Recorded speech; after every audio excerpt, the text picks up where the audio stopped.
Another Savior. Holy, holy, holy, holy, Adimebujuku. Another Savior. Another Savior. Holy, holy, holy, holy, Adimebujuku. Another Savior. Well, this is Mobien.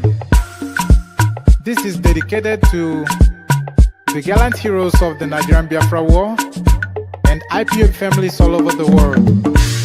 I remember the Nigerian Biafran War, in the thickness of the Biafra genocide. Hey, one man revived the vanishing hope to life. Let the great Biafran army to fight, and they were singing out, holy, holy, holy, holy, Olumegojuku is another Savior. They were singing out, holy, holy, holy, holy, Olumegojuku is another Savior. Holy, holy, holy, holy, Olumegojuku is another Savior. Many years after the genocide, whoa, yet another great leader has risen up now. Oh, and he's leading the Biafrans to victory. In your madika, yabika kokwanam no wow. Hey, anamekele mazuche mefo. Manemo, it's an honor having you on board. When I'm singing along, holy, holy, holy, holy, Nandekano is another Savior. Just sing along, holy, holy, holy, holy, Nandekano is another Savior. When I sing along, holy, holy, holy, holy, holy, holy, holy, is another Savior. Getting it right and getting it faster now. Holy, holy, holy, holy, is another Savior. Holy, holy, get it moving right, moving faster, get the freedom. Is another Savior. Yeah, for freedom. Holy, holy, holy, holy, Nandekano is another Savior.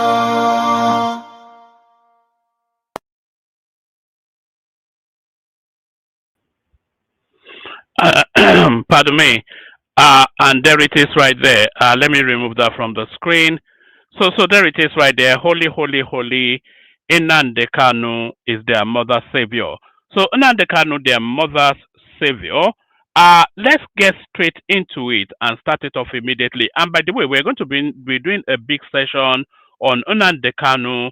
I think in the next 3 days thereabout. Nnamdi Kanu. Nnamdi Kanu. Uh, Tenancy, David, well, you know, well, if I'm your auntie, then I'm your auntie. I don't quite know. Is that a Bobrisky aside that you're throwing in my direction? Um, so we're going to be doing a big session on Nnamdi Kanu on the 20th when the verdict comes in on that particular character. So we'll be doing that session, but this session now especially wrapped around the Nnamdi Kanu, the Nyesom Wike narrative and the goings on within the PDP space. So before we get into that, good day to you, good to be in your company. Or that, good day to you, good to be in your company, and how are you? I hope you're having a wonderful day so far. Click on the like button if you would. Subscribe if you're not already subscribed. If you want to come and join me on the screen, come via the hyperlink that says StreamYard. It should be, I'll send it into the comment section again, but it should be one of the first items visible in the comment section. But let me send it anyway, just so it's immediate to hand. So if you want to come and join me on the screen, come in via this hyperlink right here that I'm sending in. It says StreamYard. So if you click on that hyperlink, it will bring you into a studio space, and then you can be part of the conversation. So do that. Yeah, share the links of the platform just as widely as you can. Say hello in the comment section, and then acknowledge your presence and say hello back. All those things. Like, share, subscribe. Share the links just as widely as you can. super chat towards the stream, say hello in the comment section. So do all those things. They call them calls to action. So do all those things. Let's just get started, shall we? Let's get started. So now the PDP had their convention just as early as a couple of days ago, and at that convention, and say hello in the comment section. Did I say that? Let me actually acknowledge the hello so far as we carry on. We have Dikpe Fab saying hello, so hello to you, Dikpe, and then we have David, uh, uh, or is it Oshilaja? David Oshilaja saying hello. He's calling me Auntie David. So we have David Oshilaja saying hello. So hello to you, David. So as you are coming in, keep saying hello in the comment section, and I'll pause to acknowledge your presence. That's Bosun right there. So Bosun or Shunleti right there. Good to see you, Bosun. And that's Sheson Fashia right there. So keep saying hello, and I'll acknowledge your presence. Say hello back. So we're going to be talking about the PDP convention recently took place. The upshot of that convention was the suspension of Nyesom Wike as a headline, but then a whole raft of other people suspended as well. So we're going to be wrapping the conversation around that, and then we're going to be dissecting then what this means and how that impacts on politics to come. We have Lucky saying hello. Hello to you, Lucky. So without further ado, let's just get started. Let's bring this up, and then we kick it off from here. So this was the moment that the suspension was announced by Bode George, no less a figure. So let's kick it off from here. Motion the expulsion of the following persons from the People's Democratic Party for anti-party activities and gross breaches. The following members: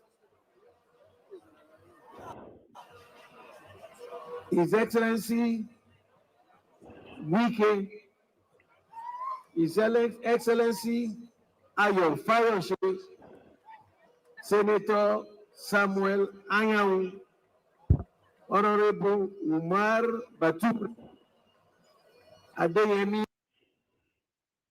All right, let's just bring it back a bit actually, because we first have to acknowledge the reasons for the suspension before we go to the people being suspended. So they are suspending them for gross anti-party activities. So those are the reasons: gross anti-party activities. So now you have to then so that's the reason, and then they're going to list the suspendees. So you want to then try and marry the reasons for the suspension with the suspendees, and then you want to see that if that is justified or not. So that's the first baseline of establishment. We want to try and marry the reasons: gross anti-party activities. So that's the reason for the suspension. We want to try and marry those reasons to the people being suspended, and as a baseline of establishing fact or not, we want to then conclude if it's justified or not. Expulsion of the following persons from the People's Democratic Party for anti-party activities and gross breaches. The following members: His Excellency Wike, His Excellency Ayo Fayoshe, Senator Samuel Anyang, Honorable Umar Batur, Adeyemi Ajibade, SAN, Muhammad Abdurrahman, Senator Mao Ohabua, Honorable Austin Wachuku, Abraham George Turner, and Chief Dan Obi. Regards and respect the eyes of the public on account of despicable conduct of the former governor of Rivers State and this man, he recruited to help him destroy the party, contrary to Articles 58, subsection 1, subsection B, and subsection I of our Constitution. I, Chief Olabode George, hereby move that this convention should expel this person so mentioned above from the People's Democratic Party. All right. So he hereby moves that this person's so mentioned should be expelled from the PDP. So that's the position of Bode George right there. Um, so that is the position of Bode George. And by the way, if you are not already subscribed, please be subscribing. So that's the position of Bode George. So he listed a whole raft of names, but standing out of those names are Nyesom Wike primarily, Ayo Fayose by extension, and then some other name like that. Is it Wanyamu or some other name? There were three prominent names that actually came out, but Nyesom Wike and Fayose especially, that's where this particular move is targeted at. So now, gross anti-party activities, essentially the summary of why these people were suspended. So is there sufficient enough in their conduct to justify whether that suspension sticks or not? And there's every possibility that that suspension will not stick.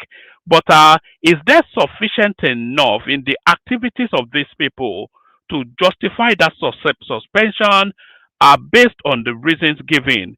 That's where the question is. So now, if you look at Nyesom Wike in the last cycle of elections, and he has come out, this is his own admission, by the way, in the last cycle of elections, he deliberately and at great expense and effort campaigned against his own party not to win the presidency. He said that. So that in and by of itself is sufficient enough reason to expel him from the party. So is that justifiable reasons why these people were so and Ayo Fayose as well, at every media opportunity, all he ever does is to rubbish that party. So there's sufficient enough grounds to justify that, but will that suspension stick is where the wider question is. So we take the conversation on and we move it in this direction. Welcome back to the morning show here on Horizon News. Well, the People's Democratic Party has expelled the Minister of the Federal Capital Territory, Nyesom Wike, former Ekiti State Governor Ayodele Fayose, and the party's former National Secretary, Samuel Anyanwu. Others are Umar Bature, Adeyemi Ajibade, Mohammed Abdurrahman, Senator Mao Ohabua, Austin Wachuku, George Turner, and Chief Dan Orbing. Their expulsions were announced on Saturday at the party's national convention in Ibadan, the Oyo State capital. Chief Olabode George, former National Vice Chairman South, moved the motion for their expulsion on the convention floor. The motion was immediately seconded by Honorable Samila Buga, chairman of PDP, the Bauchi State, giving it overwhelming backing. The disciplinary action adds to the series of shakeups within the party as delegates push to restore unity and enforce strict adherence to party rules ahead of future elections. Well, meanwhile, the Minister of the FCT, Nyesom Wike, has dismissed his expulsion from the PDP as a non-issue and derided the party's national convention, describing it as a mere disco party. Speaking through his senior special assistant on public communications and social media, Larry Olayinka, Wike said that attendees at the convention arrived in Ibadan to revel, socialize, and indulge themselves, beginning their December festivities in November.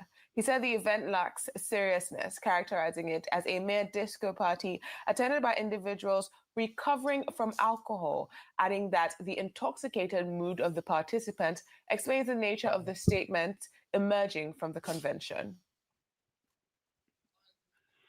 The one thing you have to credit Wike for is the quick-wittedness of his response. His response is usually sharp and cutting. That's the one thing about Wike. For more on this development and a recap of everything that transpired yesterday at that PDP convention, we've now been joined by our Rice correspondent, Mary Chinda. Good morning, Mary. How are you over there? Good morning, Steve. Good morning. I'm doing well, exhausted, but I'm well. I can imagine. It was a long day. It was a long day yesterday. But how did it all pan out? The convention held, even though we didn't see INEC monitoring. And then the big bang. That in and of itself makes the convention a nullity. The constitution states that when a party is having their convention, INEC must have representation there. So whatever is adopted at that convention, if INEC is not in attendance to supervise, to superintend that process, it makes the whole thing a nullity, a jamboree, as Wike described it. It was a long day yesterday, but how did it all pan out? The convention held, even though we didn't see INEC monitoring. And then the big bang, 11 officers or 11 members of the PDP have been expelled after a motion moved by Chief Olabode George. What actually happened? What led to that important decision? And how do you think that the atmosphere is over there, given that this is a big one that very few people were expecting? Well, it was a bang for everybody. A lot of people, of course, except the leadership of the party. Of course, former chairman of the party, Umar Damagum, the governor of Oyo State, Sheyi Makinde, and of course, Bauchi State Governor Bala Mohammed.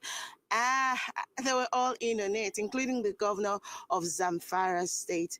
But what we saw yesterday. And by the way, if they are suspending Wike et al. Or for anti-party activities, why wasn't Sheyi Makinde suspended as well? Because all of the reasons that they've suspended Wike for suspend Sheyi Makinde as well. Sheyi Makinde was one of the principal actors in that G5 group that undermined the party's presidential pursuit, presidential onslaught, their presidential push in 2023. So if they are suspending Wike for exactly acting against the party, their host, Sheyi Makinde, at that Ibadan convention was equally as culpable. The expulsion of the said expulsion of the FCT minister is also pointed to the seeming lack of unity within the four governors that even were there yesterday, because we all watched with shock as the governor of Adamawa State, Amadou Fintiri, who was the chair of that convention committee, walk up stage and announce that INEC was not at the convention venue to monitor the process, and wonder if that convention should go on. And then he left that decision with the delegates, as though to say, at this point, I do not think that this convention should go on as an elective convention.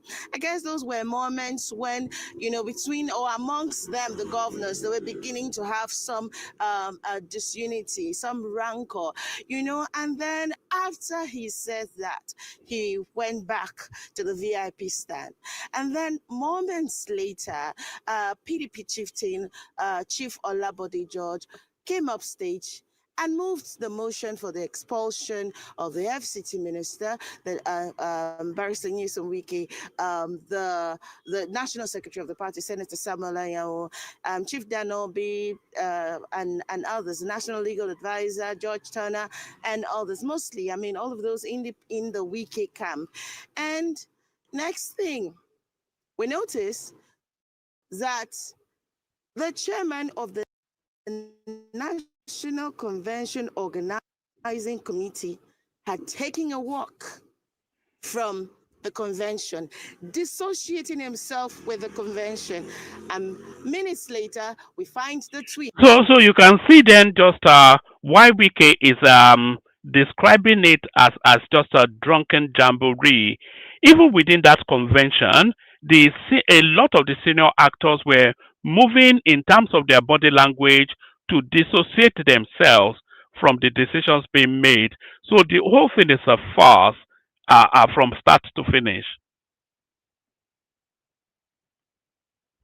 PDP chieftain, Chief Olabode George, came up stage and moved the motion for the expulsion of the FCT minister, the Barrister Nyesom Wike, the National Secretary of the party, Senator Samuel Anyanwu, Chief Danobi, and others, National Legal Advisor George Turner, and others. Mostly, I mean, all of those in the Wike camp. And next thing, we notice that the chairman of the National Convention Organizing Committee had taken a walk from the convention, dissociating himself with the convention. And minutes later, we find the tweet where the chairman who put together that convention is saying, I will not associate myself with the expulsion of so and so and so. So it gets to tell about what is really left of the PDP. From several governors to, governors decamping, and then 4 governors were physically present. The governor of Osun State was conspicuously absent there. He only sent his deputy to represent him. So we had 4 governors, and even amongst those 4 governors, they were divided. Governor Sheyi Makinde being the host governor stayed all through. Governor Bala Mohammed stayed all through, and of course the governor of Zamfara stayed. Even when we interviewed him afterwards about what he thought about the outcome of the convention, the expulsion and everything, he said, "Oh, it was good." But then, out of the 4 governors, only 3 were in on it. The other one had taken a walk, leaving, dumping the convention, abandoning his convention because he did not agree with the decision of the other governors, the chair of the party, as at that time, Umar Damagum, even though at the time of announcing this, the Umar. So the Umar Damagum has actually been confirmed now as the permanent chairman of the PDP. So he has been confirmed. But what does that even mean in terms of because to all intents and purposes, this is just like we have in the Labour Party as well. This is just a faction of that party making a factional decision, which is not backed by law because INEC was not in attendance. So the whole thing just a farce, and it tells you then that the PDP it continues to internally combust, it continues to hemorrhage from within just because of the ego-led sort of management structure that they have.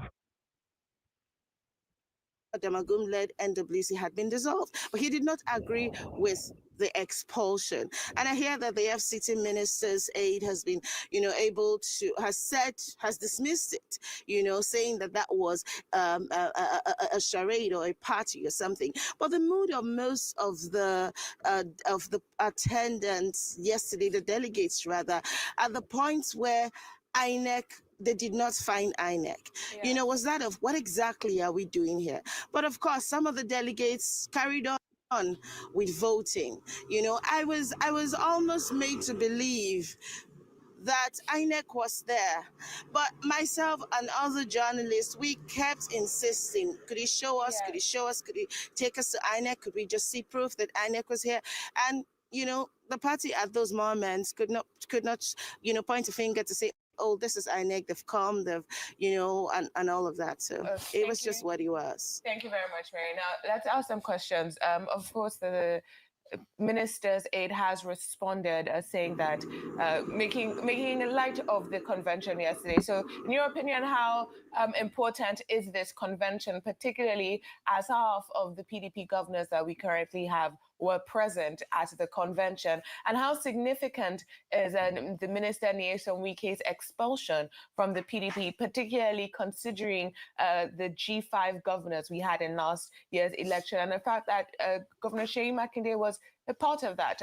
How significant is this split, and how significant is it that Nyesom Wike has been reportedly expelled from the PDP?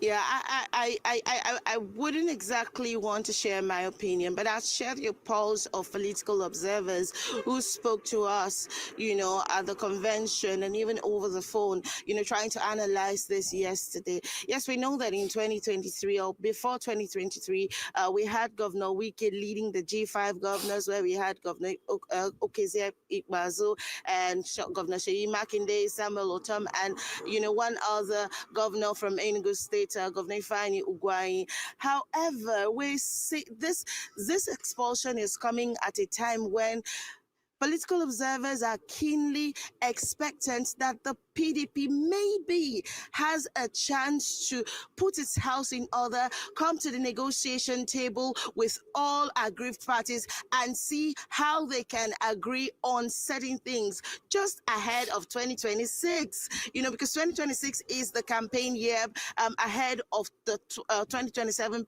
big presidential election year. So this is coming at a time where people, keen observers are expecting that there should be conversation. Oh yes, you've held a convention that, of course, is still in court, and there are going to be litigations even after this. There are court judgments saying don't hold the election, don't hold the convention rather. But of course, there's another court, interim court order saying, okay, you can go ahead until December. One will give a judgment. So this is quite a sensitive time for the PDP. And I tell you what, the chairman who emerged, the SAN Tanimu Turaki, in his speech yesterday had mentioned that he was willing to speak with the aggrieved parties.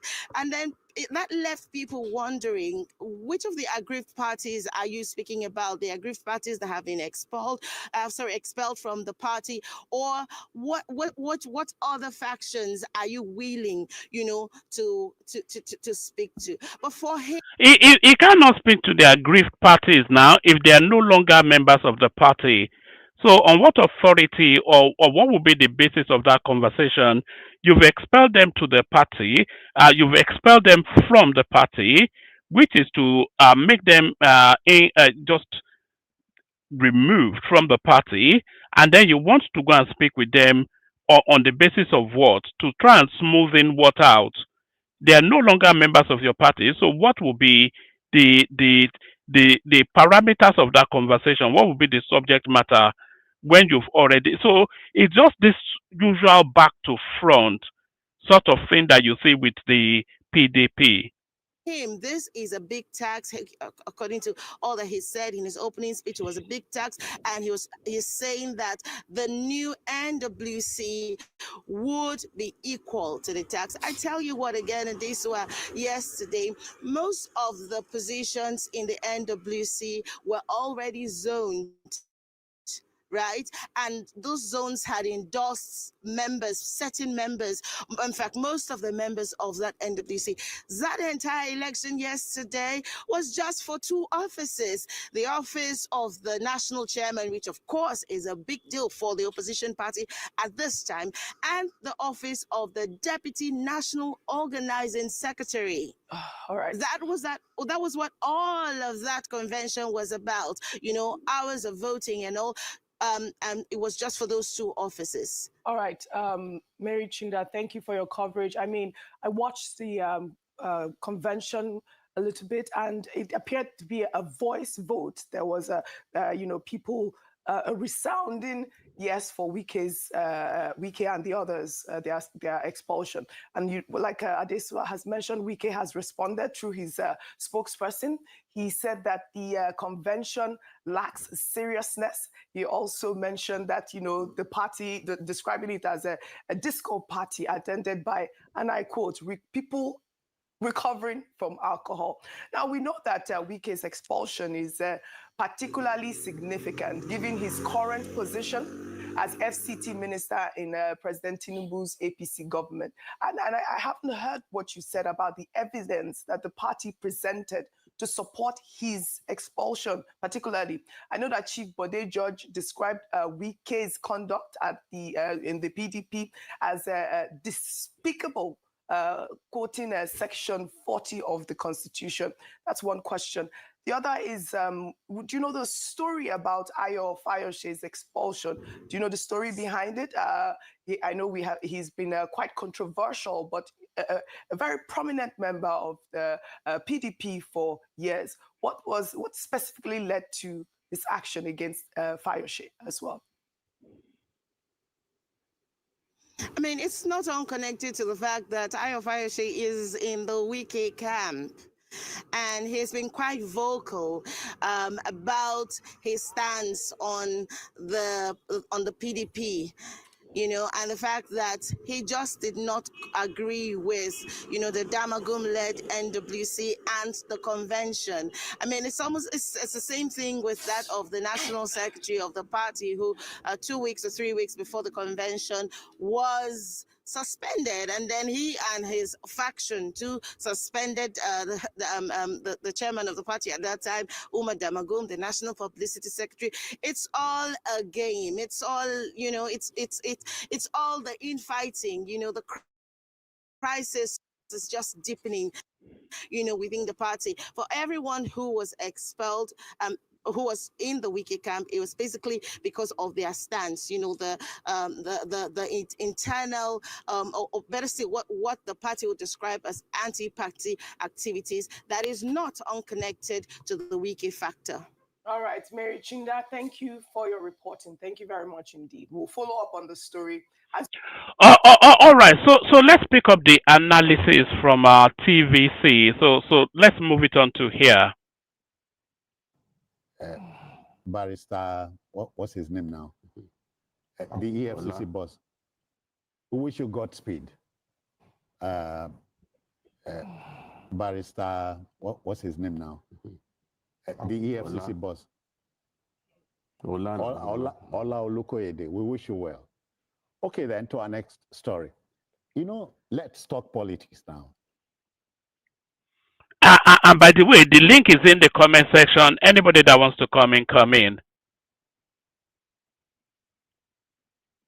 In spite of legal and counter-legal pronouncements, the People's Democratic Party, PDP, on Saturday held its 2025 elective national convention at the Lekon Salami Stadium at Adamasingba, Ibadan, Oyo State. Perhaps one highlight of the charged atmosphere was the decision to expel FCT Minister Nyesom Wike, Samuel Anyanwu, the National Secretary, Ajibade, Ayo Fayoshe, Austin Wachuku, and others for anti-party activities. The big idea is to restore unity, discipline, and focus on the 2027 general election. But Governor Ahmadu Fintiri of Adamawa State has kicked against the expulsion of the FCT minister. As far as he's concerned, the action is capable of plunging the party into an unending crisis. According to Albert Einstein, intellectual... The party is already in crisis, so it's more a case of deepening the crisis rather than plunging it into one. In fact, all of the opposition parties are actually in crisis. The Labour Party, the ADC, the PDP certainly. So all of the lead spaces in opposition, and as early as just barely 18 months to the next cycle of elections, there is no indication that there's any form of structure or organization within the opposition space. To solve problems, geniuses prevent them. Let's share the story from our man Theophilus Elama. Let's go there. Ibadan, the capital of Oyo State, played host to party faithful of the PDP, despite a court order. This faction says they are going on with the national convention, using the Oyo State High Court ex parte motion as alibi. What was expected to be a straightforward election of party executives suddenly took a dramatic turn as the expulsion of key members dominated the convention. Delegates did not anticipate the timing of the announcement.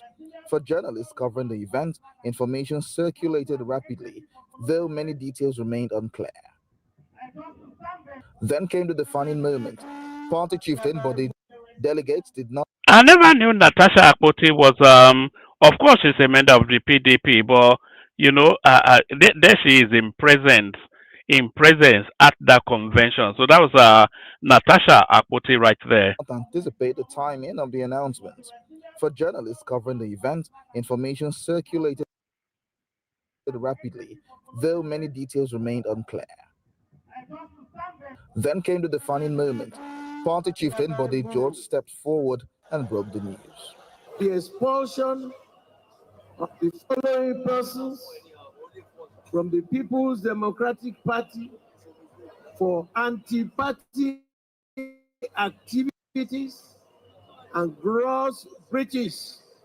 The following members: His Excellency Wike, His Excellency Ayo Fayoshe, Senator Samuel Anyanwu, Honorable Umar Batu, Adeyemi Ajibade, SAN, Muhammad Abdurrahman, Senator Mao Ohabua, Honorable Austin Wachuku, Abraham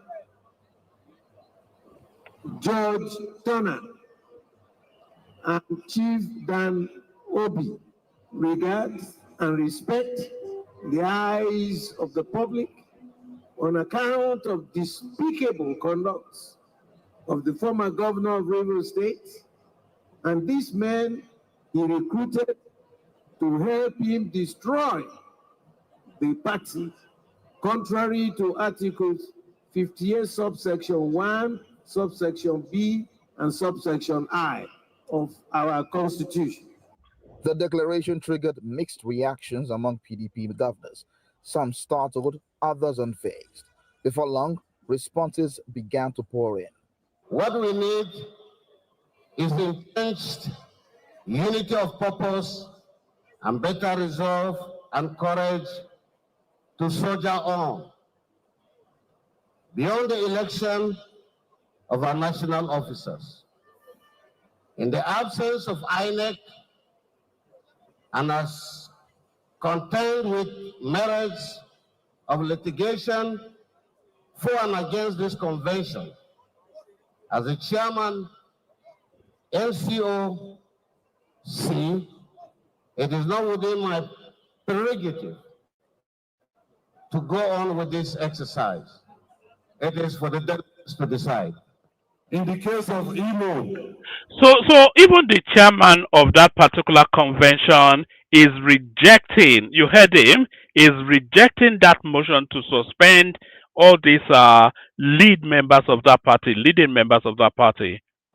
See, it is not within my prerogative to go on with this exercise. It is for the delegates to decide. in the case of Imo, Abia, Enugu, Akwa Ibom, and Rivers, convention is hereby moved to dissolve the entire structures, ward, local government areas, and states. To authorize the publication of the foregoing to serve as notice to the whole world. Well, I guess, it's one of those situations that we have to deal with. It was a collective decision by all the members of the working committee. It wasn't a collective decision though, because a lot of the senior figures within that within the party and certainly present at the convention, they were distancing themselves from that decision. So it wasn't at all a collective decision. And some governors that are here. So I think it's part of the process of reforming the party so that going forward we'll not have issues. This is the convention. It's not an individual that is expelling any individual. But people are tired of indiscipline, of destructive elements that are causing so much disaffection. And so the convention took a holistic decision. And that is why now, it is not for me to talk. Definitely, the convention has done well to look inward to make sure. So that's Bala Mohammed, of course. A lot of you would recognize. That's Bala Mohammed, the governor of Bauchi State, who is a virulous critic of Wike, and who, if he had his way, would even have Wike jailed. So that's Bala Mohammed, governor of Bauchi State, endorsing the rogue decision made. That all disparaging issues and those that are giving the party problems are removed. Despite the tension, the convention pushed on with its agenda. Voting commenced, and soon after, a winner emerged. Now that decisions have been made and a new national chairman have been elected for the People's Democratic Party, the party now has the responsibility of reconciling aggrieved members while also ensuring. So how much would that how firmly, should I put it that way, how firmly would that decision hold with INEC not present? So how do they make the registration with INEC, these new decisions and this new party executive that they've now allegedly elected, how do they register it formally with INEC when INEC was not present at the process as required by law? Ensuring that the party becomes a formidable force in Nigeria's polity. Theophilus Ilama, TVC News, Ibadan, the Oyo State capital. Thank you. Mayor, these are times that try men's souls. Yeah, let me start by saying that PDP, the way PDP is going. The problem in the PDP is man-made. Yes, a former governor of PDP said PDP is in ICU. I believe that PDP is not only in ICU, it will take God's grace for them to, for them to be able to survive it. Because the way the party is going, things are even worse than before the convention. Number one, there is a subsisting court judgment that says that the convention should not go on. There are 3 judgments. The first judgment, when the federal Abuja High Court says it will not go on, they went to. This is one of the areas that the Nigerian state should really address as a matter of urgency. All these procuring court judgments for your own political leverage. So there was a judgment stopping the convention. Then there was a quick judgment just on the eve of the elections, allowing it to carry on, and then there might well be a third judgment that even takes. And these judgments are coming from courts of equal jurisdiction. So I'm not quite sure if the law even supports that, but that's the system we have at the moment. Convention should not go on. There are 3 judgments. The first judgment, when the federal Abuja High Court says it will not go on, they went to Oyo State. And Oyo State High Court says that they can go ahead with it. Yeah. But Lamido also went to court, and another judgment says they should not go ahead with it. And it is right in law that when there are judgments with coming from when there's a judgment with courts of coordinate the jurisdiction, then it means that the last judgment is the one that is valid. Okay. So since the last judgment says that they should not go ahead with that convention, ab initio, what happened in Ibadan was just a social gathering. Okay. In the face of the law, it's just a social gathering. Yeah. Governor Makinde just invited his friends and he entertained them. In the face of the law, the convention did not, because INEC was not there.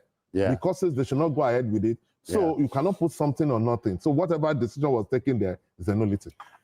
BKO, we know that one of the underpinning requirements for a healthy democracy is respect for rule of law. So at this point, what can a school set student say? Honestly, I'm waiting to see what will happen at the PDP national headquarters tomorrow. Hey. Let us see who will occupy the place. Because I agree with Bukola Saraki that this convention should have been postponed. Okay.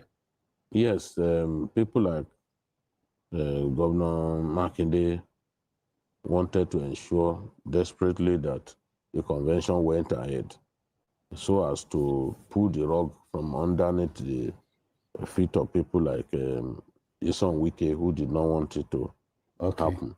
But with somebody like Sule Lamido, a fiercely loyal party man who had never left the party from inception in 1998, somebody who was even one of the founding fathers of the party. Yeah. Mm-hmm. He wanted to contest.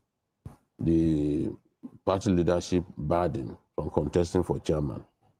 The argument, although they didn't explain it, I was told that it was because they saw him at the ADC meeting. After the PDP had said it would not be part of the coalition. Yeah. Sule Lamido had no business going. So that in itself is an anti-party activity. If Sule Lamido rather, not Lamido Sanusi, is the Emir of Kano. If Sule Lamido is fraternizing with the ADC outside of the party's position, that in itself is an anti-party activity. So why was his name not on the list? Going to attend the ADC meeting with Atiku and others. So at that point, there was suspicion. At that point, they no longer trusted him. So they were not going to allow him to contest because he could even emerge as winner of the chairmanship seat. But I still believe that they should have allowed him to contest, because what does it cost you to stop him from winning? He doesn't have the collective clout of those governors. They should just, instead of allowing Sule Lamido to go to court and stopping the convention. And the last judgment by Justice Lifu, Peter Lifu, was that the convention must not go on unless Sule Lamido was on the ballot. Yeah. Mm-hmm. But they decided to obey the order of Justice Akintola. There are 3 cases. Mm-hmm. The one instituted by Wike's people, which was decided by Justice Omotosho. Yeah. And the judge affirmed that the convention should not go. And by the way, that Justice Omotosho, he will be coming into play in a very prominent way over the next 3 days or so. So the Justice Omotosho that put the brakes on the first break on the PDP convention, giving Wike the verdict for the convention not to go on, that is the same justice in charge of the Nnamdi Kanu case. So he will be coming into prominence. He'll be in the spotlight in the next it will be in the spotlight on the 20th when the Wike judgment will come. And by the way, if you are not already subscribed, please subscribe. If you are not following, please follow. If you want to come and join me on the screen, there's a hyperlink that says StreamYard that brings you in. No one in the studio at the moment, but we carry on. People, which was decided by Justice Omotosho. Yeah. And the judge affirmed that the convention should not go on because the signature of the secretary was not on the notice. That's it. For the convention. They also claimed and convinced the court to the effect that the statutory number of days that the party should give INEC by way of notice was not met. So Justice Omotosho had no choice but to say, no, you can't do this convention until you have honored the letters of your own constitution and the Electoral Act. The laws, at least we're saying this so that the everyday Nigerian would understand. Yes, because some people just believe that, the ruling party does not want As you can see, Sule Lamido does not belong to any of these factions. Oh, yeah. Oh, yeah. He was just fighting for himself, that there was no reason for them to stop me from contesting. And that was why he decided to go to court. At the point when Sule Lamido was allowed to go to court, and they couldn't convince him, they were talking to him for this, but they couldn't convince him to withdraw the case. They lost the moral authority to go ahead with the convention. You could say, okay, people like Wike, yes, we want to deal with them, want to stop them. But with a party man who is not aligned with the different factions, how do you explain that? Now, Adeleke, one of their few governors left, refused to be part of this. The Plateau governor, who is also still in the PDP, said he does not have a hand in these expulsions that they've done. It's the same thing that the chairman of the convention proper, Amadou Fintiri, governor of Adamawa State, also dissociated himself from it. I think that the fact that the courts stopped the convention should have convinced them not to go ahead with it, especially when someone like Saraki said, look, let us not do this, because whatever you do, what they should have struggled to do was to get a superior court, because all of the courts giving those orders are courts of concurrent jurisdiction. A superior court, maybe the appeal court, made a pronouncement. They should have gone before the an appeal court to get it, to countermand all of those orders and give them the legal teeth to go and do that convention. You know, when you said a justice, former CJN, talked about erecting a beautiful building on shifting sand. Ground, yes. So you are wasting money and wasting time. This whole effort, whatever proceeds out of this, when you had a lawful order of the court telling you don't go ahead, and you are unable to set aside such orders. You know, when the fire the Yabelo matter, at that time when I was saying that the EFCC was wrong to attempt to kidnap him or arrest him at a time when he had a restraining order, people said all kinds of things. But the EFCC, in its wisdom, eventually listened to me. And they had the two judgments that the Abelo had, restraining them from picking him up. The EFCC eventually had those judgments set aside. Once the Abelo saw that those judgments had been set aside, they defer too much to this Babatunde Otitoju on that TVC. We are not talking about Yahaya Bello now. We're talking about the PDP convention. But let's just carry on. On his own, he went. He surrendered himself, because at that point they had received a kind of legal backing for his arrest. So, and he didn't want that to happen. So this is the way it is. Go and get an order of the superior court, setting aside the order saying don't do this convention. Because at the end of the day, you've done it. What has it amounted to? We want to see whether you elect leaders and all that, because they are wasting time. Election is coming in Osun. Election is coming in Ekiti. If they don't resolve these issues and have a proper elective convention, whatever they do, whoever they nominate, the courts will not recognize such people, and they will lose those states even before the election proper. That's it. Mayor, the everyday Nigerian, who I typify by pointing at the man at the bus stop, keeps looking at this thing. As you said, they will say, we told you. But this is playing out before our eyes and the eyes of that man. Yes, because the party has not been able to solve their problem. because when you do a convention that is not on solid ground, tainted. and then on that convention you expel some people, and key. All right, so that's the analysis. So you can see then why Wike or the Wike camp is dismissing this state just offhand. That is just a jamboree. There's no legal backing. There's no INEC presence, and that invalidates those two spaces. Especially, the court told them not to carry on the deed, and then INEC was not present to superintend the process, which is a requirement of law.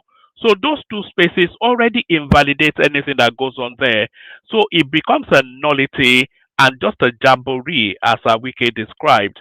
So there's nobody in the studio at the moment, so I'm going to play you just one reaction from a Yoruba guy that is taking a nuance that this is just an obedient assault on the Wike narrative. So I'll play you this clip, and then if nobody turns up, we'll reconvene in the evening.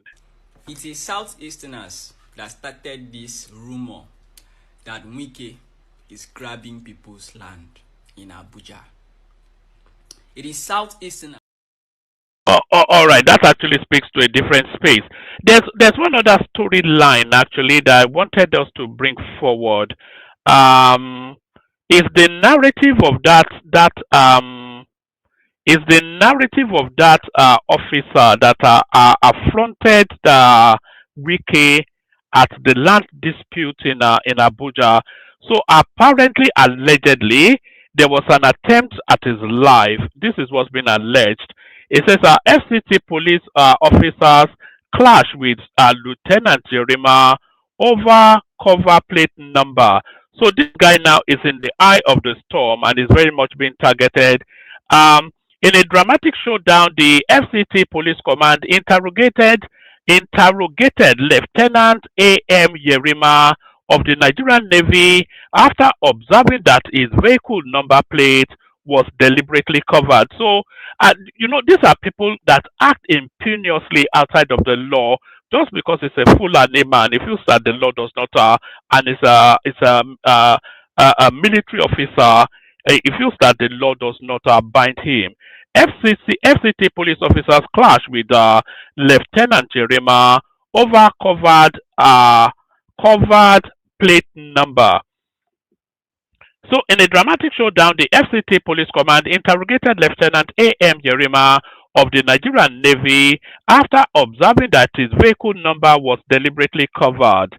The footage shows police officers confronting Yerima, demanding he explains why his plate is obscured. Yerima responds by insisting on his rank, claiming he's an officer. But the police, you see, this is the thing now. You being an officer, does that place you above the laws that guides and governs civil society? That's the thing. Yerima responds by insisting on his rank, claiming he's an officer. But the policeman pushed back firmly, asking him to properly identify himself. As the interaction intensifies, Yerima is seen arguing that he should not be questioned, insisting the officers are doing wrong. The incident comes on the heels of a recent high-profile clash between Yerima and FCT Minister Nyesom Wike, which has dominated headlines. During that earlier encounter, the military personnel allegedly blocked Wike and his team from accessing a disputed parcel of land in Abuja's Gaduwa district. The confrontation sparked nationwide debate on civilian authority and military obedience. In a related development, reports emerged that Yerima was trailed by unidentified individuals on Sunday in unmarked vehicles in Abuja. He allegedly evaded them through sharp driving maneuvers. The matter is now under investigation, raising fresh questions about his safety and the wider implication of the land dispute. So here is the incident now where the officer is telling the police is above the law. Upon his wrong deed, he came with a car plate number covered, and we stop him. He says he's an officer. Yeah. Identify yourself, and he cannot identify himself. The best thing he could do is to start insulting everybody. Do you now accept that what you did is wrong? You are the one that did wrong things. Go and report. You are the one doing wrong things because you said you are an officer. What you did is wrong. You are driving an unmarked, unregistered vehicle. The police stop you to identify yourself, but what they did is wrong. So, is that sense of entitlement that we get from the Nigerian military? The best thing he could do is to start insulting everybody. Do you now accept that what you did is wrong? You are the one that did wrong things. Go and report. You are the one doing wrong things because you said you are an officer, and we asked you to identify yourself, and you could not do. The best thing you could do is to telling people that everybody are nonsense. No, I didn't even see him. I didn't see. All right. So that was Officer Yerima considering himself to be above the law. So I'll send the link again. Actually, so that's the presentation. We're talking about Wike and the convention. I'll send the link again. I'll play the Kegite music. If no one turns up, we'll shut it down.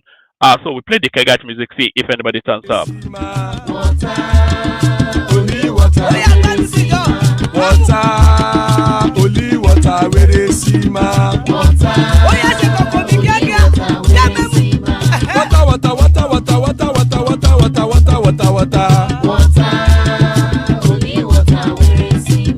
Hapa o naido.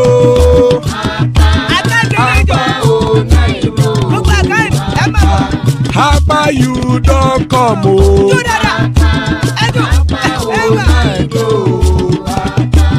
Hapa o naido.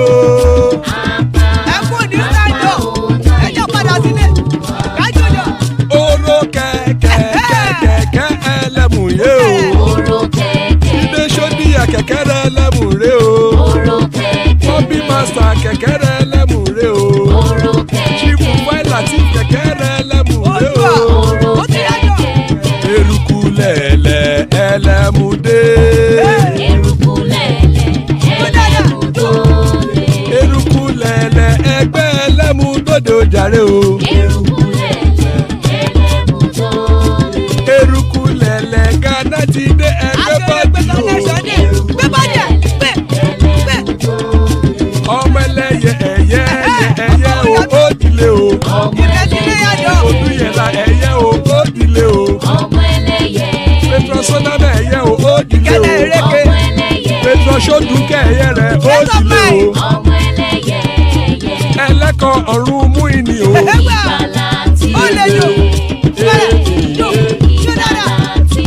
Àkùkọ ọ̀run mẹ́kọ̀.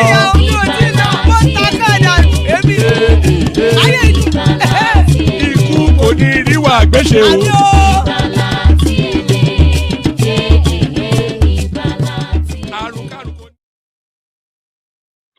And there it is right there. Ikukuneru Agbesheme, death have nothing to do with us. So jumping on at the last minute to the rescue, AY. So AY, Alpha, Kilonshele, I was just about to bail.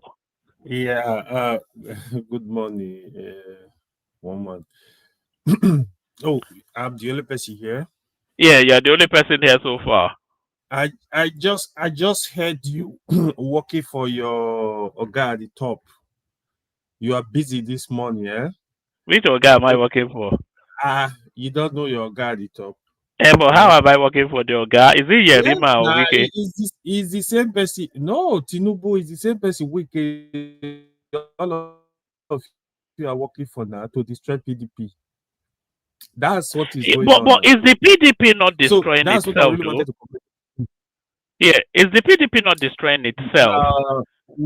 I'm gonna explain it. I know very well what is going on here. Okay. Right? So Wike, PDP, to be honest, I'm actually very surprised. They are just suspending Wike and his men yesterday. It's surprising because I've followed PDP since the creation of PDP. I've never seen this type of thing before. PDP have had men that are very strong. Like they are gonna kick you out. Evil struck chairman, like some of the past chairman. Wike, I know, like he was a major sponsor at some point, but obviously he's doing the job of his paymaster. This is what Tinubu actually want him to achieve. Tinubu, that's his modus operandi. If you know Tinubu, one of his styles to destroy opposition completely. He did that in Lagos. That's the way he's operating. So Tinubu was the bad guy. Tinubu and his men, Fayose, all of them. So say with Tinubu, Wike was the bad guy. So I think he has achieved that already. So I think he has achieved that. That is why you see Wike in Rivers is in charge of both APC and PDP. This is his plan. So now, if in the end the court said, you know what, the suspension stand, the convention stand, the new governing body stand, then you will see Wike moving to APC with his squad in Rivers, both the governor, Wike, and all these men. AY, it's impossible for the court to say that for two reasons. One, the latest court judgment stopped that convention. So, as we're just hearing now, in court of equal jurisdiction, the last judgment takes preeminence. So the last judgment was to stop it. That's one, and then INEC was not at that convention. That's two. So even from those two reasons, it's just the whole thing then just becomes a social party. There's nothing that will hold it up. I think, from my understanding, I think the last judgment was the judgment from Oyo State.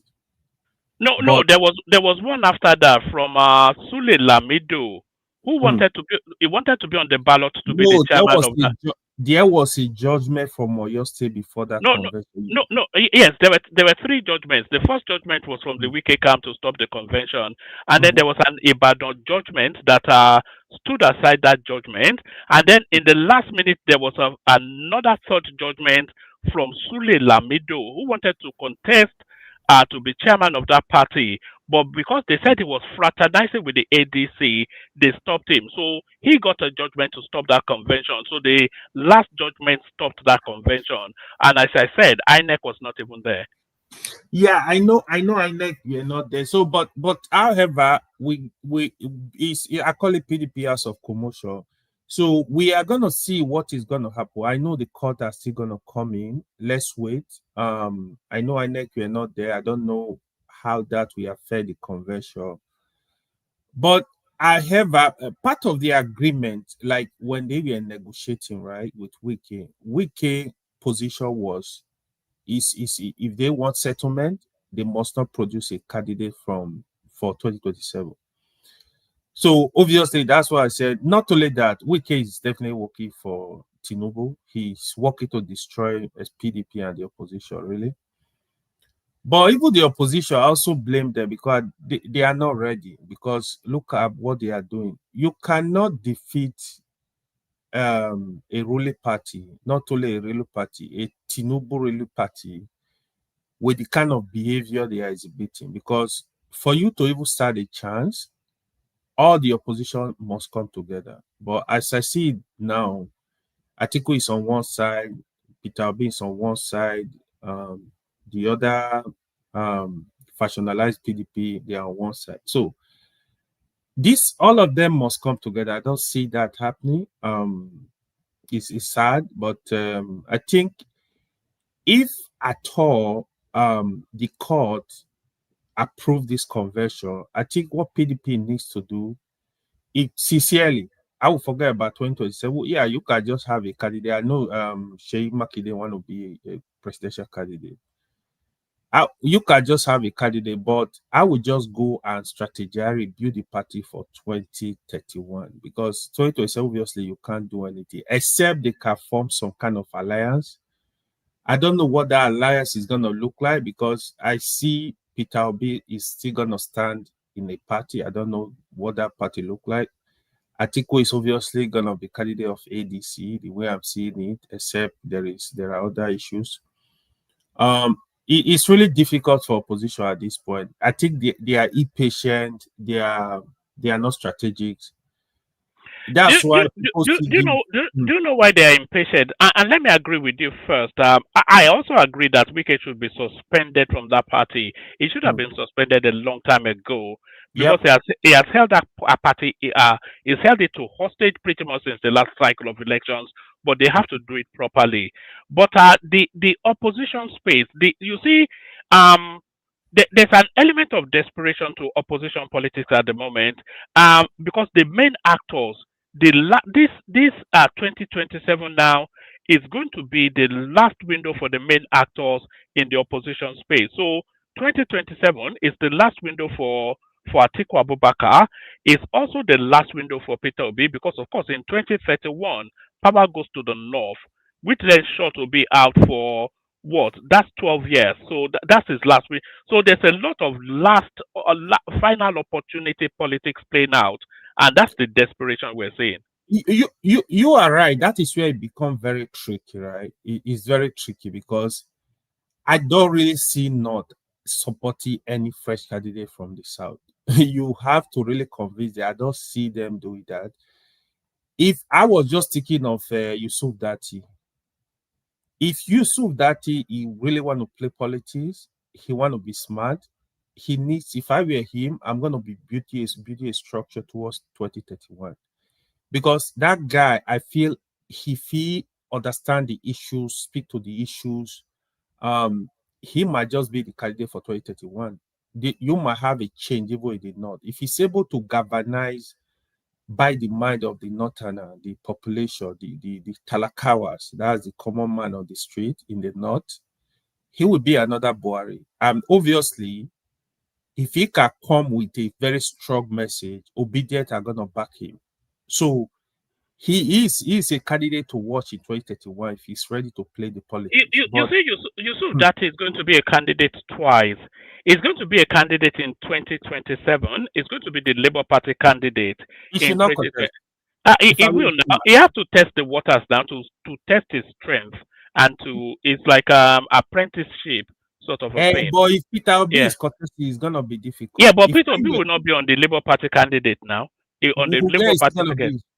It probably SDP or some other. It's not I can't see Peter Obi as I see Yusuf that as the Labour Party candidate, not Peter Obi. Yeah, if he's not contested, then he can try because the phase we are now actually as people, I think especially the youth, Nigeria are having a change of heart. Like everybody is tired of these old politicians, right?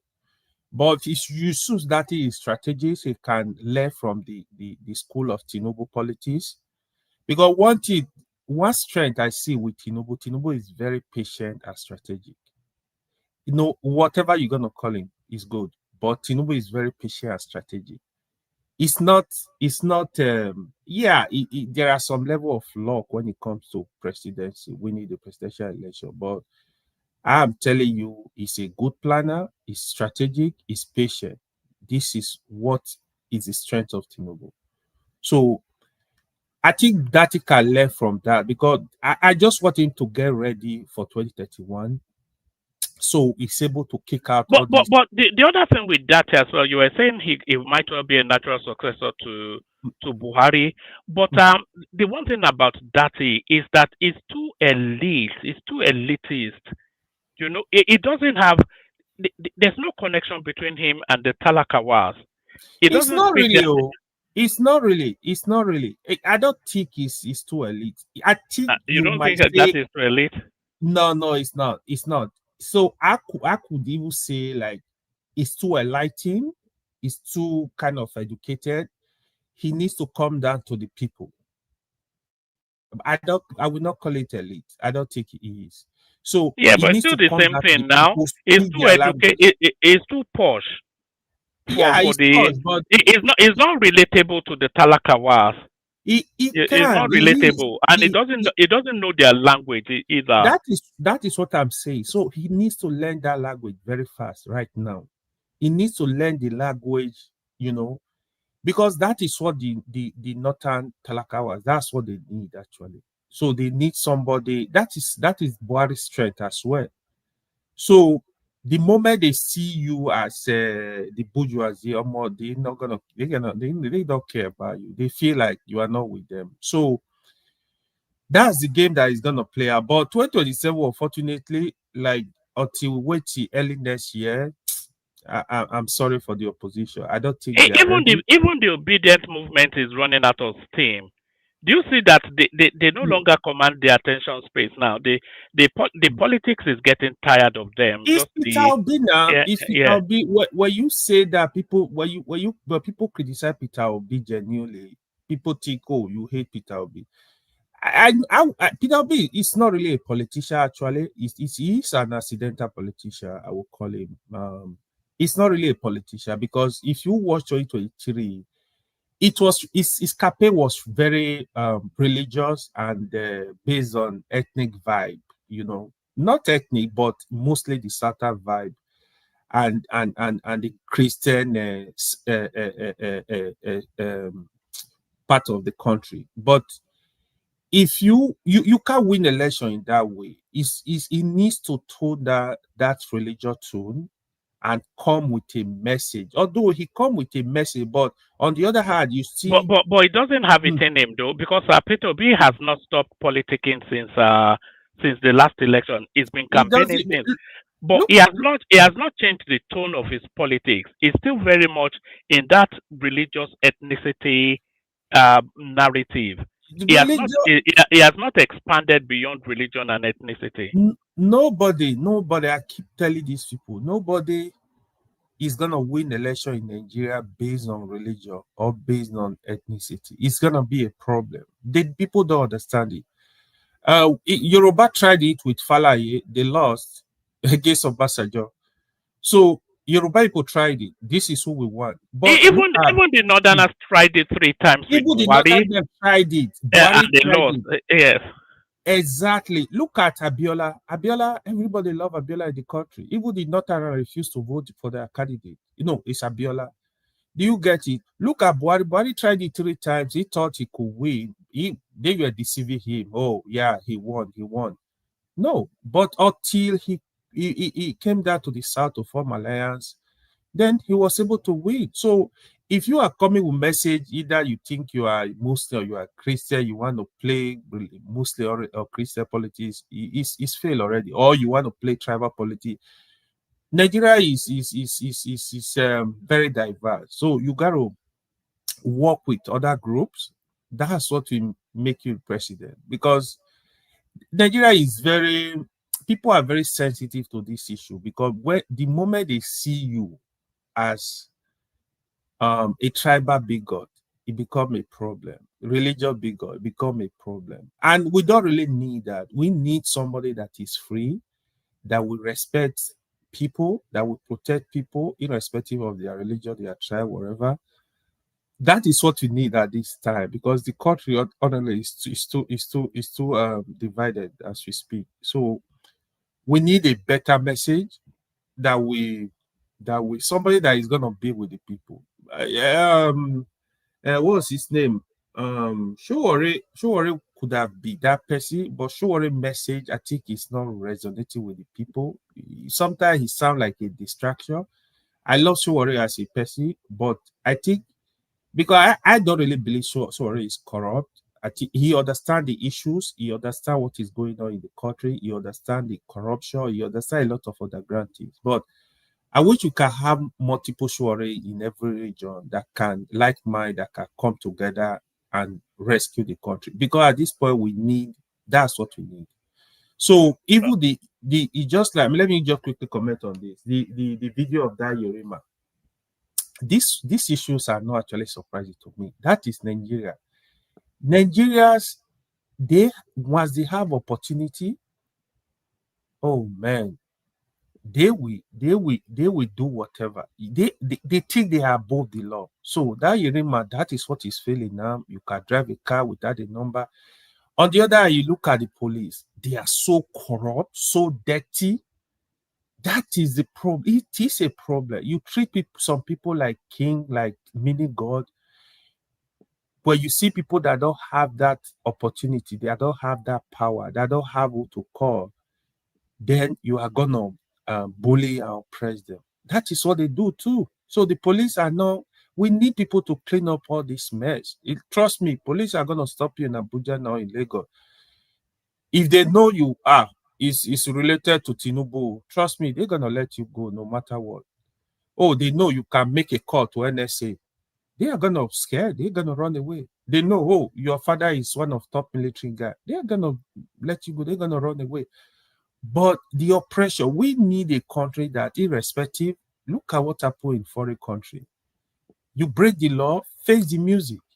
Face the music. So that is how to build a country. That's all this mess, what Wike and that guy the other time. I don't really. There's a rumor that they attempted at the guy's life, but I think that might all be fake news. This Lieutenant Yerima, there's a story circulating, a narrative circulating that they tried to buy him. Yeah, I don't know how true is it, but I don't think I really have my doubt. What will you buy him for?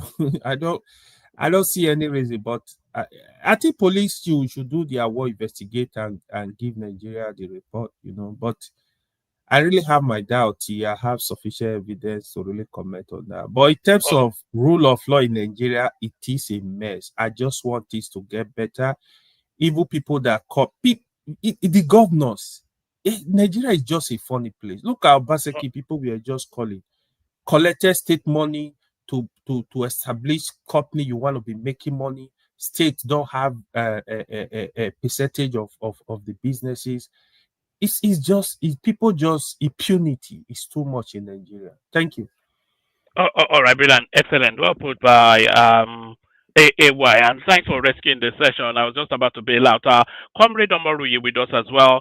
So, PDP internally combusting, they don't even need Tinubu to do anything. They are destroying themselves from within. So, what are you making of this sham convention by the PDP in the battle? Yeah, good morning, Woman. Good morning, our esteemed audience across the globe. You are the reason for us being here. Without you, we cannot be talking to ourselves. Good morning, my brother. You were good to hear your voice. Moruye, I greet morning, you especially. Morning, sir. You see, PDP has been in ICU, and I think it's almost. Is that what it is? ICU the same thing as coma? I don't know why. I've never seen a situation like this. This is not the PDP has become a mere shadow of its former self. You have a situation where one man is stronger than an institution that as big as a PDP. PDP at the time was the biggest party in Africa. PDP, what kept PDP alive for those for those periods was because of his internal discipline. I think the reason why Wike is so powerful is because they lost the power at the center. So they have always had a strong president, from Obasanjo to strong national chairman. So their board of trustees, you could see, strong politicians across Nigeria, both from north, south, east. In fact, PDP was actually the party with the national spread. But as soon as they lost the power at the center, I think greed. But there was one thing PDP was doing. They were not actually a democratic, but no eternal democracy in PDP. What they had were strong men calling the shots. So, and in their era, we just left the military. People were like, oh, we're learning. So they did everything they wanted. When Obasanjo was there, Obasanjo could call a meeting for evening. They would do the meeting in the morning and all that, all sorts of shenanigans. So the thing that was actually correcting them was the power at the center. Everybody could, listen to Obasanjo. They had a strong men like Tony Aneni. They had strong men like, a lot of strong men instead of building a strong institution as a party. So as soon as they lost that power at the center, there was something wrong with PDP they were doing. They were busy sharing Nigerians' money and people were busy clapping for them. At a point in my area, their slogan became PDP share the money. They were not hiding it. So when that money was no longer coming from the center, so they now resorted to individuals, for survivor, financial survivor. So that was where Wike succeeded. He put them in his pocket. So what do you see them doing at this time? It's just for a show. It's just for a political show. PDP as dead as dodo, and nobody from my calculation can revive it. The bodies of this were the body judge of this world. Do you know at a point sorry, comrade, is that not a negative for Nigerian politics, though? Because if you're saying the PDP is dead, which I agree that they are, and they're the only real viable opposition to the government, the only real big, because they're the only other party with a structure that is nationwide and that can take on the government. So if they're more or less, you say they're in ICU, so if they're more or less in a coma, then essentially it's just a free run to the goalpost for that cannot be a good thing. I'm coming there. Stifling. I wanted to end with that. I wanted to conclude with that. Stifling of the political space is not a good omen, neither for the opposition nor for the incumbent, for the incumbency. The reason why I say this is that in everything you do, there's what we call state of equilibrium. If it goes beyond that, things are bound to go go the wrong way. So if you make the political space too tight, anything could happen. We don't pray for the military option. We don't pray for the. When you give them room, to survive side by side, there's something they call live and let live. There's no way they'll be able to defeat you. No way. They can't. It's difficult to remove an incumbent, except for Jonathan, that saw the handwriting on the wall and left before even the final result was declared. Because of what he saw before then, there were allegations, intelligence. He thought he was not just dealing with Nigerians. He thought he was dealing with Americans and the whole of the world, that it was going to crumble on him, and that could mean another dangerous situation for Nigeria. Not for somebody like Tinubu. So he's going to win all the same. You succeeded in taking the police is on your side. You're oddly in Lagos. You're oddly since 1999 is the IG. So what could he do? Work against you? Even if he changes the IG today, he's going to replace it with somebody more loyal to Egbetoku. So look at the court. From the lower court to the highest court of the land. Look at INEC. Somebody just came there, costing a few. It's going to be, it's going to take extra effort.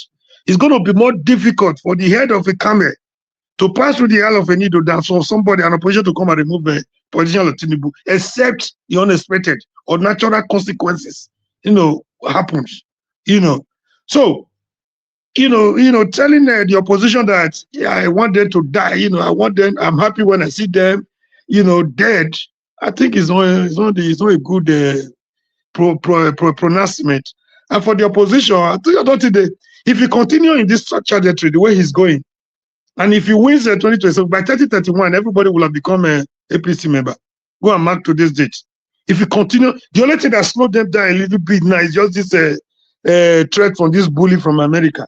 Everybody will have, almost all the governor by now will have been in a PDP, in a APC. So it's not good it's neither good for, it's not a good omen for the party in power, nor for the opposition. It's a very dangerous omen for our democracy.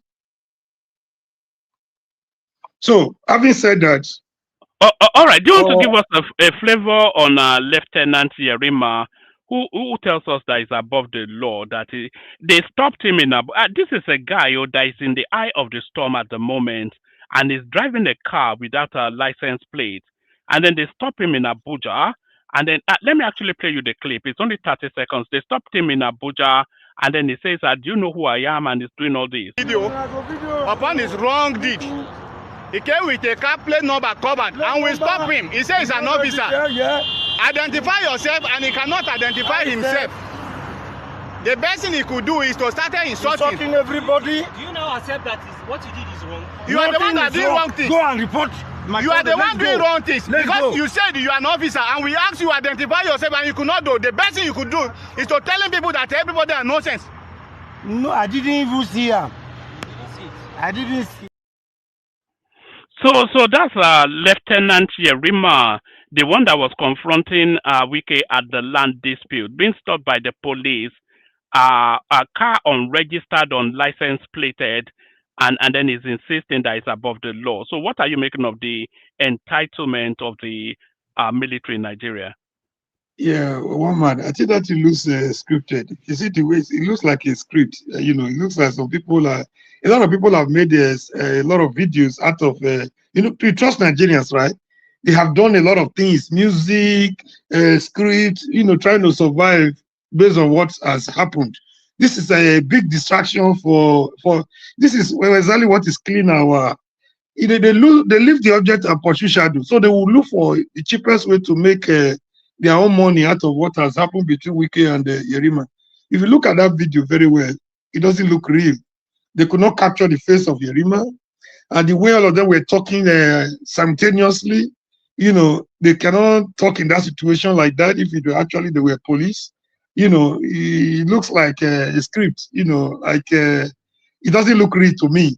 If you just suppose that one side by side by the rumor that there was allegation, assassination attempt on his life, you will know that none of those things is actually real.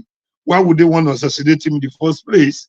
Why would they? I know Wike is a very dangerous politician, but it would to be too foolish of him to want to make such attempts when the dust is here to settle from the altercation they had a few days ago. Even if he's the most deadly politician, even if he's Osama bin Laden, he wouldn't want to take such a risk. And people are saying people that don't want Wike want to make such an attempt to batter his image further. I don't think that one either is real. And if you're not even careful, these two scenarios might even be one and the same thing. Those that are alleging that, so this could also be the same scenario. People are alleging to be the attempt on his life. That's my own take. I don't think it's real. None of them is real. The attempt on his life is not real. Because I listened to them, they could not really pinpoint anything that will make you, that will give you enough conviction that there was an attempt. The military will have come out with a statement. The Yerima himself will have come out with a statement. Even on this one, right now, I don't think that was Yerima. It doesn't look like Yerima, and that was why they could not capture his face. Even the police either, you could not really see a clear picture, or to show that it was either police or Yerima himself. Thank you, Waman. I love that statement you make, Omori. Yeah, like even if Wike will not even try that at this point. You think? No, it's quite silly. The idea that they were assassinated. Yeah. What is even the basis for? They argued on a land, and then assassination is the next. It's so ridiculous. The idea of it. Yeah. All right, so stay with us. We go on next to Talk Now, who is also with us. We've not heard from him in a while. So Talk Now, the floor is yours. The sham that was the PDP convention is what we're discussing. A jamboree was how we could describe it. Talk Now. Talk Now. Oh, all right, let's go to Simba. I'm not sure Talk Now is fully with us. Simba, are you there? You are there. All right, hello. Sorry. How you doing? I'm good. We've not seen you in a while. Kilo Shele. Yeah, his work. His work, and the dollars must be complete. Yes, that house in Lekki must be built. Yes, God is helping us. Yeah, on this Wike matter and the suspension, I think is a fundamental error from the PDP. I'm aware that there were 3 different court cases. They have 2 judgments, and one was what did they call it? Is it an order, interlocutory order, something like that? The one in Ibadan was not a judgment. It was an order for them that they can do the convention. So it wasn't a judgment. So there was a judgment from Justice Omotosho That's from the Federal Court, and there's another judgment against the PDP. That's the former governor of Jigawa State that took them to court. So he won that. So there are two judgments that is against them. So right now, I think that convention is null and void. Number one, INEC wasn't involved. Number two, the secretary of PDP itself did not affirm that convention. So there are issues around that they have documented. They use a signature, they forge a signature and things like that. That is also in court. So there's a lot of mess with this convention. And I think Makinde was trying to just pull his weight to just ensure, it's an ego issue. They've gone ahead to agree and they cannot go back because it will look like a mess to them. But unfortunately, that mess itself that they have created more mess. So it's layers and layers of mess. I mean, if you remember clearly, Amadou Sheriff, that PDP issue way back, this is looking like it.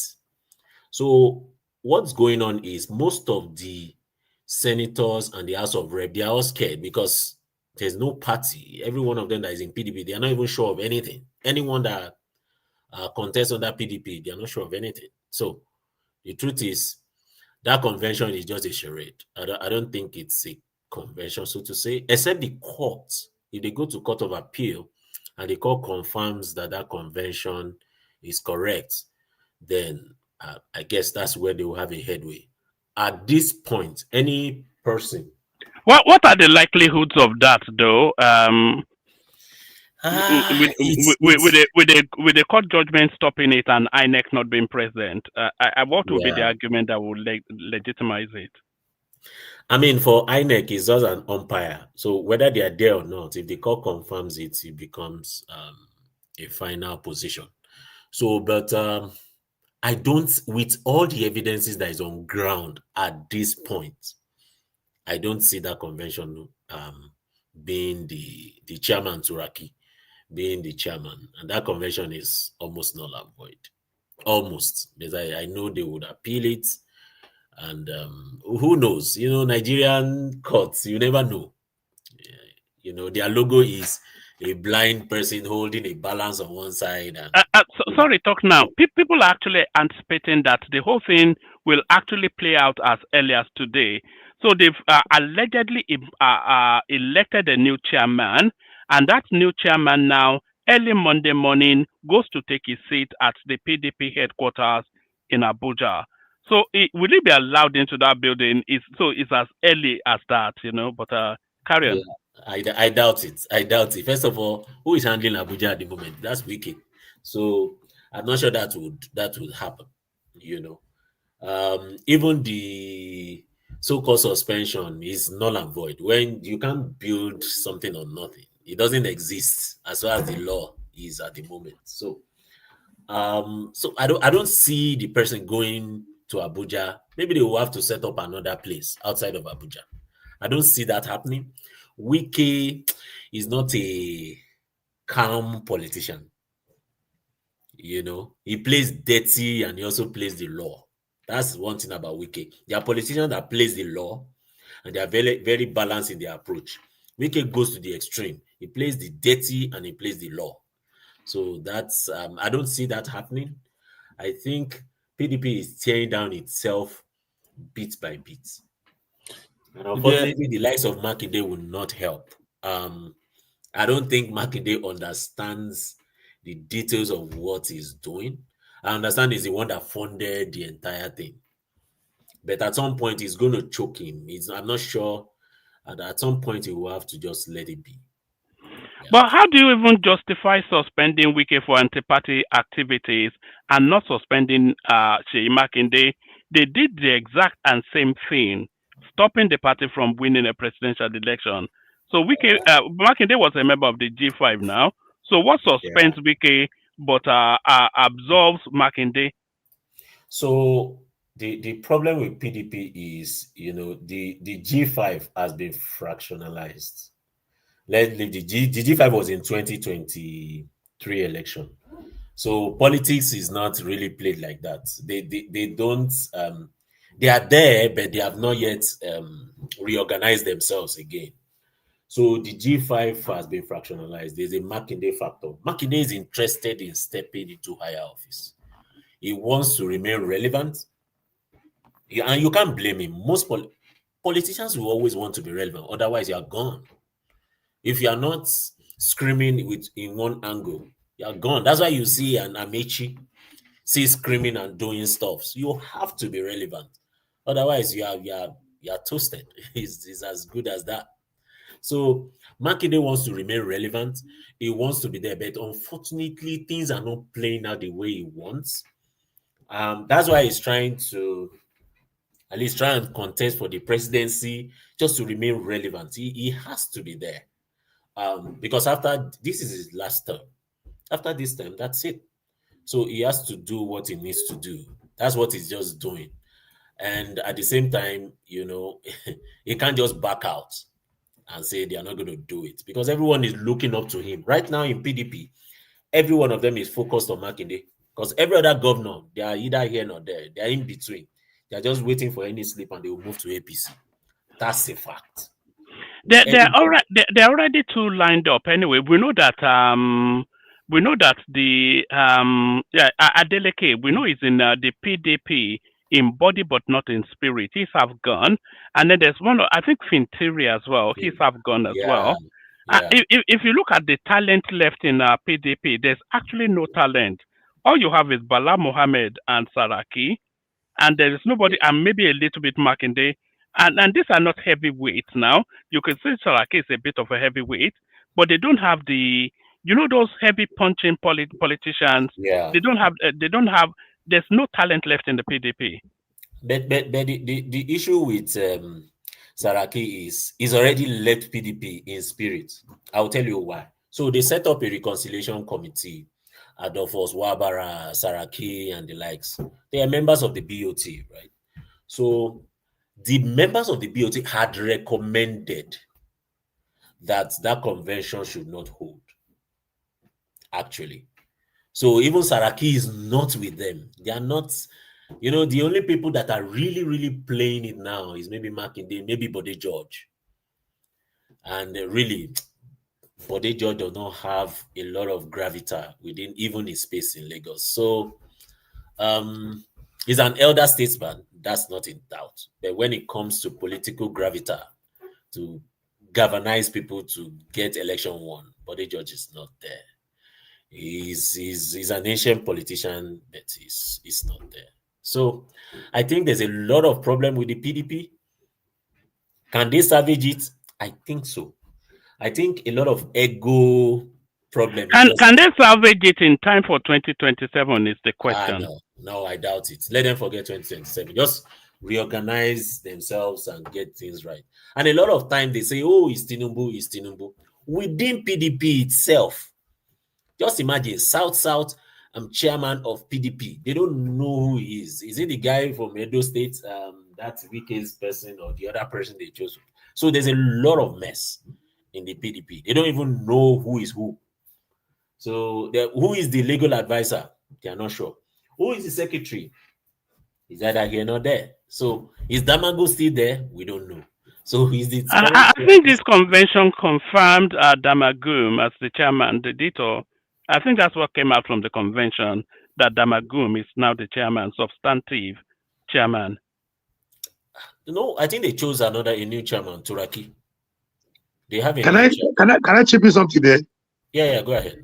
Do you know this guy is just smarter than them? Do you know Damagu in a way is actually Wike's man? Do you know he has been the one sponsoring, keeping Damagun there? So the PDP has dead as, if there's anything as dead as Friday dodo. PDP is gone, it's finished. The problem PDP is having is there's a lot of them that in their even the Bode George that made that pronouncement for expulsion. Do you know he has been on the side of Wike, but he never thought Wike was going to destroy PDP to this extent. At the beginning, he was with them. He was against Atiku for not letting the presidency come to the south. So I don't know where they're not here or there. Omari, where was Dele Momodu? He claims he's a chieftain. Where was he in that convention? It's just the whole thing is just a foul. Okay, one man. No, Dele The Momodu likes is a of new Dele person. Momodu, I must tell What's you, the political he's not relevance of Dele relevant. Momodu? He's not relevant. When did he join PDP? No, Dele Momodu is just an Atiku boy now. He will He's go. just He will go exactly. where He was called by Atiku called him in to be, because he's spokesperson or something. That's Yeah. all. That's how he joined the PDP. Can he win a councillor? No, he can't. In his state, he's from Edo State. I didn't even know he was from Edo State. He was from Edo State. No, He doesn't have a voting unit. He doesn't have a He doesn't voting have a unit in polling his unit. state. There's It's nothing even more about important in Dele Lagos than Edo. It's more important in Lagos than I do. I think he's not. He doesn't have the. He's not even there. He's just a member, just as a card carrying member. That's all. There's nothing to. So sorry, did he not even cross over to ADC recently? I don't even know the think party he will. wherever Atiku is, he's going. So that's the fact. He will always move with Atiku. Now Atiku man, right? It's already in ADC. It's a stalwart of ADC.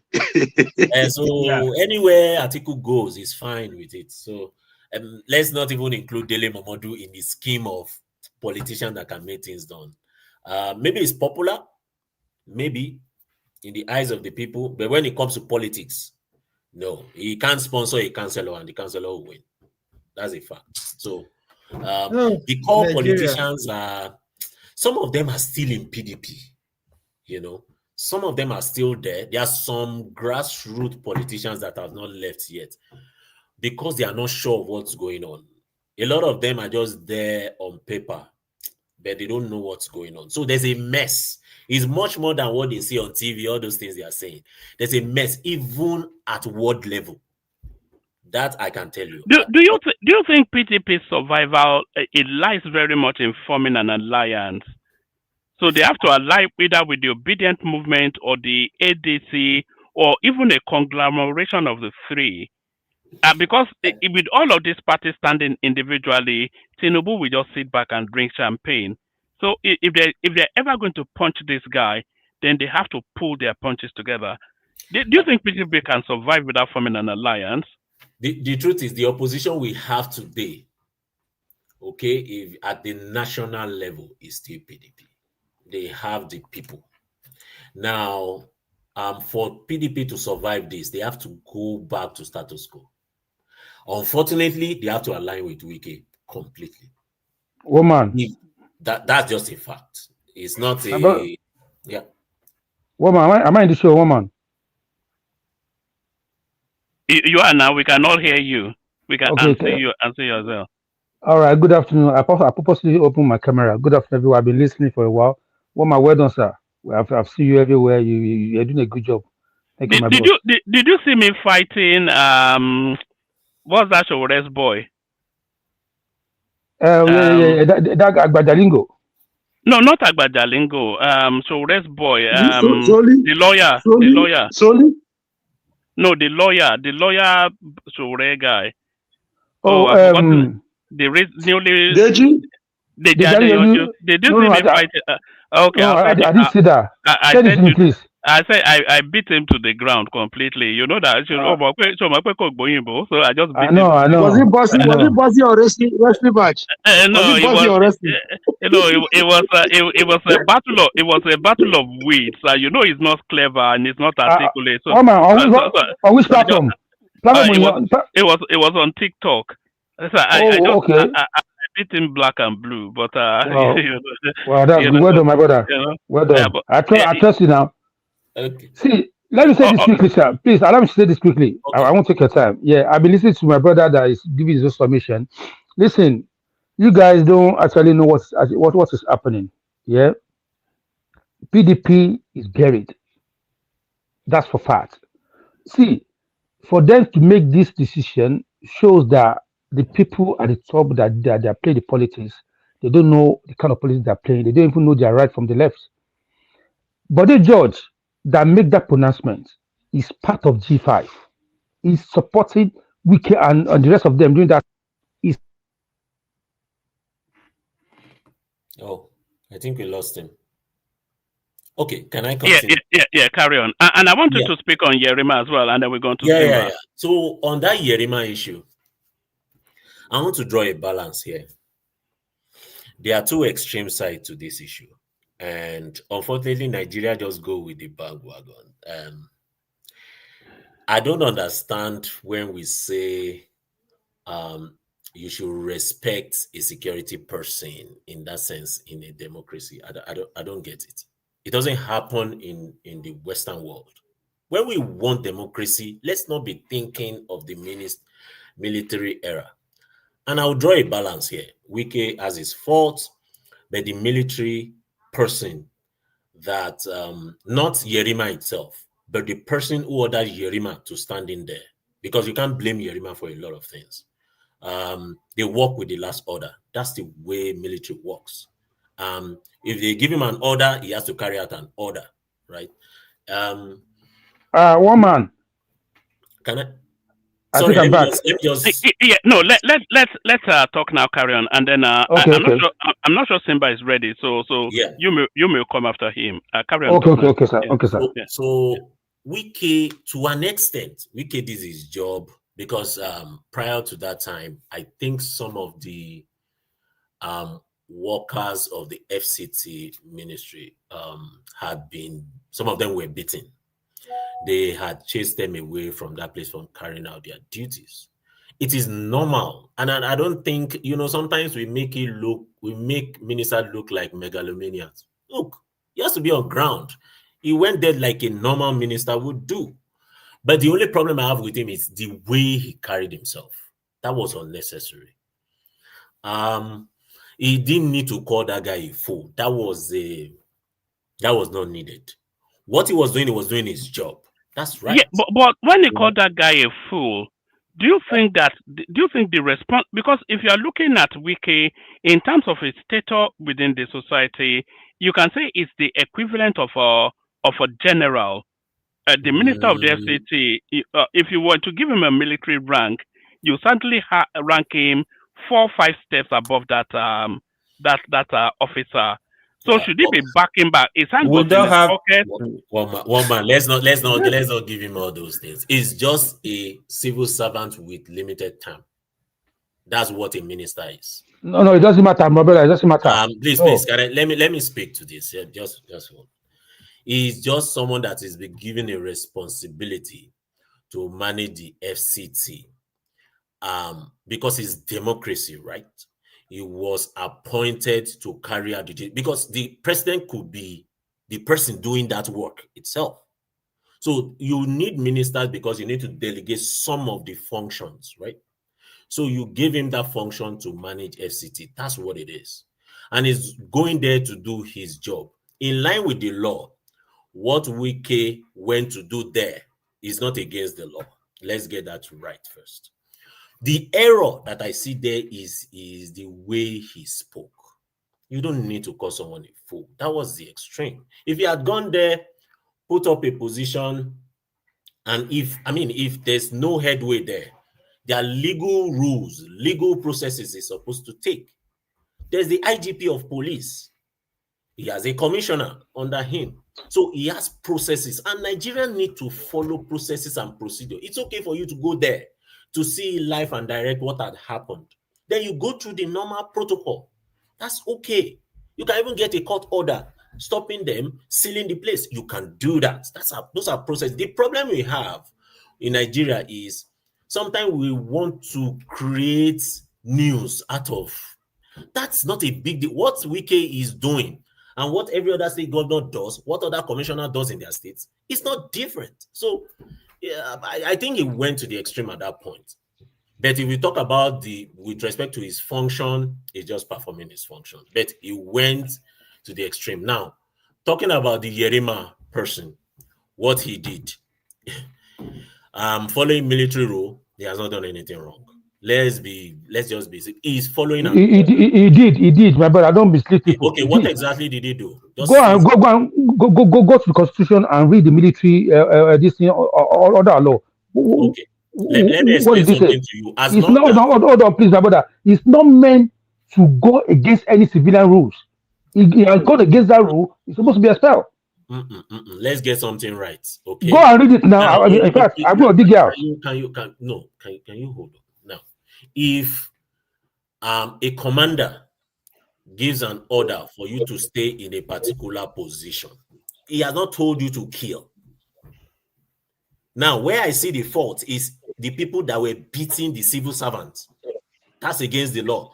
But for you standing in a position, from what I see in the video, is that if you tell me, let me ask Is that a him, position? Is that a position? no, Is that what it is? what did we see in the What video? are you saying? Talk now. Yeah. Talk now. This, please, is a military officer. Yerima is a military officer. Yes. The work that he's doing there is not for the military. Who told you that?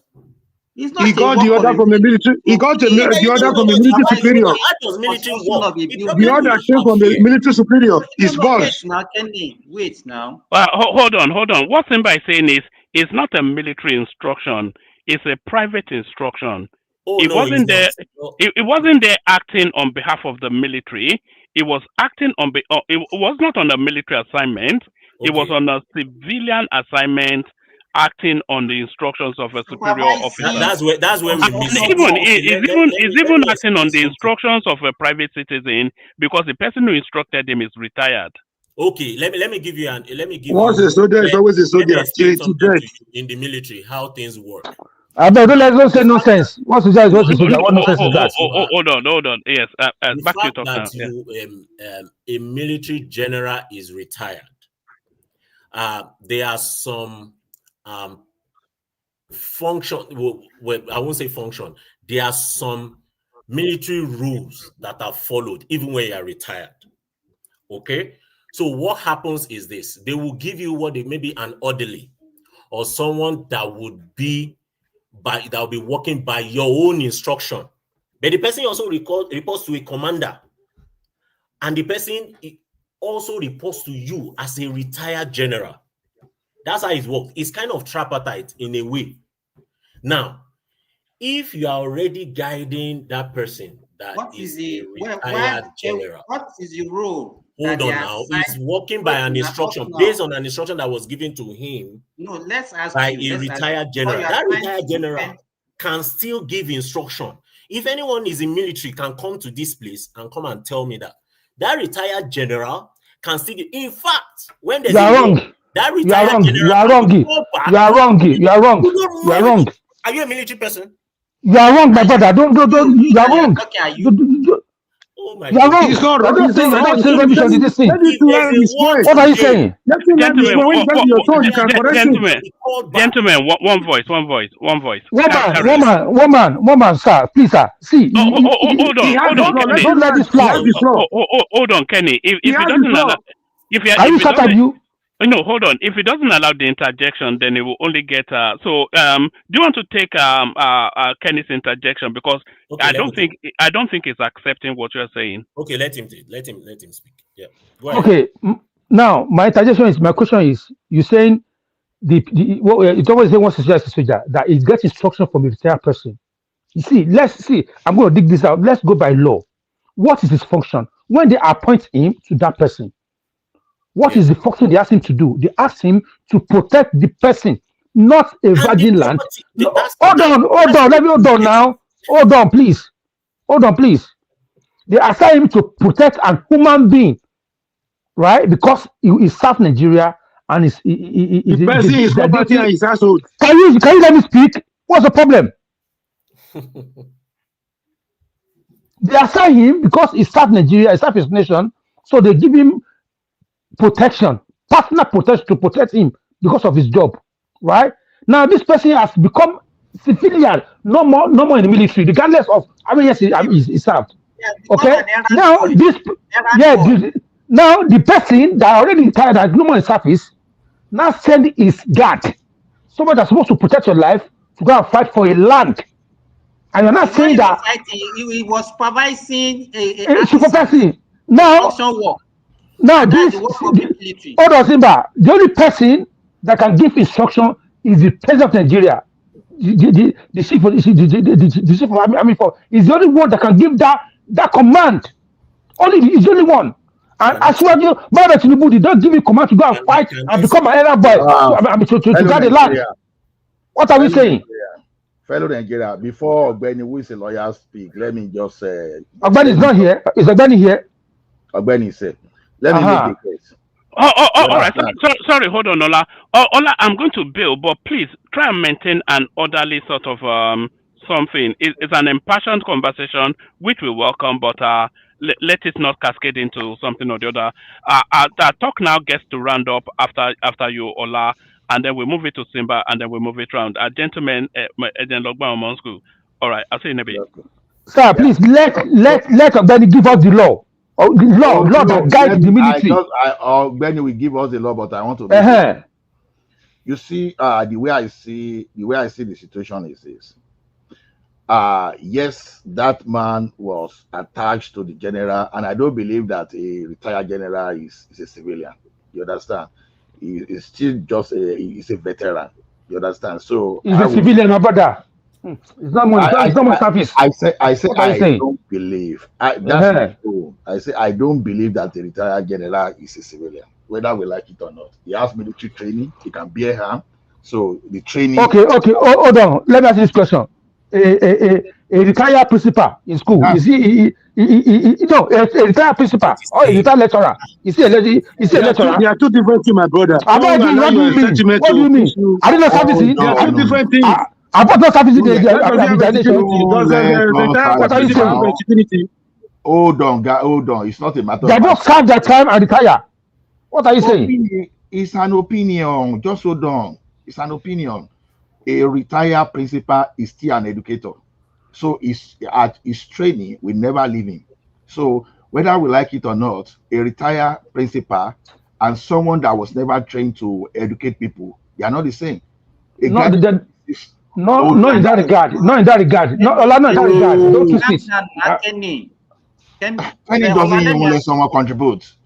I know. Can I just round up, please? No, talk now. Hold on, please. Simba, you will talk. Let me just round up. No, you will round it up. Ola, sorry, please give me this 1 minute. Okay, if we say that a retired army officer, not a military officer, is still a military officer, if he committed any offense, is it going to now be court-martial? I mean, like what they do, or is going to be subjected to civilian law? Okay, let me now say that yes, he will be subjected to normal civilian rule. Get what I'm trying to say here. When you retire as a general or within the army, there are certain benefits that is still accrue to you.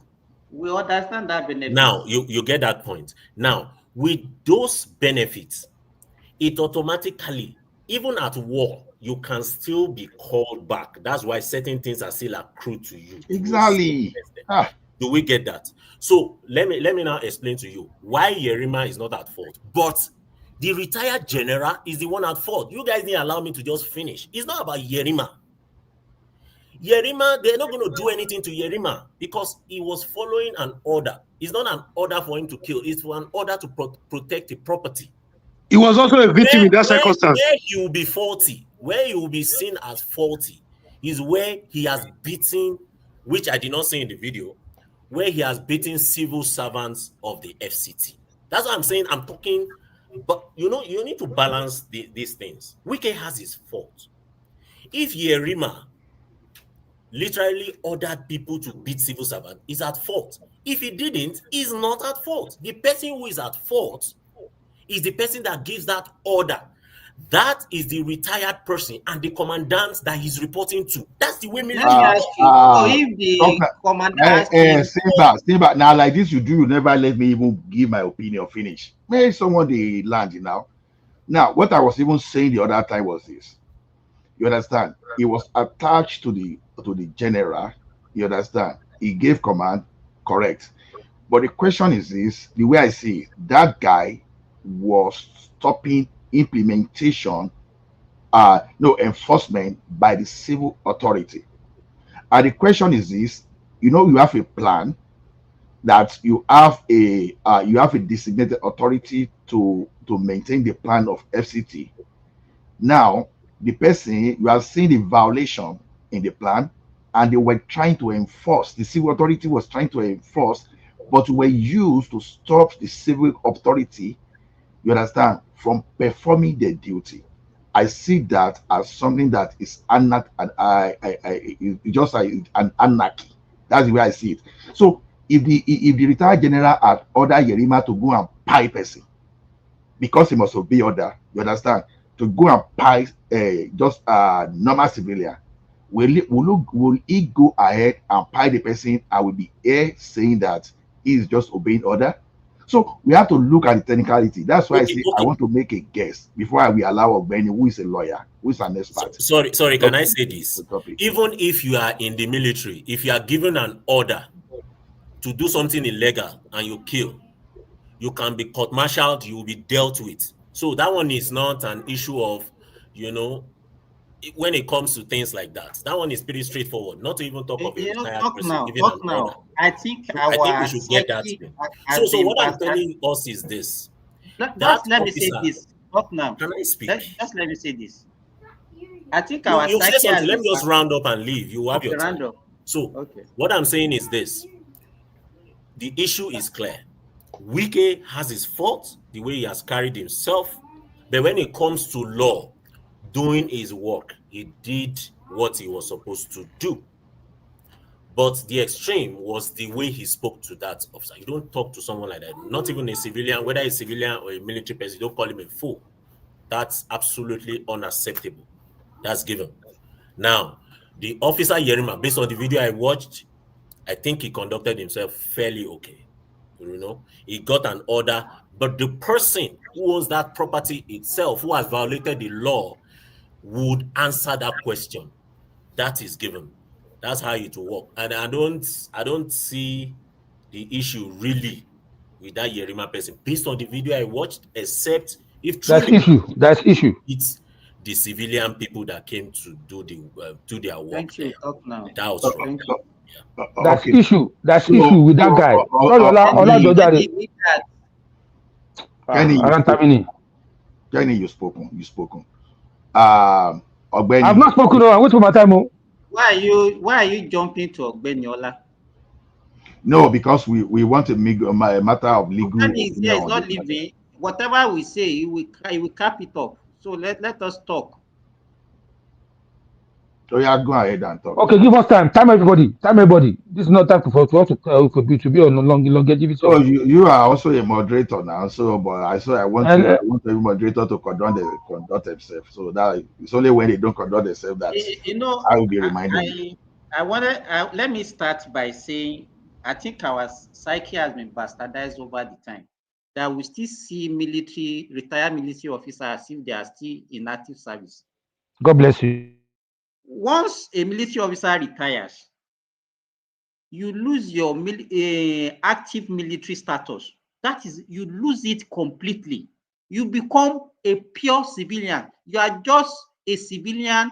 That rank, if the people are still addressing you with it, it's just like an honorary rank. That's what you become. And you are subjected to civilian rules and regulation. But because Nigerians will don't obey law, people still see them as if they are still in active service. You still see them behaving as if they are still in active service. And that is why all of us believe that whatever they are doing, they still have the right to do it. It's wrong. That guy, that Yerima, the person that is serving, does not even have any right to give him any order. The order has to come from whoever, maybe the people that are still in active service. So I don't know where we now say, okay. And then another thing is that where do we get this belief that whatever a military man does, nobody can verify them, nobody can do anything to them? It's like they are above the law, they can do anything and obey the last order. That's what they do. I think maybe because of long-term military rule and what we hear people saying, and that's why all of us have imbibed that habit and belief that, okay, whatever a military man does, they can go away with it. And that's why we are suffering. Then let me go back to this issue of PDP, whatever. People are saying PDP is dead. I don't believe PDP is dead. I think whatever crisis that they are having now, it might not be maybe for the next election, but I still believe that PDP is going to, they are going to bounce back. APC that we are seeing today, that everybody is defecting to, they will get to it will get to a period that it will self-destruct itself. And that's what happened to PDP. There was a time PDP was boasting, we are the biggest party in Africa, we are going to rule for 60 years and all those things.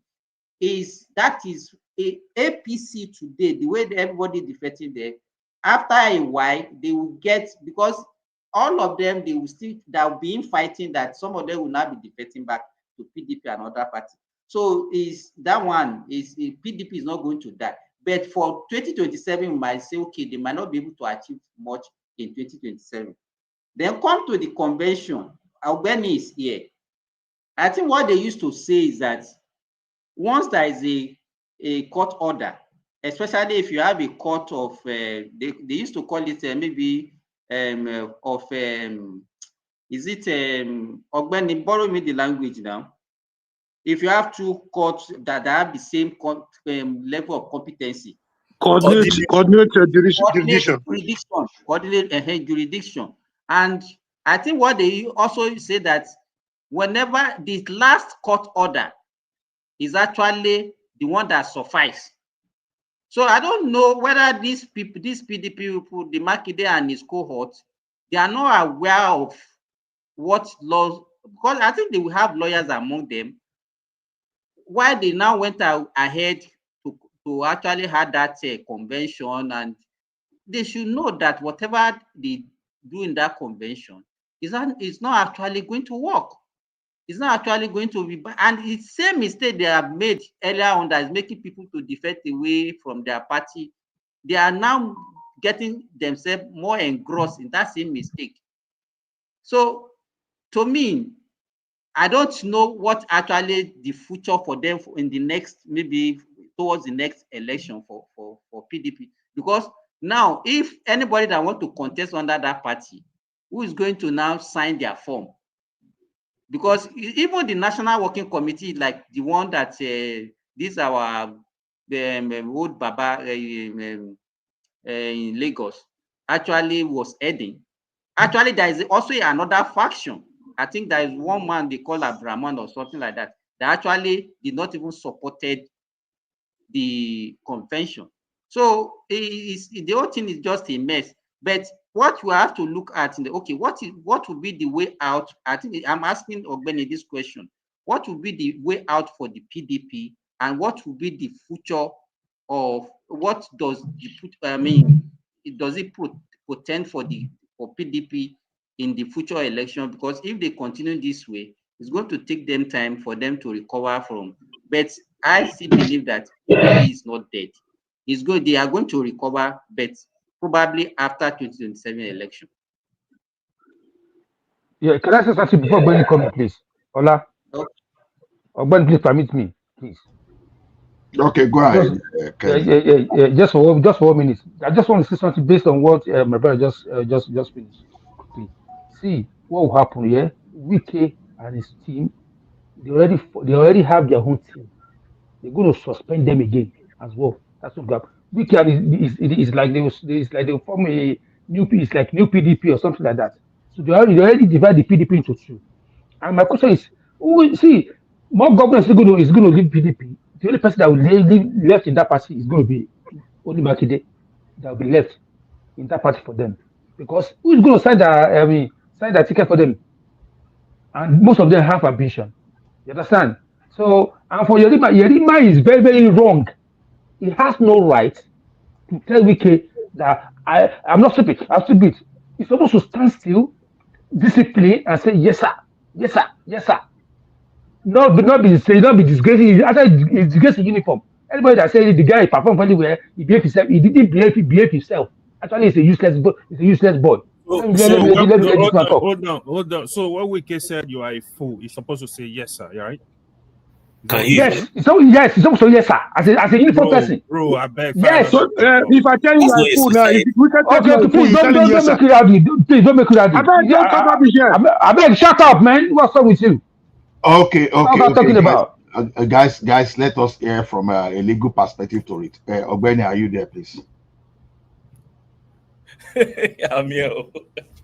Okay, That's now, that's so okay, like, can you please take us through? At least you heard what we've been discussing. Like, Ogbeni, help us.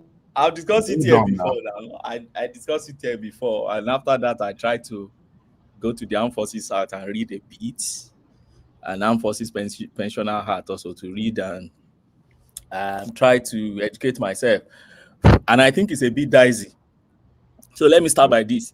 So if you ask yourself a question first. If a brigadier general, for instance, is sacked from Nigerian military, sacked, and I said, can he still Not issue? retired though. Yes, Sacked.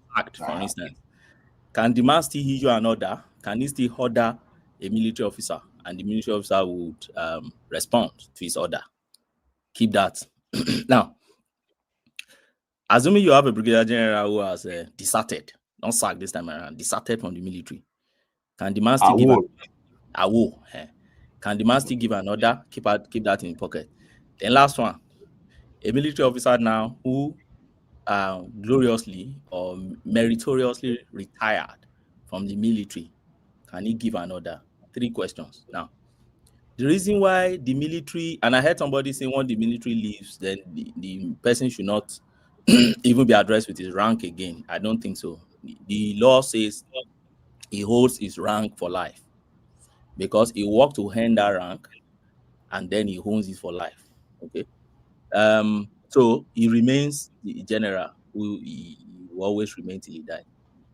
But a retired one. Ogbeni, I didn't say it should not be. I said that rank become an honorary. I didn't say it cannot be addressed. Is an inactive rank. So It's not honorary. It's just a retired. It's not honorary. There's the difference. It becomes an inactive one. In fact, the Armed Forces Act even gives a provision where the president can recall them. The chief in command can recall any military officer in Nigeria. So they are all what they call reservists. So the moment you retire, you are now part of the reserves. They're reservists. So you are on standby. You can be recalled anytime. So if there's any war, a good example is Israel now. Many of their retired and those ones who are no longer in the active military, they were all recalled during the Gaza thing. And they still have a huge number of reservists remaining in the civilian space, which they were on standby to be recalled. Okay, what's the point I'm trying to draw here? There's a difference between when you are sacked from the military, when you deserted from the military, and when you meritoriously serve the military. If they sack you from or you deserted from the military, your history of being military or any perks attached to your office is gone for life. But if you meritoriously serve the military and you retire, there are some perks of office that you go home with. Now, one of it is that for life, you have an orderly. But when you now have an orderly, the next question you will now ask is that, what is the extent of command that you can give to this orderly? And I think that is where that speaker, I don't know who that person is, the person that is trying to tell us that, I don't know, one of the speakers anyway. I can't be detailed. I can't remember the person's name now. So that is what I think that person is trying to enlighten us about, which is what is the extent of order that you can actually give an officer. Now, see, it depends on the detail of the authority of the officer that has been sent to you. To start with, the first answer is even no. You cannot even command that officer. You cannot command that officer. You are there to protect that officer. If today your commanding officer withdraws you from that man, you are leaving the man straight. Even if the man is at the point of death like this and they recall you and they say, come back now, your duty ends there. You have no duty to protect that man. So what I'm saying is, who are you answerable to? You are not answerable to that man in terms of a command chain. You are answerable to your own commander that is commanding you, not that man. But you are there to protect that man. That's the first, your primary role is to protect that man. And that's what I said now. Yeah. So what do you protect? You protect. Please, does this protection extend to his household and his property? That is where the controversy now lies now. Now, how do you protect the man? You protect no law explain what protection means. But what we know is that first, protection of life should be the number one. We all know that one. And personal safety too. And personal safety include you are monitoring his environment, right? You are escorting him when necessary to strategic places and probably all places. Then you are managing security risk put on him. All right. Those are the things. Then the question you also ask yourself is, does it extend to domestic shores? Because I tell people, I've seen some of my colleagues, they argue that those things are domestic shores, running personal errands. That it looks like you running personal errands. The man is not physically present there, but you are coming to run an errand by protecting that place. And some of my colleagues have argued and say, okay, if he orders you to cook and clean in the house, do you go and do that? Is that part of security or protection to do and cook? Okay. If we agree that you don't have the duty to do cooking and cleaning, and if he commands you, you have the duty to say no, then why not going to a land and be sitting there protecting the land? That's one argument. Another person have argued and said, no, that thing is part of protection of personal safety. What of if that particular land is one of structures or infrastructure that are strategic to that man's survival? Would that extend to protection of the man because that is what the guy survives on? Or the man has businesses upon which he survives on? So back and forth. But what is my own opinion? My own opinion is, first, the law is not clear on it. Whoever comes and tell you the law is clear on it, the person is just not understanding what our present law says. No, now we have a lot of issues with our laws. We are not. Ogbeni, please, can you read Armed Forces Act for us, please? A lot of people don't know about it. I beg you, in the name of God, please. Let him continue when necessary. No, I just want to keep that in. I'm not saying it's not continuing. The current. No, don't let us derail him. What section? What section? Armed Forces Act law is a big act. Guys, you know, tell him the section. You are talking to a lawyer. He knows how to back himself up, please. The current Armed Forces Act contains 297 provisions, and it's almost 200. For Christ's sake, what time? If you start today, when will you end? Next year? So we can't really go into that route and start reading Armed Forces Act. Okay. I'll dig you out now. Don't worry. Continue. Okay. So the point I'm trying to make is this. First, it is not that clear, but what is obtainable in other advanced countries? And I mentioned in the last time, I said, can't we borrow things from where things work? Is it only when we want to criticize our government we will be borrowing things from and say, it can never happen in so place. It can never happen in so place. Why is it that when issues like this arise, we don't look at other places and say, okay, what is obtainable in the US? What is obtainable in the UK? How do does their own military officers react to commands like this? What would have happened if things like this happen in the US? And that is where I would like to draw example from in this case. So now our law is unclear, but the convention in Nigeria is disobey the last order. And I keep saying that convention is a very wrong convention. In America, there, in the Trump first time in office, he issued a command. One of the military officers there, I can't remember now, I don't really follow US like that, refused and said, this is unlawful command. I will not budge and I will not do anything because I've sworn to the Constitution of the America, not the president. I'm here to protect you and obey every lawful order. If you come to Nigeria, I've seen some, and it sounds so very funny. I've seen many Nigerians say, it is obey the last order. Even some of my colleagues with legal minds. And I told them, I said, but a few years ago, Barrister Femi Falana went to court, if anybody can remember, in the case of Kuti and Nigerian Army. Barrister Femi Falana went to court. What happened in that case? Let's look at the fact of that case. During, I think it was Jonathan's time, they ordered some of soldiers in the Northeast to face Boko Haram, but they did not give them weapons to face Boko Haram, and they refused. I don't know if anybody can remember that scenario. They did not give them enough weapons. We remember vividly. He won the case for them. He won that case. And if you go to the judgment of that case, the judge said it clearly. They are meant to obey lawful orders. Particularly, in that case relate more into their life first. Because in the military, it's actually your life first.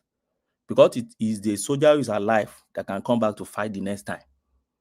So the court said, how you command somebody to face enemies when they are not properly equipped, and you want that person to obey that order because of the nonsense convention that you must obey every law of order. You told But someone plus to or come to minus, fight. yeah. But plus or minus, it still remains a convention in the military. So if Yerima was trained that way, nobody can blame Yerima. You cannot blame that guy for obeying the last order because that is the convention. Don't forget that in all these things, it's not the military, and in fact, in all disciplines, you are not regulated only by the laws. You are also regulated by the But Ogbeni, based on the precedent you quoted now, that the case that Falana won, so there's a precedent that you only obey lawful order. Yes, but don't forget that precedent relates to if it affects their life. Do you understand? Okay. Because they were actually sending them to the den of death without it keeping them. So one can extend it. Right. I hope it's not overstretched. Do you get what I'm saying? One can extend it and say, okay, if you're obeying every lawful order, why would you obey somebody? In fact, you can't even, that man cannot even give you a command to start with. Let's say he got the command from his own commanding officer. Why would you obey your commanding officer that is saying that go and obstruct enforcement by an organ of government? Because as far as I'm concerned, what Wike has come to do in that place is to enforce executive order. I've seen some people, they say, hey, you should first go to court, and I laugh. Some people don't even understand how democracy work. Everything is not about court. Even when you finish your order in the court, do you think it's the court that executes orders? It's the executives. They are the one that will still execute order. Is not when if I have a case with you in court and the court said they should go and seize my car, it's not the court officer that will come and seize your car. The court officer will come with their paper, and then they will go and get police to go with them. If the court said, go and demolish that property, it's not the court that will roll their tractor. It is the executive, the people in that minister's office, the enforcement unit. They are the one that will come and roll their tractor. And if the minister also has his own quasi-judicial function, he has some little enforcement powers too. For instance, if you are using a premises unlawfully, the minister doesn't need to go to court first. The minister can order there in their office and say, look, that property is being used against the condition for the title for that property. They don't need to go to court first. They can say, go and seal that property. Is that not the reason why you see NAFDAC sealing property, NDLA sealing property? Are they not all branches of executive? The governors of a state can seal property. It's part of it. In Lagos, last man, all those guys, not last man, what do you call it? That minister, they seal property. They don't need to go to. It is when there is now dispute, then the aggrieved party is the one that will go to court. So when you now come to this case now, the next question I now ask is that, okay, this man is protecting this property. He has his order. The convention is that you obey the last order. Yes, he's following the convention. That is his training. We may say he's not properly trained, fine, but that is the training they gave him. He has not done anything wrong. Now, when you now come to the issue of whether he had altercation with Wike, and whether that altercation, I've said it here before too, I think last 2 days when I came up here, I said, that guy conducted himself respectfully by saying, I'm not a fool. Now, but one of my colleagues has also pushed an argument and said, look, you are saying that man has conducted himself respectfully. Would a commander, assuming a brigadier general or a higher officer told him, you are a fool, will he speak back and say, I'm not a fool? The answer is no. No military officer will speak back to any other higher ranking military officer. When they say, are you a fool? You say, yes, sir. That's what he will say. Or fire. The Wike is a bloody civilian here, man. Bloody bully. Wait, why would you say that to Wike is not a general? So I don't agree with that argument. Mr. Ogbeni. Yeah. I just dig something out. God bless you, Ogbeni, for being so please balanced. Now, can you please? What's wrong with this man? I just want to talk now. Allow me now. What's the problem? I just dig something out. this thing about the Nigeria and Armed Forces Act. Yeah. Yep. So you're right because it said once a soldier retire, he become a civilian and is protected like any other Nigerian under normal civil law, right? What Police section is that? protection. Hold on, one sec. 1 minute, sir. Give me a second. Give me a second. Okay. Because the reason why I'm asking for that session is that I've read this thing like about past 2 days now. I tried to look for the exact provision. I can't really find any. The only one I can find has to do with misconduct of. It talks about misconduct of retired officer, something like that, or failure or to perform some duties, or if the president recalls you and you refuse to obey that, then what happens to you? Those are the things, and I can't really relate it with the issue on ground. An interpretation of those law matters too. So it's not Yes. as if you read Not a it straight letter for academic. letter. Yeah. It's not. Me, as far as I'm concerned, the only major authority on this thing is presently Jack Kuti and Nigerian Army that Federal on one. And if one has to stretch it to achieve the end of justice, I think it is time for our military to know that you don't obey just any order. Particularly, and we're at a stage in the history of our nation Democracy. where Ogbeni, yes. Section 217. Okay, Nigerian Constitution, Section 217. 217. Yes. Nigerian 217 talks Constitution. about Which subsection? Which subsection? Can you? What is? Oh God! What is your problem, this man? I'm trying to help you to make it easier for You are us. not the one. This is I'm lawyer. talking to. I'm talking to Ogbeni. Ogbeni is a lawyer. He's my brother. I'm talking to him. Constitution or Armed Forces. Okay, Constitution. Yes. You say Constitution? Nigerian Constitution. Yes. Nigerian Constitution. Okay, not Armed Forces. Yeah, of course.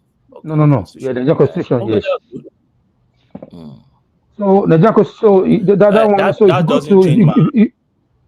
Yeah, Ogbeni. If you go further down, yeah, it says the Constitution. It's 217 explain the duty of the Nigerian Armed Forces. Hello, So am I you talking go to around myself now. or anybody hearing me?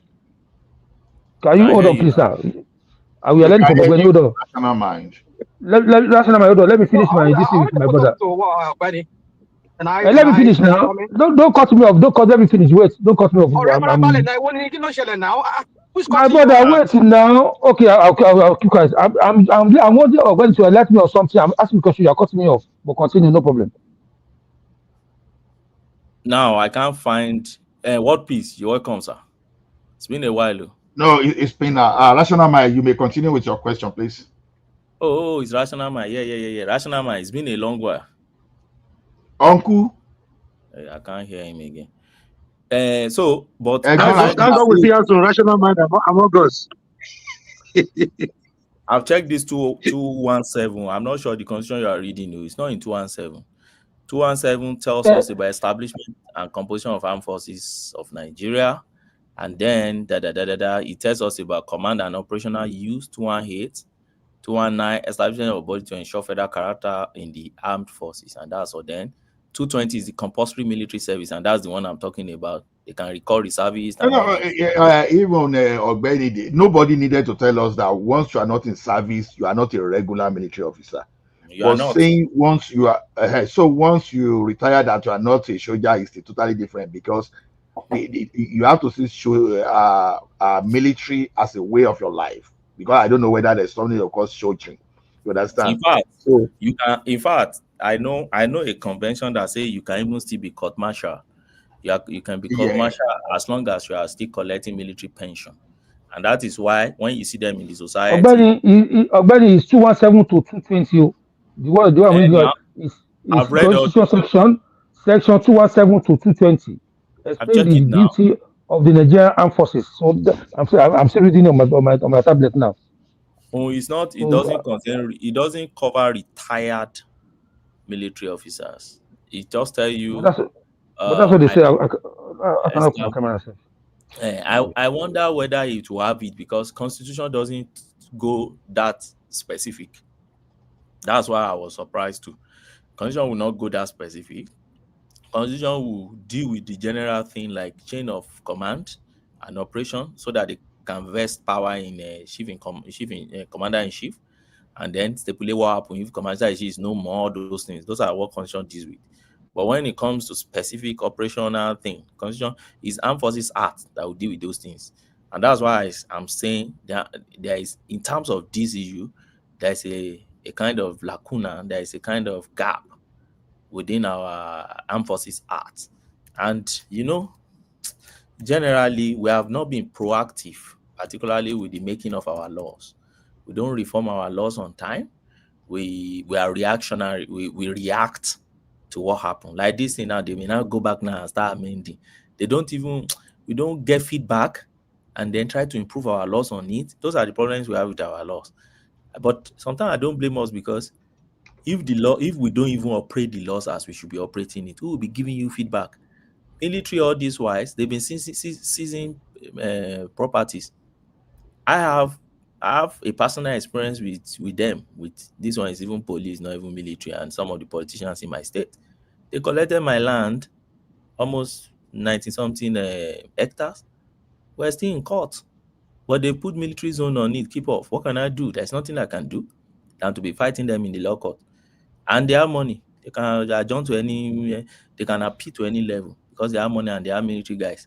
So even if I win in court and I take charge of that land, they can still evade me anytime and still pose insecurity on my land, and they are military. So we experience this thing all every day. So when people now support military in this, sometimes I have a gap.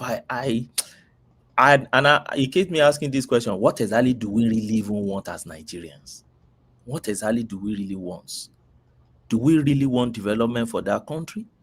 Or we just want to use that country to be playing Telemundo, you do me, I do you, or Mario? What exactly do we do really? And like Simba said, which I agree with Simba 100%, our mentality has been so dented that we don't even understand, we don't even appreciate that there is a limit to the roles of military in this. We shouldn't even have soldiers roaming in our street. We shouldn't have soldiers roaming in our street. I've been staying in UK for how many years? That is why I'm even on this issue, because we just believe, since I've been in Canada, I think I've ever seen soldiers twice in my life. To me, you understand? Twice in my life. The time I saw them here, they were campaigning for people to come and collect form to join them. That was the only thing that I saw them, and they were campaigning. We should come and join them, come and join British. And they were, like advertising. They were sharing flyers, and so if you approach them, they came to the university, to the university campus to come and recruit graduates. So they were sharing on convocation day. They were trying to convince some of the graduates to join them for reserve and all these things. That was the time I saw them full kitted, young guys. Said, Ogbeni, do you remember he said that happened in the UK last time when two of the young guys find one of the soldiers in Southwest here in front of the barrack? They find a soldier. They macheted the soldier in front of the barrack. You know what they did? The soldier man called police. They call policemen to come and arrest those people. But if it's Nigeria, what do you think will happen? No, let me tell you another one. I just live in the past. Yeah, I've seen one video where all these police, the not even real police, traffic, what do they call them? Those ones that gag tires if you park anyhow. Those tickets, those ones that give tickets. Highway patrol. Those ones, yes. I've seen where military they park, or was it police? Was police that park that quickly went to McDonald's to go and buy something? The guy gagged their tire and give them ticket. They didn't spend more than 10 minutes inside that place, and they were begging. Of course, even they do it to police. The guy said they can't pay. So I was wondering, if it's Nigeria, they will beat your hell out of your life. You are gagging police. God bless you, Gary, if you're this. So our mentality is so dented down that we now see police as. But for me, like that first speaker said, I can't see anything wrong with Yerima. I think Yerima acted within the bounds of the convention and the way they've trained them. They train our military so far. But the only area I see problem with Yerima is first to be shouting on, and that is the area people don't even really look at. You can't look at a police officer and tell a police officer to shut up. You are talking, police officer is talking. God bless you. And people are not saying anything. They say, "Oh, he did well." I said, "What? Yes, maybe in terms of Wike, his confrontation with Wike, yeah, he tried to. But will he have slapped Wike? What will he have done? Will he have said, "You are a fool too"? That would have been against his relationship with civilians. So that is, even if it's not Wike, even if it's not nice civilian, that's how it should be. So I'm not fool. What do you mean? Explain what you mean by fool. I'm not. But looking at the police officer and say the police officer should not talk when you are talking is that's not Ogbeni, sir, I want to ask you, what was the rank of that boy, and what was the position of Wike in terms of position? And my second question is, if it's senior ranking president telling him you are this, you are that, is he going to reply him like that? No, they are not on the same lane. So Wike, but when you want to look at it, let's look at it from this angle. And I've canvassed the argument somewhere before, but they all shouted on me and said I was wrong, and their lawyers, so I just left them. Okay. Wike is carrying somebody's authority, the president's authority. Exactly. That's the person Wike is representing. Most time people don't see it. They just see Wike. I said, this man is representing the president. Wike is not like the governor that has his own executive power. Wike is not. It's not like the governor that has executive power, that his power is limited. Wike is appointed by the president. He's a delegated, he's acting as in a delegated role for the president. In actual fact, the president is the governor of Abuja, and Wike is seen in situ for the president. So when you want to say chain of authority, if the president is commander-in-chief of armed forces, that is the authority Wike may be carrying as far as Abuja. That's what's carrying, because it's the mouthpiece of God or president. Yes, so it's an argument.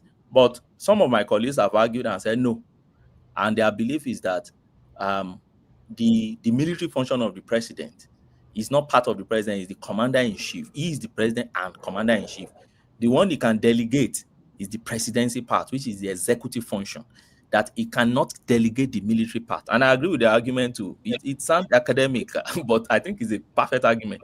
So they said, can the president delegate his authority to declare war in Nigeria, which is the yes, he can. And can he delegate? Can. No, he cannot. No, I don't think so.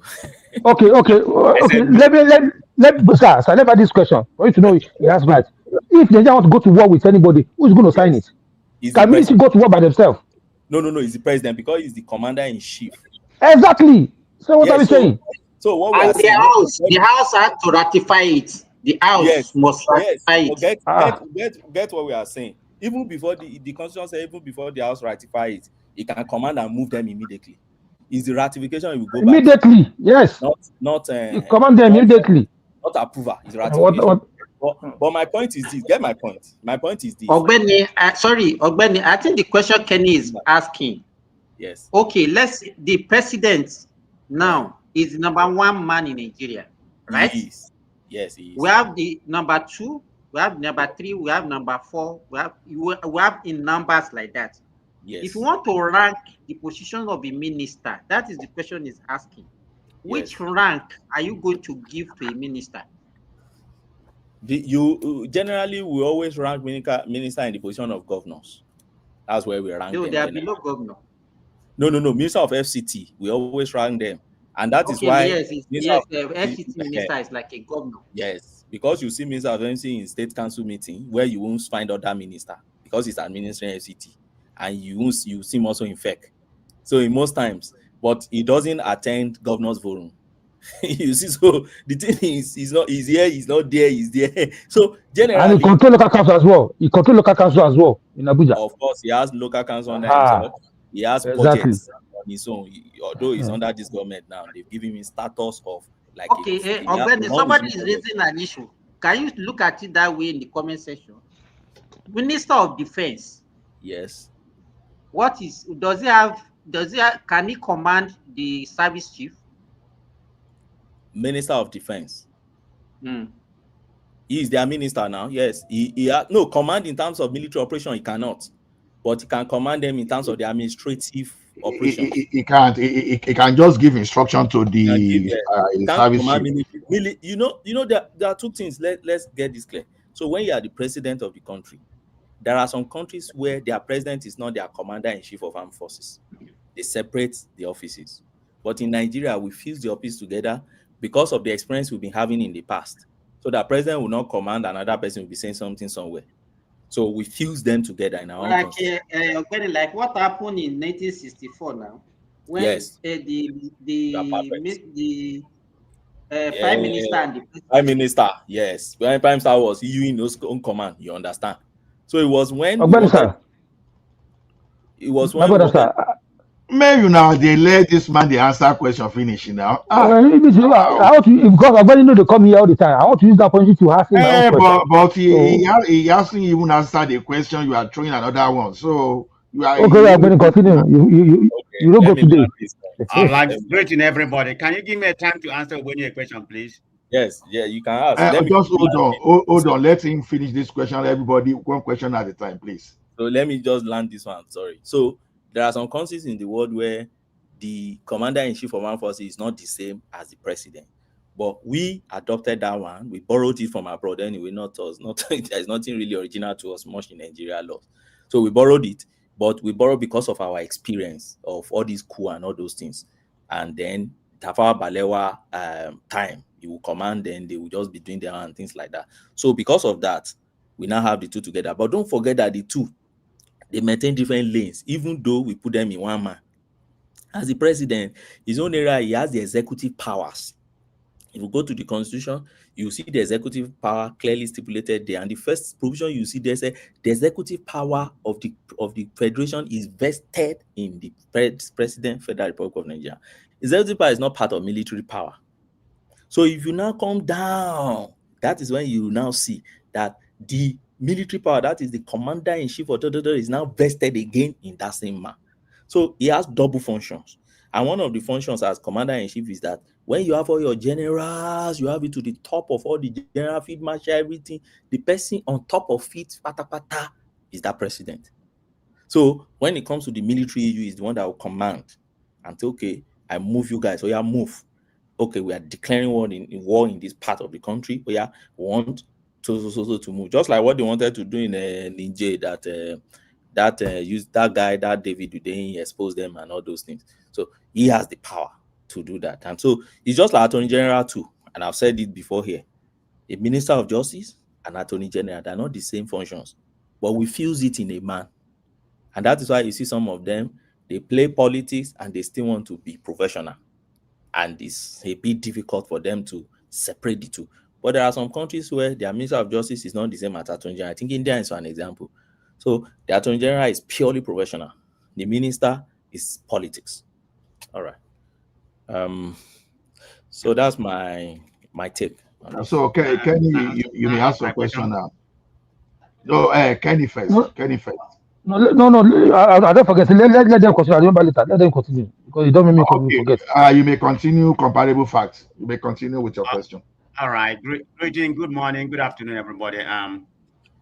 Especially to our lawyer in the house. And of course, greeting to you. I greet you, sir. How are you, sir? So, as you eloquently put it, like you said, the Minister of EFCC, Wike, has the governor power, being delegated by the president, but it's not inherited as a governor. He doesn't enjoy the power of a governor, in that regard. But we know, what we know what the commander-in-chief delegated to him, which is he has the right. He has the right to supervise the land, revoke occupancy, direct land administration. So he has a lot of authority when it comes to that. That's where I agree with him what actually happened. But my question to you is that what actually transpired, last week or 2 weeks ago, is it not misuse of asset by deploying that officer there? So my second question to that, they are kind of intermingled. Does a retired military like the admiral, does he have the right, to order a serving military, high-ranking military? How do you see that? Okay, I think I've answered that question before. Oh, maybe I didn't hear you. So I said that Yerima's function with that man should stop at protecting the man, the role he has to play is to protect the man. Go to anywhere the man is going to, protect the man personal safety, monitor the man's environment, escort him to strategic places, advise him on security risk, manage his security risk, and all those things. Those are the reasons why we deploy these people to them, because one way or the other, when we were in the office, they might have enemies and all those, step on toes and things like that in their public function, particularly relating to security. So they remain an endangered people till they died, because they must have people going after them. So that's why they have all those things. But how do you define protecting a property, particularly a vacant property where the man is not living? Assuming it's a property where the man is living, one can explain and said, okay, you're not just protecting the man, you're also protecting the man's environment and monitoring his environment. So if somebody is coming to demolish that place, it's part of protecting the man to say you're protecting where he's staying. But this is a place where the thing is empty, it's an extra land and things like that. And then you now deploy somebody, a military officer, who should be in a better place to be working, to go and be protecting the place. But look at my argument. My argument is this. It can be argued this way and the other way. First, I deal with Yerima himself, and I say Yerima has not done anything wrong. Why? Because if the military deployed him to that place, there's nothing, he can't say no to the thing. Except if we have to follow, I cite example of Kuti and Nigerian Army, where the court said, obey the last order is not obey this last order, it's obey the last lawful order. So if the order is unlawful, why are you obeying it? But again, are you sure it's the military that deploy him or the man that is guiding? So you will need the military to speak out. But for now, we've seen the military also protecting him and supporting him. Abi, that's what we have seen so far. They've been sending some tweets that doesn't even make. I don't even know how petty. I don't know it's even the handle of their Twitter. The kind of what the military has been tweeting recently regarding that case, an insinuation. The parody. You can't to me, that was like undermining the CNC for that rubbish they tweeted. Yeah, I can't even understand them tweeting out and say we stand firm. I say, why are you fighting? This is the reason why you are not even taking security of the country so serious. And you see the ex-military officers, also the Shise, former service Burata, and all of them coming out and be condemning that nonsense one. We're even calling a national breach of national security, privately owned land. There is a street fight on it, and you are saying the national. So you can imagine the mentality, and that's the person who headed our military for years. See the kind of havoc Buhari has caused our country.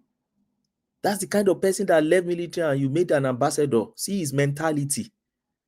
So occupying a privately owned place by a retired officer has something to do with national security.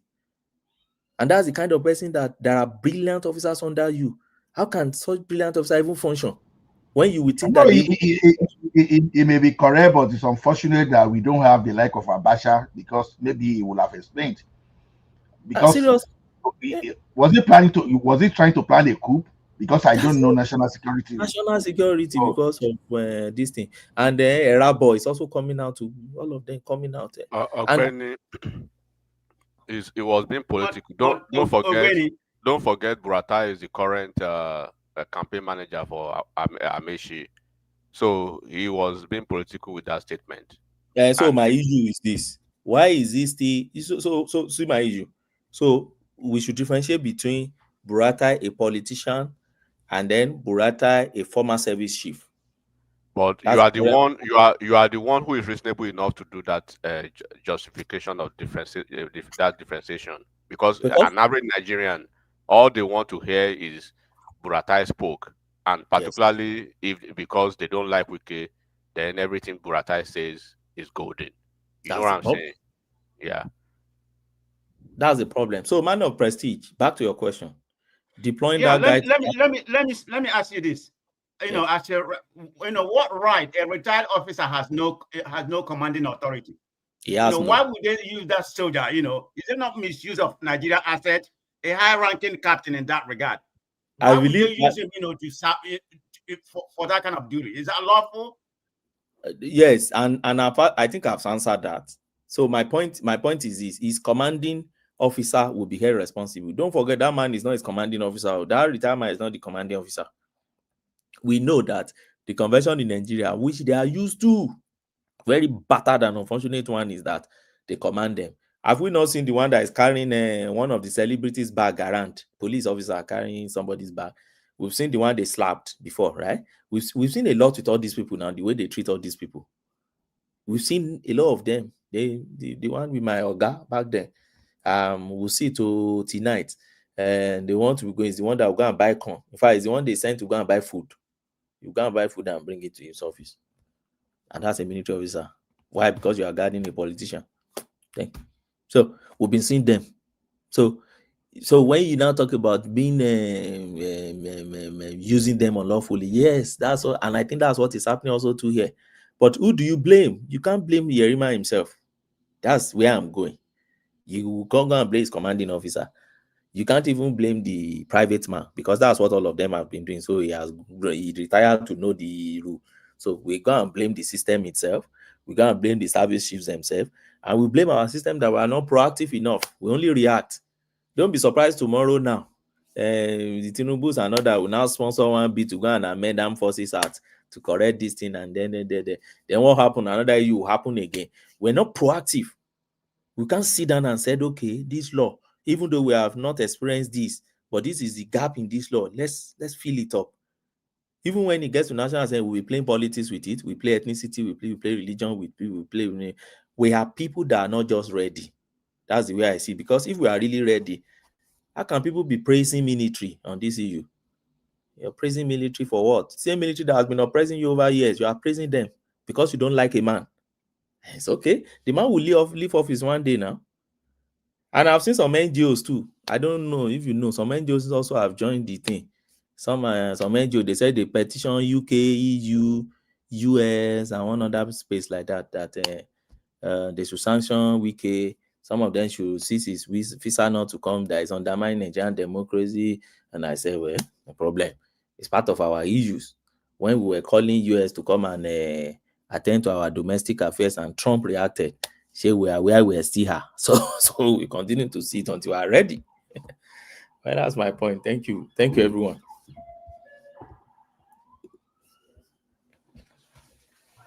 But you didn't talk about PDP. Give us place about PDP now. PDP, power to the people.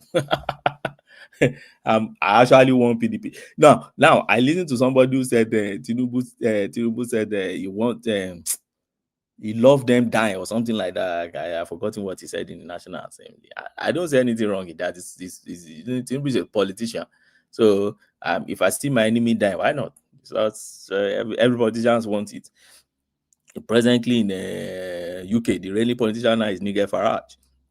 And he keeps saying every day that conservative is dying. Labour Party will die. They will all die. So reform, UK reform is the only one that is emerging.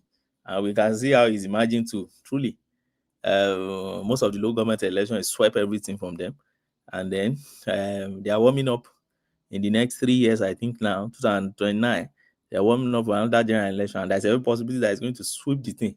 So it's politics. For every politician, you don't want your enemy to survive so that you can get to the office. So it's not the duty of the present government to make the opposition to survive. Now, but I know in democracy, we all wish and we all want to have opposition. And we all want, because we believe, and I also share that belief, that when we have opposition in our space, it will allow check and balances. And then it will reduce desperate politicians, and then it will reduce ass leaking too. I know it's going to realize, because if you have options of where you go to, and there are viable options where you can put government on their toes and win the power, you will go there. But if there's nothing, you will stay where you are and you are just both leaking them, romancing them, even when they are not working. So we all want opposition, but it's not the duty of the government of the day to ensure that they survive. Now, the duty of the government is to ensure that it's not the one killing them. So don't miss my word, because I know some people now in the comment section will say, okay, why are you killing them? The duty is not for you to kill them, and the duty is not for you also to hurt to their survivor. your duty is to allow that there is a neutral ground where they can survive. If they like, they should survive. But if they are full of greedy people and they want to come and join you, why not? You won't chase them away as a political party. You will become expanded if they like. Now, another person said that, okay, then it means the way APC is going now is going to take over and then PDP is dead. I don't believe that. I agree with Simba. We all remember the Obasanjo 2003. We all thought PDP would be for life. Obasanjo was sweeping everywhere, swept everything in Southwest, started sweeping, except Lagos. Sweep. But at the end of the where is the same PDP today? The same PDP now is very minor now in terms of this thing today. So what are you making out of that? So yeah, it's time of APC. APC also will die. But for me, what is ultimate in all this is what we should learn from this as a people, as a society, as a state. What are we learning from all these things? When people point fingers to APC today, I ask them, what is APC? APC is a very abstract concept that I can't, it's just there. It's an SPV, it's a special purpose vehicle. Not even special purpose. What's the special purpose? It's just a vehicle where almost everybody in PDP before jump into it. And we, the populace, will be pointing finger. APC is the problem. APC is the problem. If tomorrow they jump into another vehicle, we say that vehicle is the problem. But why do we see the vehicle as the problem or the people inside it? Why? Senator Sani was somewhere in was he Abuja recently? He was talking about Amechi. Amechi just finished and left. He didn't want to get his response, but he gave him a response. Although Amechi came back also to come and warn him never to talk about him again. But you cannot. You're a public officer and you are talking about the government. People should talk about you. You have no monopoly of talking alone. And Jeremiah said, look at this guy. He was House of Assembly right from 1999. He has never left government until 2 years ago. And now he's telling us how to chase government the way and how to make our place great. If you cannot do that for almost 30 years that you have been in government, why do you want people to trust you now that you can effect change? What did you do when you were in office? Were you not the same one who was doing training from Kano to Maradi, that you were taking University of Maritime to a desert in Katsina where there's no water and no single train for South-South-East corridor? Same you. And these are the same people you now want to be begged, to be telling, to charge to come and fight for you and go to the street for you. No, you and your family go to the street and let's see what happens first. And so, what am I saying? What lesson are we bringing from this PDP APC thing? For me, the main lesson to me, which I like emphasizing on, is that we should face our politician as a single individual and not just these vehicles. This vehicle is not our problem. If we think the vehicles are a problem, we are just dead. The politicians. So at your own state level, face your governor. Say, okay, don't look at the governor's party because they are in one party today, they are in another party tomorrow. That's not what is really what matters to you. But when you pick it, it's okay. This governor, this particular man that is called Alex Oti, is he performing? They said he's performing. Okay, whichever party he goes to, go and support him because he's performing. Okay, this Tinubu guy, is he performing? They say he's performing. Whichever party he goes to, I'll go and support him. I think we have gotten to that stage now that we should understand that it's about the person. It's not only about party. So if they said this one, look at all the Okada men that Labour fed us into House of Rep. Where are they today? When Labour won in 2023, many people were rejoicing. He said, I remember my friend, he said, even an Okada man won. Even an Okada man won. We will deal with these APC people. Don't mind them. I said, where are they today now? Those Okada men now. If any of them have crossed the APC, they just use those things as vehicle to enter. They were all collecting Jeep up and down. When Abure said they should stop collecting Jeep, what did they say? They said, you should come and give them Jeep now. And they were all saying, yeah. When emergency rule happened in Rivers State, didn't they all vote for it? And you still think APC is the problem? We have to have a rethink. We have to know how to be critical in our thinking. So that's my own. And so to go into the legal issue in PDP. Now, a lot of things is wrong with that convention. I don't see how that convention is going to stay. I don't know. First and foremost, the National Legal Secretary, who was supposed to sanction it or something like that, is saying you forged my signature. That is in court. Sule Lamido was supposed to contest. They didn't give him chance to contest. That is in court.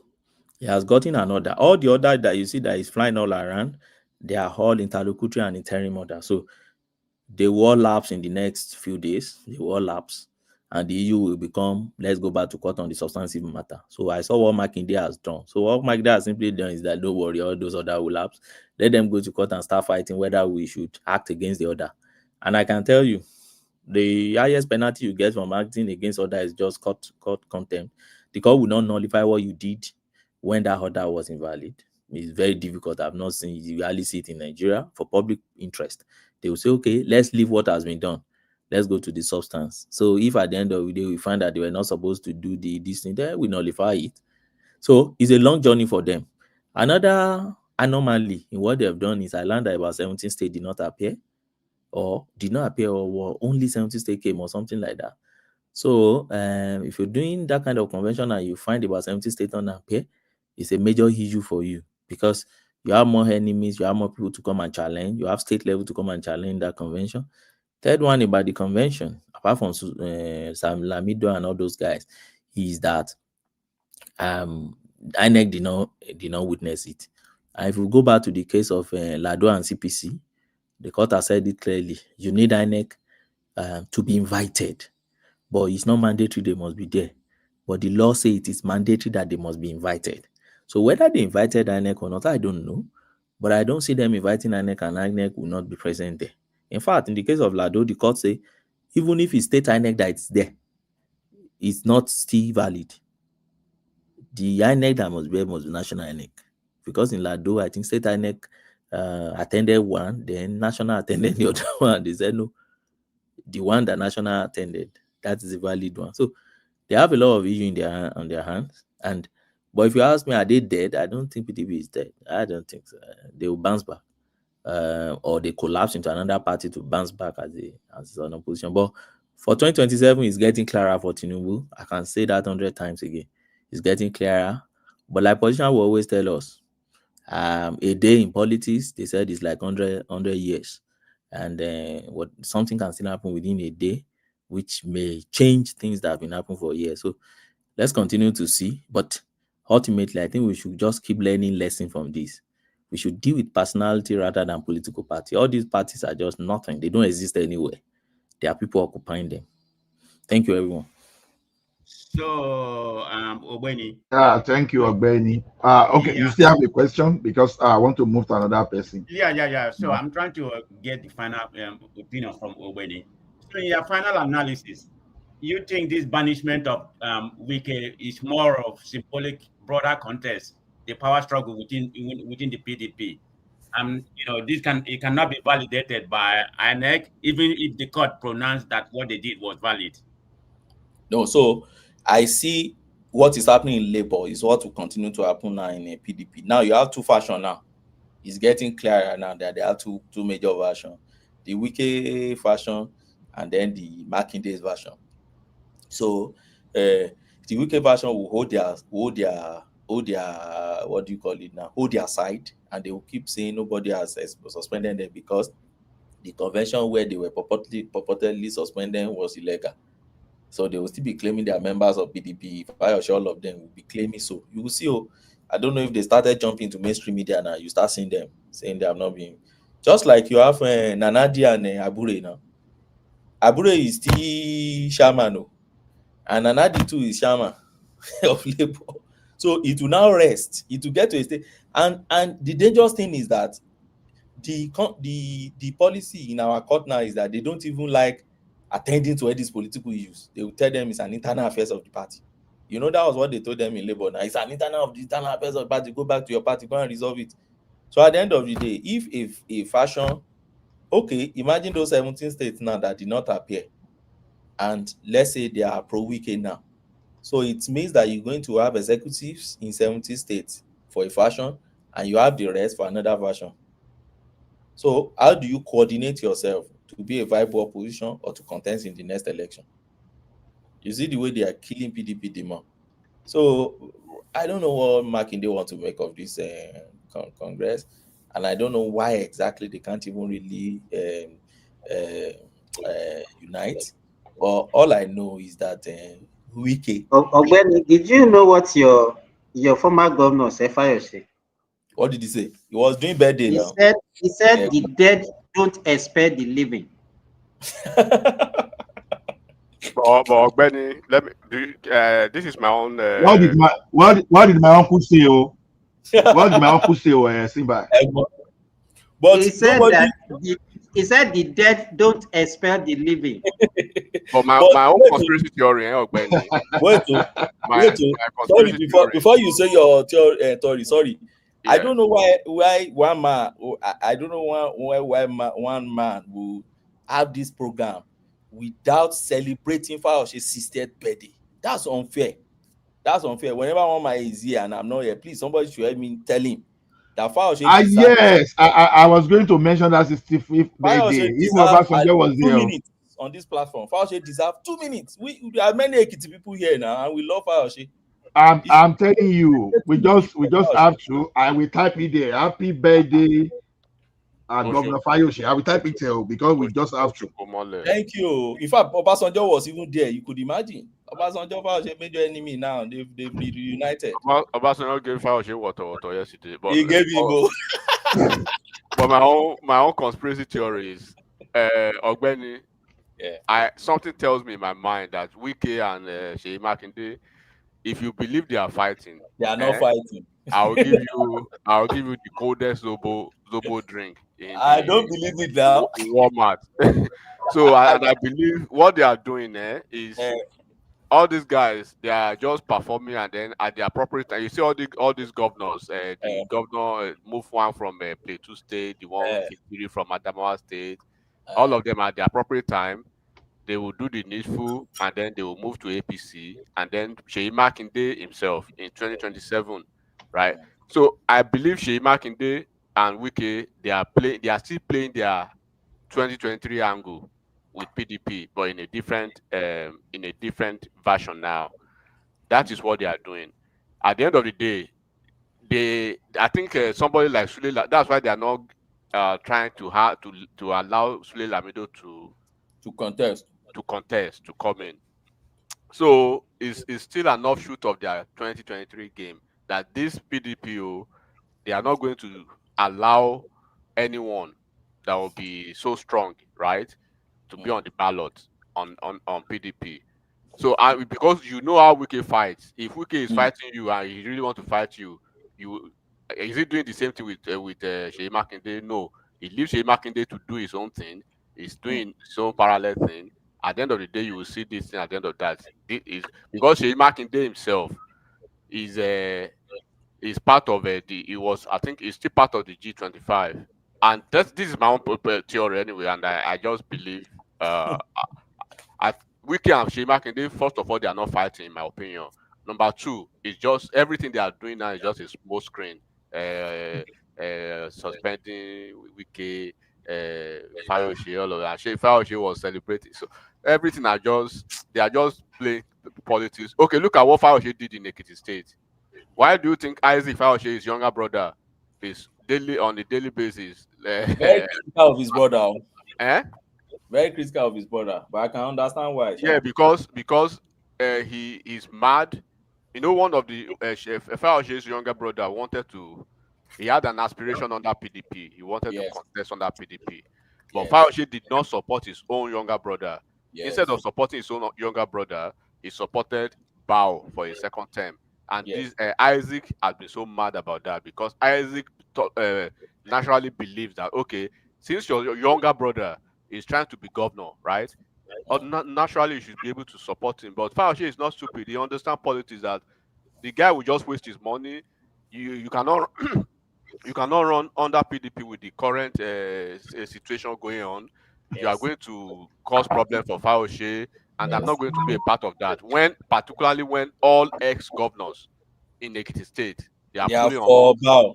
They are for Bao. So how would I just say I'm for you when you don't? I will now be the odd one. The odd one, because I'm Fayoshe, and because you are Fayoshe, you want to be governor. It doesn't work like that. You will lose at the end of the day. I will lose my face in the pool of in the committee of ex-Ekiti governor, and then so politically it's not going good. So that is, and this guy is not seeing that.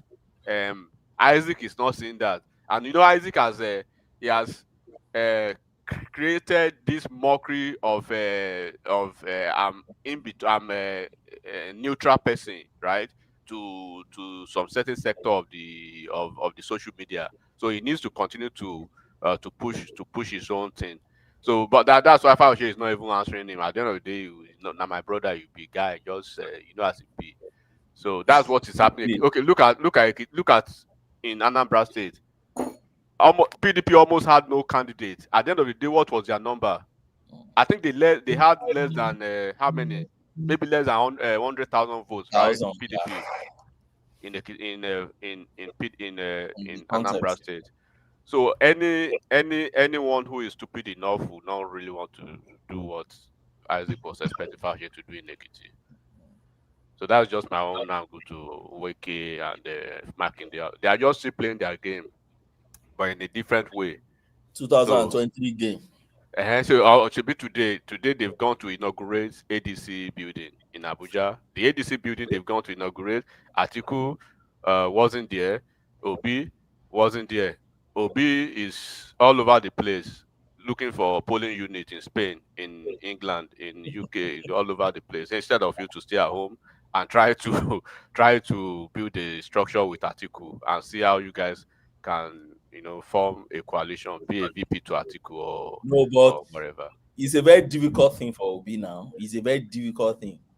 Obi is hanging so imbalanced. He doesn't know where to pitch now. Where does he need to stay? Obi cannot maneuver politically because of his of those his headless mobs. He cannot make he can't make the political call. Yes, he can't make tough political call because of them. On a very good day, the typical Obi will jump at to Atiku to be the VP, but he can't do that now because he's carrying who be that?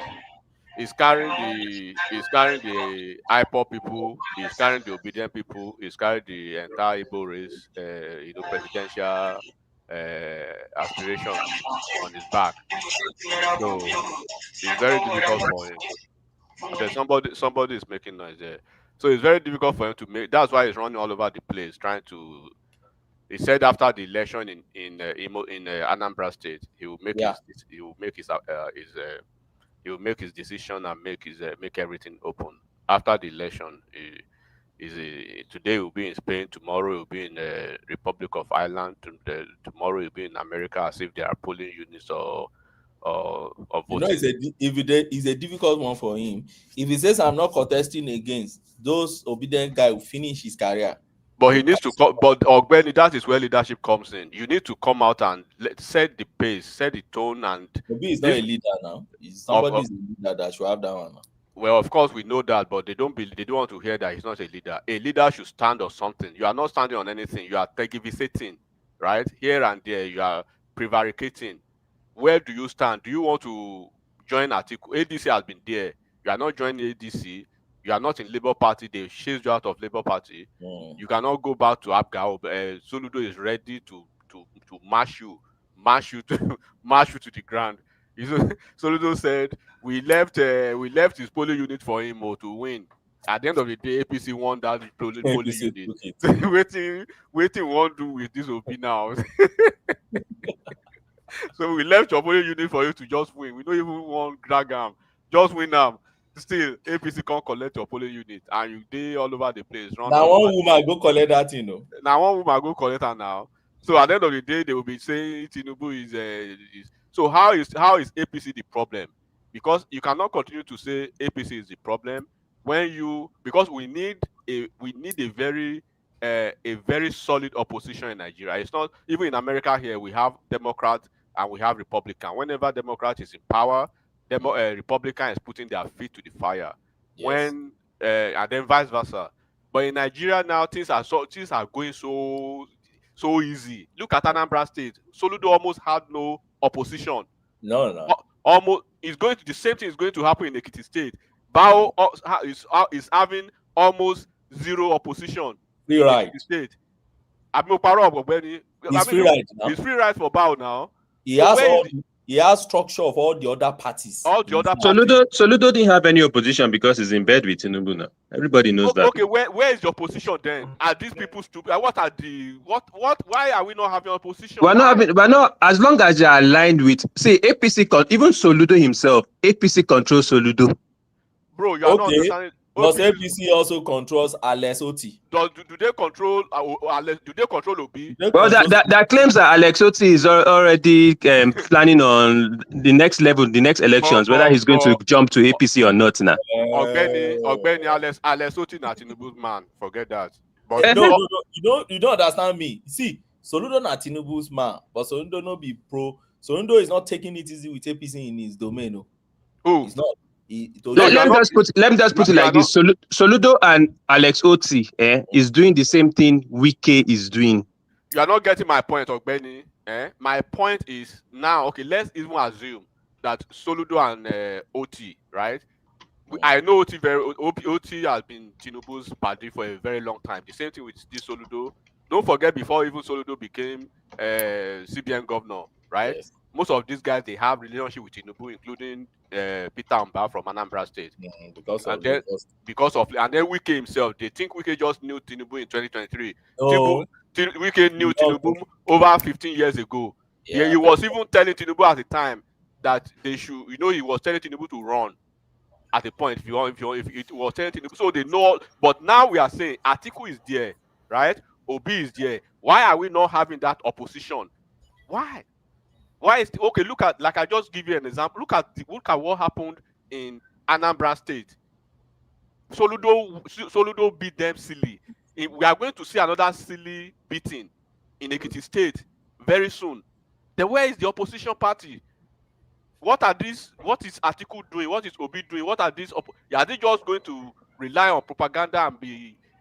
Is this how to do opposition? Enigmatic, please. What is happening to Osun? What's going to happen to Adeleke in Osun State, please? Adeleke is still battling. He's battling. They rejected him in APC. He doesn't want to go to PDP for obvious reasons, of course. I mean, he doesn't want to stay back in PDP for obvious reasons. He didn't go for their convention in Ibadan, Oyo State, and then he's not going to ADC too for almost similar reasons, right? So I think he's trying to go to is he YP? He's negotiating a party now. For now, he's negotiating a political party. Because APC has taken that one. That one is a foregone conclusion already. That state is taken by APC. Adeleke is strong. They like Adeleke, but the problem Adeleke is having too is that he's having problem with his own. He has created problem with himself for himself in Osun State within PDP structure, because two senators left already. Some members of House of Rep, one of their longest serving House of Rep and one of their most influential House of Rep person in Osun State, he left because his Adeleke's sister, I think his older sister, she's so influential and she controls most of the things, and then he started really having problem by virtue of the local government elections. The people that they had an agreement with who were going to be the candidates, they switched them overnight, and that's where he started having his issues with PDP. And all these things start from the ward, right? So Adeleke is trying to look for a political party where he can run in 2026. It would have been very easy for him if he had moved to APC, but APC people rejected him in Osun State. Even when APC National were trying to, to find a way for him, but at the end of the day, they had to listen to the APC state that, no, whatever you guys want, the terrain more than us from the National. He went to Tinubu, they did everything, but the APC Osun State, they stood their ground and they said they don't want him. And then even to make matters worse for him and better for APC Osun State, the current minister of blue economy, right, Oyetola, said he's not going to campaign, he's not going to contest, because he wants them to really take Osun. He doesn't want his own baggage, right, to affect APC's fortune. So they are really duking it out with Adeleke in Osun State. I was going to ask you, like, what do you think will be the next move for APC regarding Wike? What's their best move right now with his situation? They don't have any move. Wike should stay where Wike. Look, Wike and Kwakwanso, right? Let me tell you their function. Wike is not going to move to APC. Kwakwanso is not going to move to APC. They are going to remain where they remain, and they are going to be doing their job from the flanks. That is what will happen. Wike does not need to move to APC. Wike will stay where he is, right? And Wike will continue to hold sway.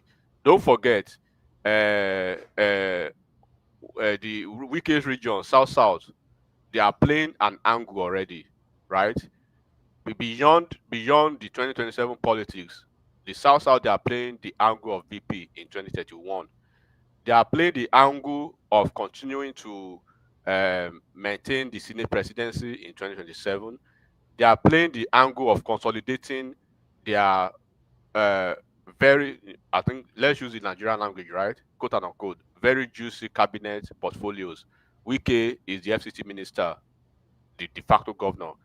The Minister of State for Petroleum is from South, Henneken Lokpobiri, right? From Bayelsa State. The Minister of State for Gas is from Akwa Ibom State, Ekperipo Airport. The Minister of Aviation is from Delta State, South. The Minister from Edo State is Minister of is it natural resources or whatever. The Minister from Edo State is the one who is the now that ministry now incubates the NDDC, right? And that is the ministry also that supervises all the regional development commissions, like Northeast Development Commission, Southwest Development Commission, Southeast Development Commission. That is the ministry that handles their that is the supervisory ministry, so to speak. So it's a very powerful ministry. Then the Minister of Trade for the Minister of State for Trade is from Cross River State. So they have a very good they have a vintage position in this administration. So is Rivers going to be still a PDP state now in 2027? What's the plan? Is it going to go to APC, or is it still going to remain PDP under Wike? Oh, I don't understand. Who? Rivers State? Yes. I will say what will happen in Rivers State. Fubara is probably going to run under PDP, right? Win under PDP. They will deliver all their positions, right? For PDP, they will deliver presidency for APC. Who's going to stand a ticket?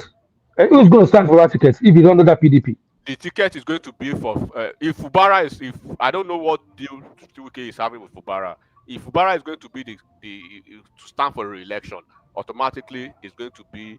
Don't forget the last trip that Wike made. Do you guys notice that the PDP chairman in Rivers State and APC chairman in Rivers State, they traveled with Wike on that trip. So Wike should just form his own party, APPDC or whatever. I don't understand what's going on. See, I tell you, he's forming his own party with his colleague, with his former governor before. Form a party. They are not forming. What you are not seeing is that, look, and this is one. You try to bring me now to this Wike conversation, and that's Yerima military guy, and this is why that you see that Wike is having so many issues. Apart from Wike himself, is with his own big baggage. Wike is carrying Tinubu's baggage as well, because it's like the transfer of energy now from the Tinubu's hatred, right? They are transferring it to Wike. If you have to look at the catalog of Wike's enemies, let me read them out for you, so that you know that Wike is carrying a lot Zuma rock on his head. That's why you APC don't want to carry him, Abi, before you inherit his problems. No. It's politically, right? Politically, it is genius. It is very, very genius for APC to let Wike continue to play this N'Golo Kante role. He doesn't need to. If he moves to APC, then he will be pigeonholed, right? He will be pigeonholed as APC person. Then they will be able to make somebody to substitute him in that role. But now he's playing this utility role, whereby in PDP is controlling stuff, and they give him the unilateral moves, right, to control more or less. Wike is the leader of APC. If you don't know, is the leader of APC in Rivers State. If you don't know, because Amishu was supposed to be the leader of APC, moved on, right? So the APC chairman in Rivers State now Wike's guy. PDP chairman in Rivers State now Wike's guy. So why do you want Wike to move to APC when he can play the utility role? Okay, let me ask a question. Do you think all this permutation is actually in favor of Tinubu? Then secondly, what's the name of this party that this crook formed? Erufai and co. So is it ADC? Yeah, what do you think? What if those people, if they decide to join with PDP, what do you think is going to happen? Okay, first of all, when you look at what is happening, okay, the first question, is it going to be in favor of Tinubu? And all these APC, because will he make the Southeast, for example, South, will he make all of them go for Tinubu? Okay, this is the game. First of all, don't forget that let's look at let's start from 2023, right? Even when the status quo was what it was in 2023, don't forget in the South, they are naturally a PDP region, right? Since let's just say since 99, they've been PDP throughout. So, and they are very PDP strong. So, regardless of that, in the 2023 election, they were sophisticated. They were sophisticated enough with their votes. They were matured enough with their votes, and they were clairvoyant politically with their votes. How? They delivered almost 900,000 to APC, so to speak, Tinubu, right? The presidential on the presidential ballot, they gave Tinubu well over 800,000 votes in the South. Tinubu won a state in South. Atiku won maybe 2 or 3 states in South.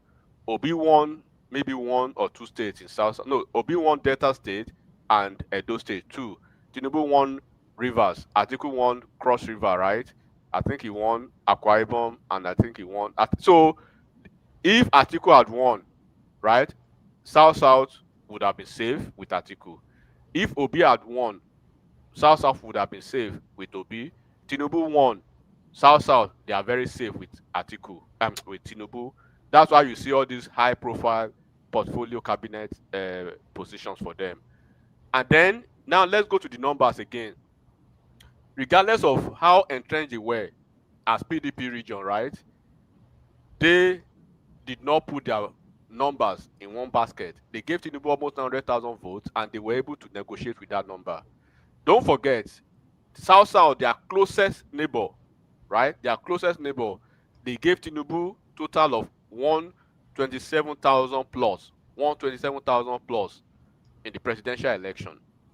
And then the Senate presidency was an exclusive preserve for the Southeast. But they missed out on that because they did not calculate well with the numbers. The person that APC were targeting, Orji Kalu, in his senatorial election, the same time with the presidential election, the same minute, the same hour, he had over 90,000 votes. On the same time, on the same presidential ballot, Tinubu had 6,000, right? Then let's cross to the person who is the Senate president now, Akpabio, in his own senatorial district. Akpabio, we thought Akpabio was not going to be on the ballot. Akpabio had so many issues; it was so uncertain. Regardless of all those lacunas and all those encumbrances that Akpabio had before the election, do you know the return of Akpabio? Akpabio returned 160,000 votes for Tinubu, while Orji Kalu, who wanted to be Senate president, returned 6,000.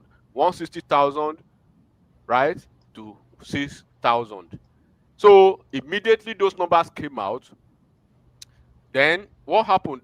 The number of Akpabio alone that he returned for Tinubu, those numbers were more than the entire number of a region.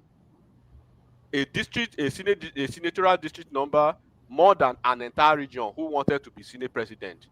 Now, Immediately, I think you guys forgot. Immediately after the numbers were out and the results were out, what did what did they do?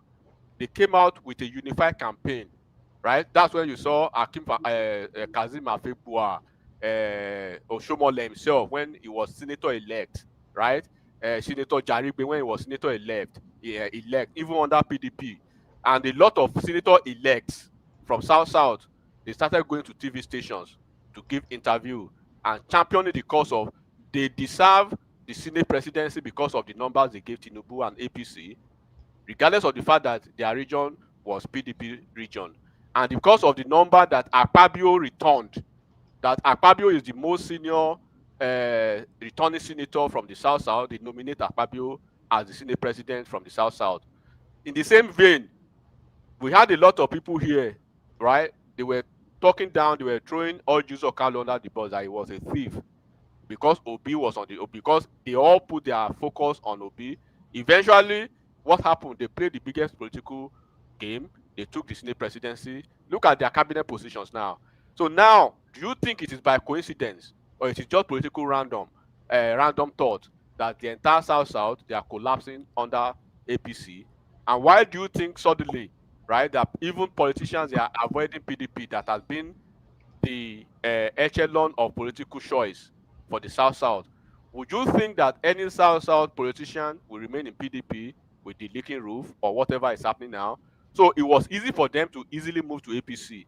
So now to answer your question with this preamble, do you now think that it is better for them, right, to deliver Tinubu in 2027, number one, or it is better for them politically to deliver Atiku or to deliver Obi in that region when they know that in 2031 the vice presidential position, right, when power will be shifting to the north, automatically the VP will come to the south, and when the VP comes to the south in 2031, Southwest will automatically be out of the equation. So it's going to be a direct fight between South and Southeast who picks the VP position. And don't you think the South they've already positioned themselves for that VP position? So do you think they will jettison they will just move to APC now, and then what is the essence of Doyediri, who has completed the second term, right, moving to APC if not because of the political arrangement? So these are the things you have to look at. And then why do you think they are having issues with Wike? I was trying to define that to you. Wike is having multifaceted issues. One is having issues with Articulate, who believes that Wike undermined Atiku's aspiration, right? That because of Wike's issues, Atiku was not able to settle and get some good numbers, number one.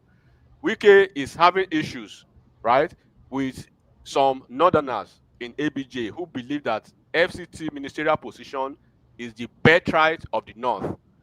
Go and look at the list of ex-FCT ministers since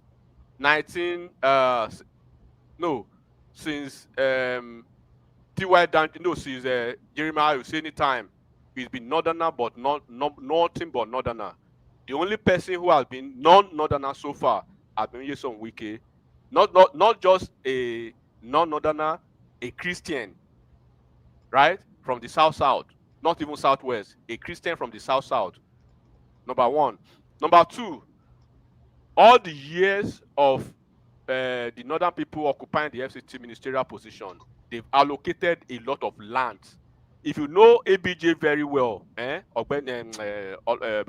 if you know ABJ very well, the majority of the northerners, they are the quote and unquote Omonile, right? The Omonile of ABJ.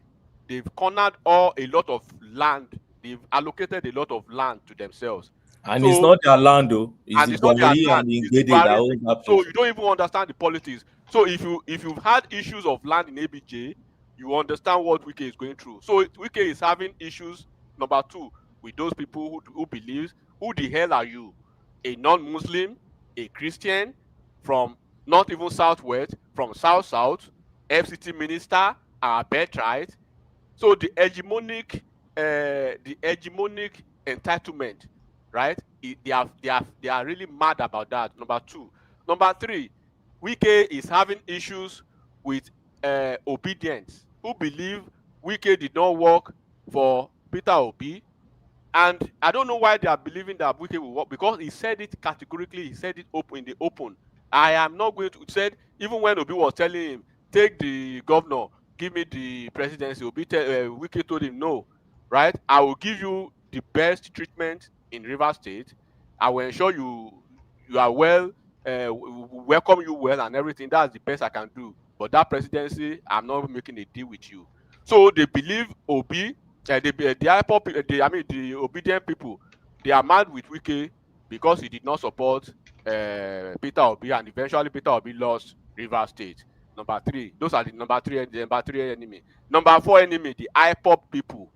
Don't forget, when Wike was governor of Rivers State, he had issues with the IPOP. He chased them out of Rivers State, right? He chased them seriously out of Rivers State. And then since that time, in Obigbo, if you know the Obigbo story, you understand. Since that time, the IPOP people had it for him, right?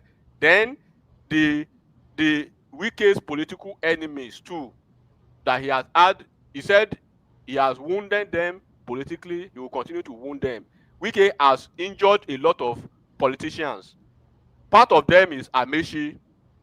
Amechi was supposed to be our torchbearer in Rivers State. Amechi did not win a single election for APC in Rivers State. Amechi did not deliver a single election for APC in Rivers State. Even when Amechi was twice the Director General of APC campaign, right? The first time of Buhari was the Director General. The second time of Buhari was Director General. Wike flogged him twice.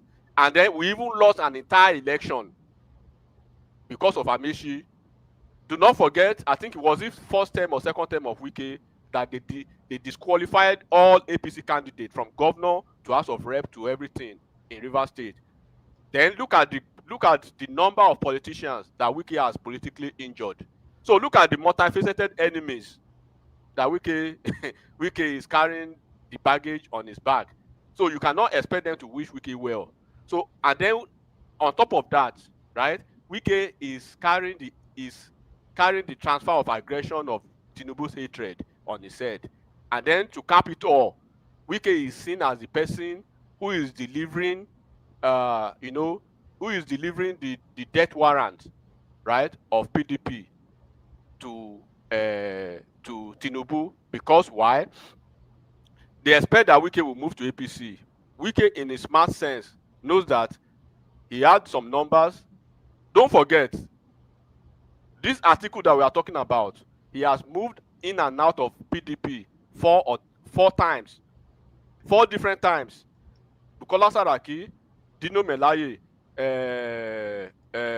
Tambuwa, all these people, they've moved in and out of PDP. Wike remained in PDP. There was a time that Wike was the only sole financier of PDP, that even in every region of the country, no matter where the region is in Nigeria, when PDP is on the ballot, you will see Wike in that state, right? Being the only face of PDP fighting APC then. Don't forget. You remember the issue in Edo State? When Wike went to Edo State, challenged Ganduje, challenged Buhari, challenged the entire Aso Rock cabal, right?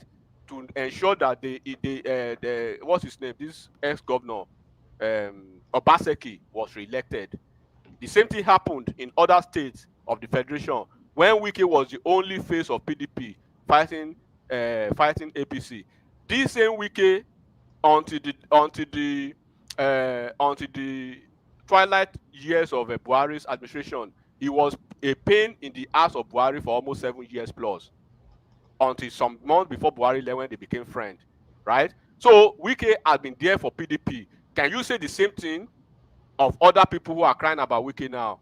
So if Wike is saying now that, look, because you Atiku, you've come in and out, and each time you come back to this party, you just take the ticket as if it's your birthright.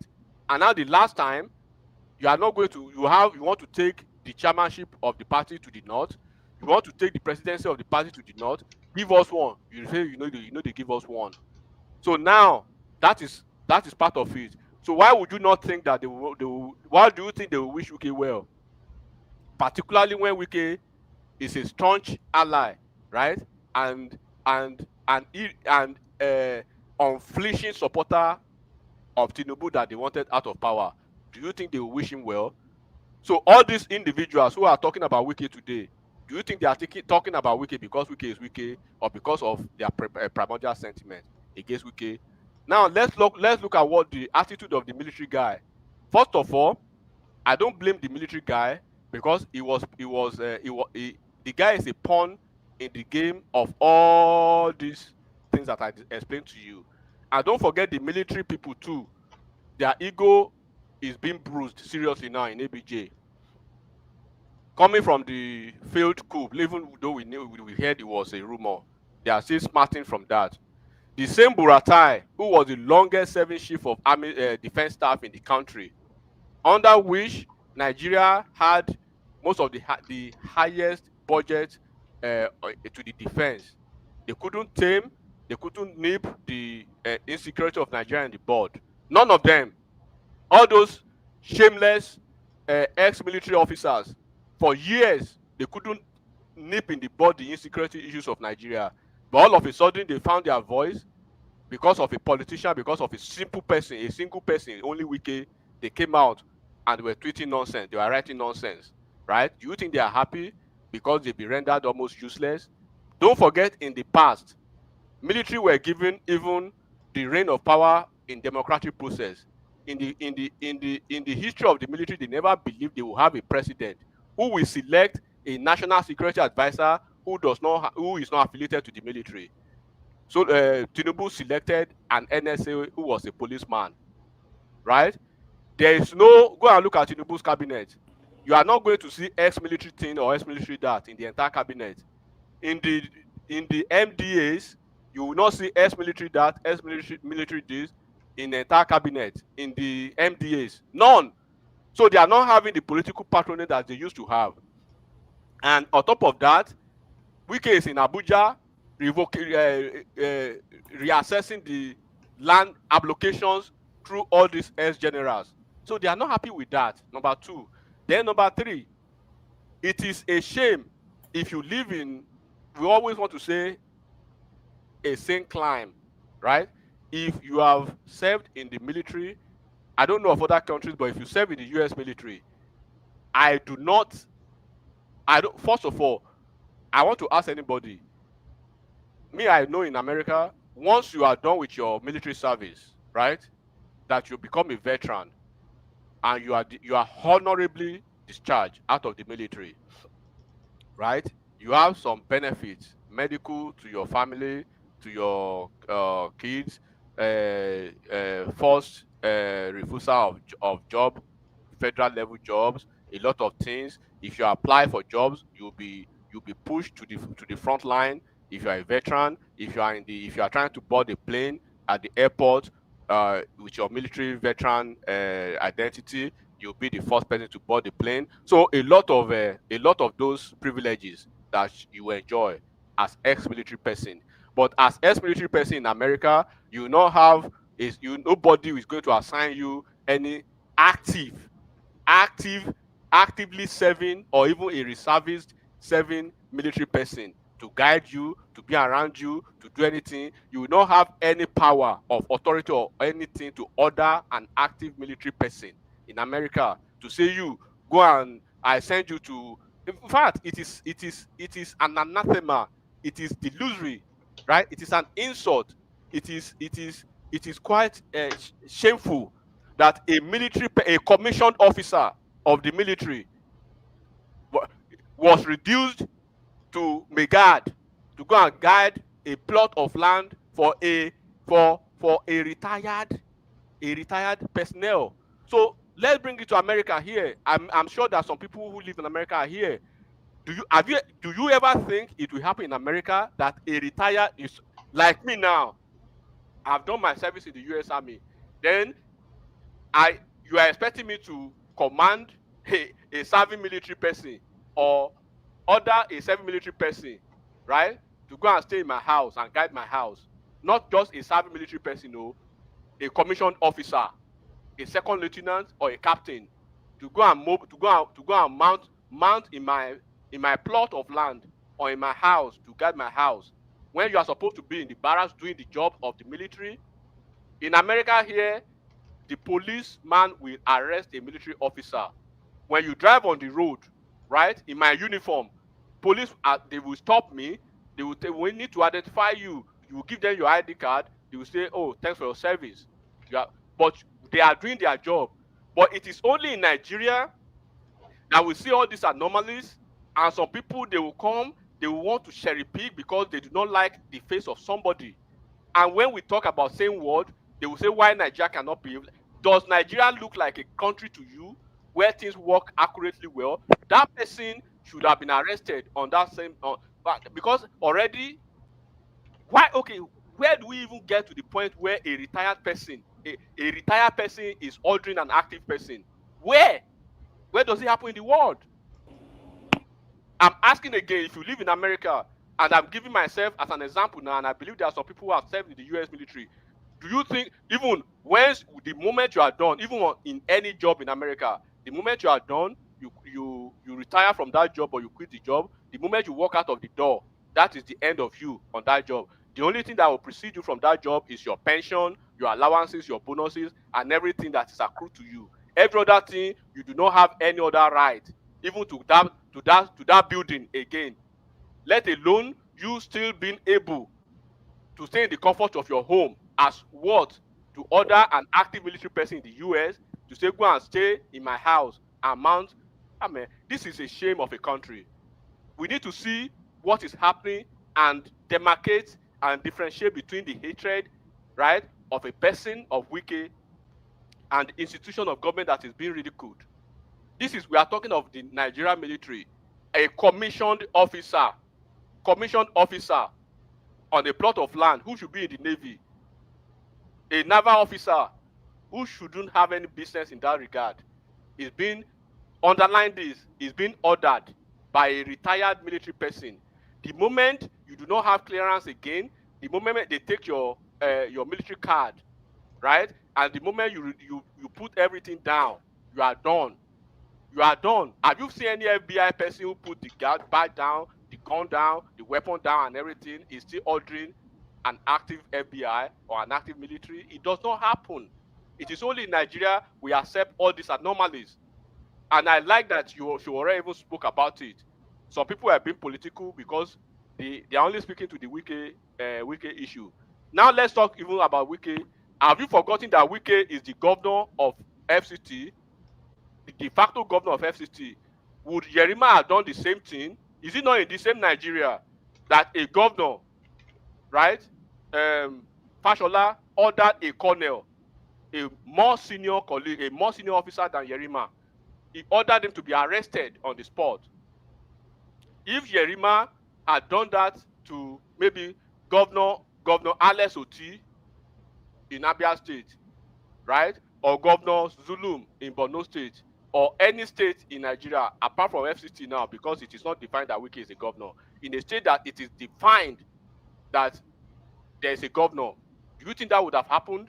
Do you think all this conversation would have been the same? Now Lagos you mention like that, say if they try rubbish in Lagos, Fashola can demolish their building. No. So that's what I'm talking, because people are not seeing it like that. All they are seeing is they see the face of Wike that they viciously hate. They see the face of Wike that is attached to Tinubu that they equally viciously hate. They see the face of Wike that is attached to APC that they equally viciously hate. But they are not seeing the entire institutional decay in this, where a retired I was even shocked when someone said we should be very careful so that the military will not take over. I was in a democratic process. In a democratic process, even in America here, if you don't know, go and look at the military, right? Those people who are even guiding the president, the active military persons who are guiding Mr. President, right? You will see when Donald Trump descends from the plane or is going into the plane, those people, they will just mount their ground. They don't smile. If you try to shake them, they will not extend the hand to you. That is courtesy. That is professionalism. You will not utter a word. Even when you have part of our training, if you have altercation with the civilian, keep quiet. in America, if that guy has pulled that stunt in America, that is an express way to an honorable discharge in the military here. Exactly. That's why I was telling them. They say I'm wrong. Dishonorable discharge here. You see? Because in America, it is better for you not to go into the military than take your life to the military and get dishonorable discharge. Your life is finished. You don't even go there than you being dishonorable discharged. Being dishonorable discharged, do you know what it means in American military? For you to even have an altercation with a civilian, you are not supposed to utter a word, because a civilian is in a democratic process. You are under the rules of the democratic civil process. Your work is in the, even those people who live in America, have you seen any of the barracks? Do you know even where the barracks are? All you see are the military personnel in the street. And there's a reason why they respect them, because they respect themselves. They respect themselves. It is only in Nigeria that a military person who has retired, who has no business again in the military, is ordering and commanding and actively serving. Understand that. Actively serving military person to go and be a guard, a commissioned officer. America will send you to Sandust. They will send you to officer school, and you are coming back as a second lieutenant. And me, myself, that have retired from the military, I will give you order to go to Nigeria and go and check my mom. Or to go to another place and go and do something for me. I do not have that power. You don't have that power again at all. The moment they take your card from you, your weapon, your everything, and you are cleared out of the system, your security clearance, you don't even have access to a lot of things again. That is why for you to even work in some certain federal government jobs, right, you will need a certain level of security clearance. And there are certain assets you can have by the level of your security clearance. That does not happen in Nigeria. People are not seeing that a retired military officer is ordering an actively serving military officer who is still receiving salary, who is still on the Nigeria's payroll by somebody who is resting in his home to cause chaos. Because Wike is the problem.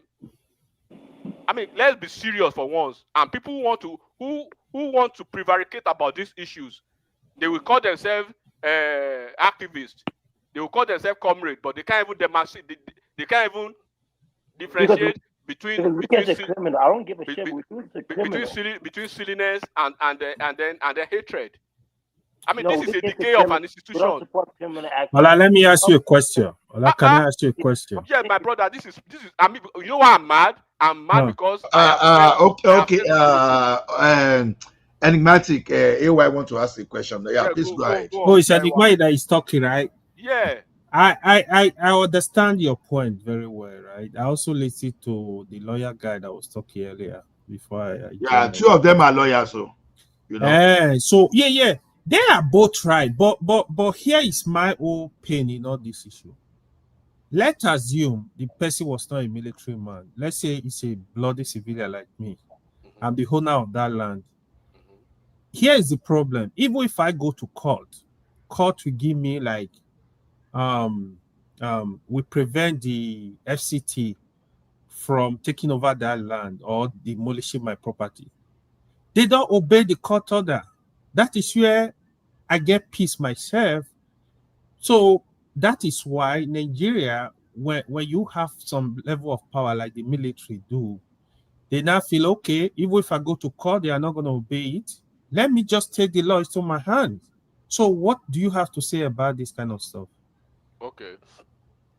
First of all, let me just say this for clarification.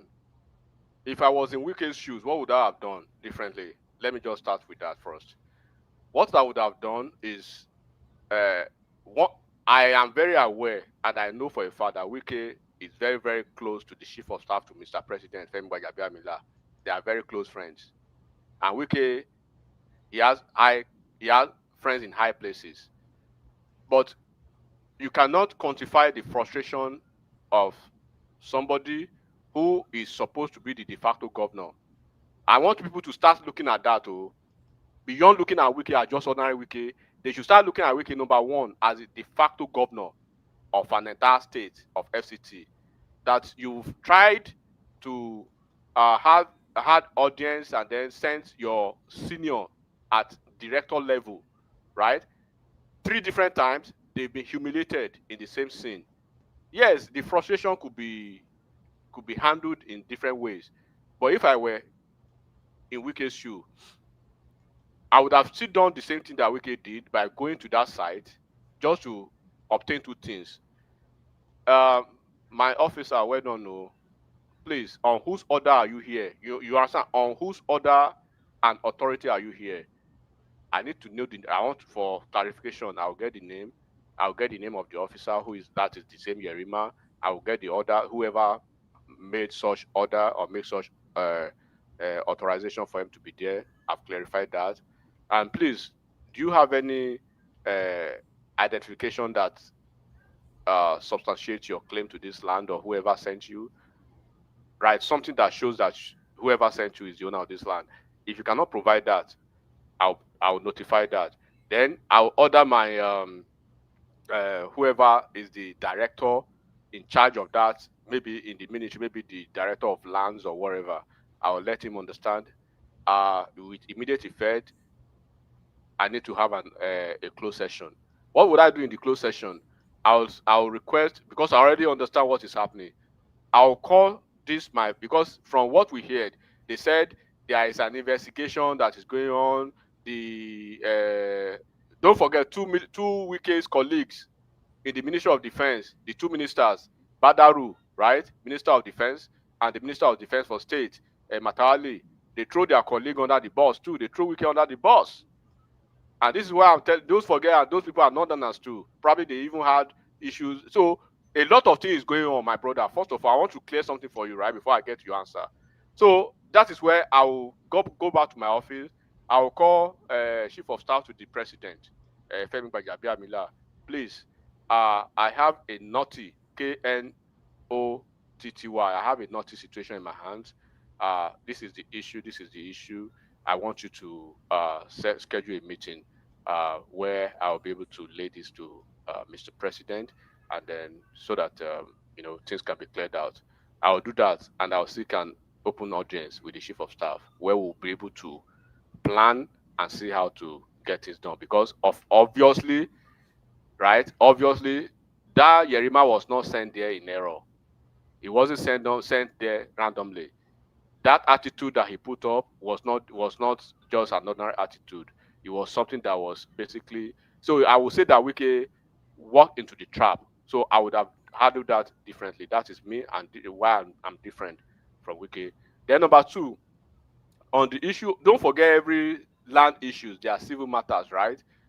So you will see a lot of land cases, a lot in so many courts.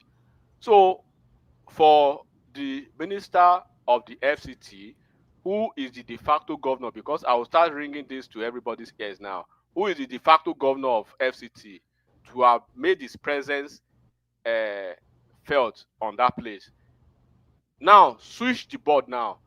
Look at maybe governor of, I'm using Abia State now for lovers of, for haters of Wike, governor of Abia State now, right? Who will leave his office to come to such a place? Don't you know that it has gone to a certain extent for the governor to be there? And do you think they don't have the documents? Up to now, as we are speaking, there is no any evidence that shows that the officer in the subject matter officer now is the owner of that land, because from what we found out later, he was scammed. They scam all these generals, then they scam them. They scam them on a daily basis in ABJ because they have a lot of money that they just want to quickly dispose on properties. And there are so many of those guys who scam them every day in ABJ. The officer fell in the wrong hands of people who scammed him. And they'll be trying to say, where are your documents? He's not doing that. And they've tried to, even Wike said, a lot of them, they've had the same issue. They will walk to Wike, please, now waiting happen with this. So they will find a way to. The two of them are big men. First of all, for you to be an ex-general, you are a big man. For you to be an ex-general in ABJ, you know people who know people, right? But there is this impunity in our military that who you be, who you be. Let alone you, a man from nowhere. That don't forget what I'm saying. This thing they pay. be like say you never know this thing where FCT know they their hand for the first time, they paint them silly. So anything that Wike does is an affront to them. They see it as an affront first, for you to even say, can I see the, even if we can say, can we see the evidence of you occupying this land? It's an affront to them, number one, because they see him as who the hell are you? Who the hell are you? A whole me. We don't they control this region since 1960. Who you be? The ex-minister did not ask me this. Why? Because the ex-minister, of course, now your guy. The ex-minister now your tribe man. And this is why we have issues in Nigeria. My brother, land issues are civil matters. You can take it to court, take FCT to court, take Wike to court, take everybody in FCT to court. But you don't have the right to mount yourself and your goons. There is nothing different from the Omoniles constituting nuisance in every area of Nigeria, right? Than what those military people did. That was an act of hooliganism in a civil society. We are trying to have an egalitarian society. We cannot have an egalitarian society. You are abroad now, my brother. Waiting happen for that place. Have you ever witnessed a military officer in that capacity in your country where you are? We are trying to have an egalitarian society, but you cannot have an egalitarian society, right, where it is only good when it happens to somebody you don't like. This is what I'm talking about. These people, they have this penchant. They have this penchant. They have this entitled hegemonic spirit that if somebody from the South question them, they see it as an insult first. They will first look at you from head to toe. Who you be from the South? Who you be? Now they operate this place. Now bro, you don't go ABJ before. Do you have properties in ABJ? You don't get things for ABJ. You see the way all these people they mash us down. Ask them simple question. They remind you say their in-law na army general. Say their younger brother na go beat you up. Say before you know everything, they are dialing numbers, calling defense headquarters. You don't do the same. Have you seen the same situation before? That is what Wike is facing. What you saw in that young officer, that guy is a young officer that is just coming out from the officer school, right? When you are just coming out from the officer school, that is rank. The second in America, you start from the second lieutenant, right? Your next promotion is going to be a captain. So the least officer, the first rank you attain coming out from the officer school is second lieutenant. That is that guy that is challenging a de facto governor. Imagine if that guy were to be Taiwo. So this is the thing. Like I said again, can you imagine a sitting governor moving from his own office, going to a land, an ordinary civilian is challenging the governor like that when you've not provided anything, and you think the governor will just leave his office without having to check and then to follow details of events before he moves his troops to that place to say, let me see what happened. But I've told you how I will handle it as against how we can handle it. But the infantry that you see in that young officer, Jerima, is beyond Wike himself. They are telling Wike, guy, for the fact say you be a FCT minister, right? You see my name, you see where I be, now we get this ABJ. Because this is part of the North. You just come from nowhere, come they back on us, come they revoke our land. Do you know how many officers who have had their lands revoked? Have you had, once again, have you had any issue of land issues in ABJ and see the way they will mash you down? Those officers, have you seen it? So, bro, it goes beyond civil matters. Lodge it in the court. And when you lodge it in the court, you do not have the right to come and mount yourself. It's like you are mounting yourself in Edo State, right? On a land that it is owned, that is controlled under the control of the governor. And you are challenging the governor on the same land. Bro, that is an aberration, man. You're already in court. So what we make Okpebolo, what we make Obaseki, what we make Oshomole as governor to rise up from his governor's office and come to the scene of the event, you should know that they are not stupid to just rise up and come to that place. And they are being challenged like that. A governor Wike is not just FCT minister, right? Wike is the one who controls the entire structure of governance in FCT. Okay, enigmatic. I heard one rumor, and I believe it is not true. I learned that Asiwaju said they should leave the place for the retired naval officer. I don't know. Anybody has any information on that? That one na airport people they carry up. They even say less than 24 hours when that thing happened, right? They saturated the internet with a video or some photos of some military officers purportedly going to that land, right, to take occupation of that land and stuff like that. Contrary to that, what happened was that the newly appointed military chiefs, they are getting familiarization tours with their military people. That photo that you see circulating all over the place happened in, I think, Benue State, Benue or Plateau State, where the guy was meeting his platoon commanders and all of them. But because they want to drive a narrative, right? My Baba, you they talk like say you don't even know Tinubu. First of all, Tinubu is not going to fire Wike. They should just get that to their score. Tinubu is not going to fire Wike. Wike, if Tinubu is going to be the president of Nigeria for the next 8 years, don't be surprised if Tinubu leave Wike in ABJ for the next 8 years.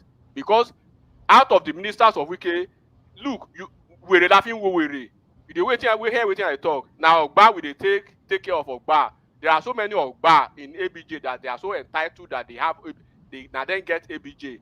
Tinubu needs somebody who is strong, because those principalities and powers that operate in ABJ, they don't want any change at all. We had a minister in ABJ now for 8 years. Do you know his name? Do you know the minister of FCT during Buhari's regime? Do you know his name? The guy was there for 8 years. The guy was so anonymous. Nobody knew the guy now. Mohammed, or what do you call that Mohammed Bello, Ogbeni, BME witness. Yes, now. All these people, you don't know how they take allocate land for their people. Alero, Bala Mohammed, all of them. Go and look at the way all of them. Land. This Go is and look at the way you will see a 17-year-old kid in Abuja having almost 20 hectares. Yes, in choice areas. In choice areas. I know now. You guys don't even know what is playing. Forget all those things. The only problem I have with the southern people is that they are so gullible. They are so gullible that they just want to play into the hands of these people when they are playing their own politics. And average northern will continue to protect their person. I'm telling you, Bala Mohammed was a minister in FCT. Go and look at the numbers of land he allocated. Go and look at the allocation process. This same one that left in Buhari's regime for 8 years, go and look at the number of land he allocated. Go and look at the number of land that all of them allocated to themselves. Look at the numbers. I mean, they tell you, go see 17-year-old Yarinya, fine girl, we go get 20 hectares for ABJ.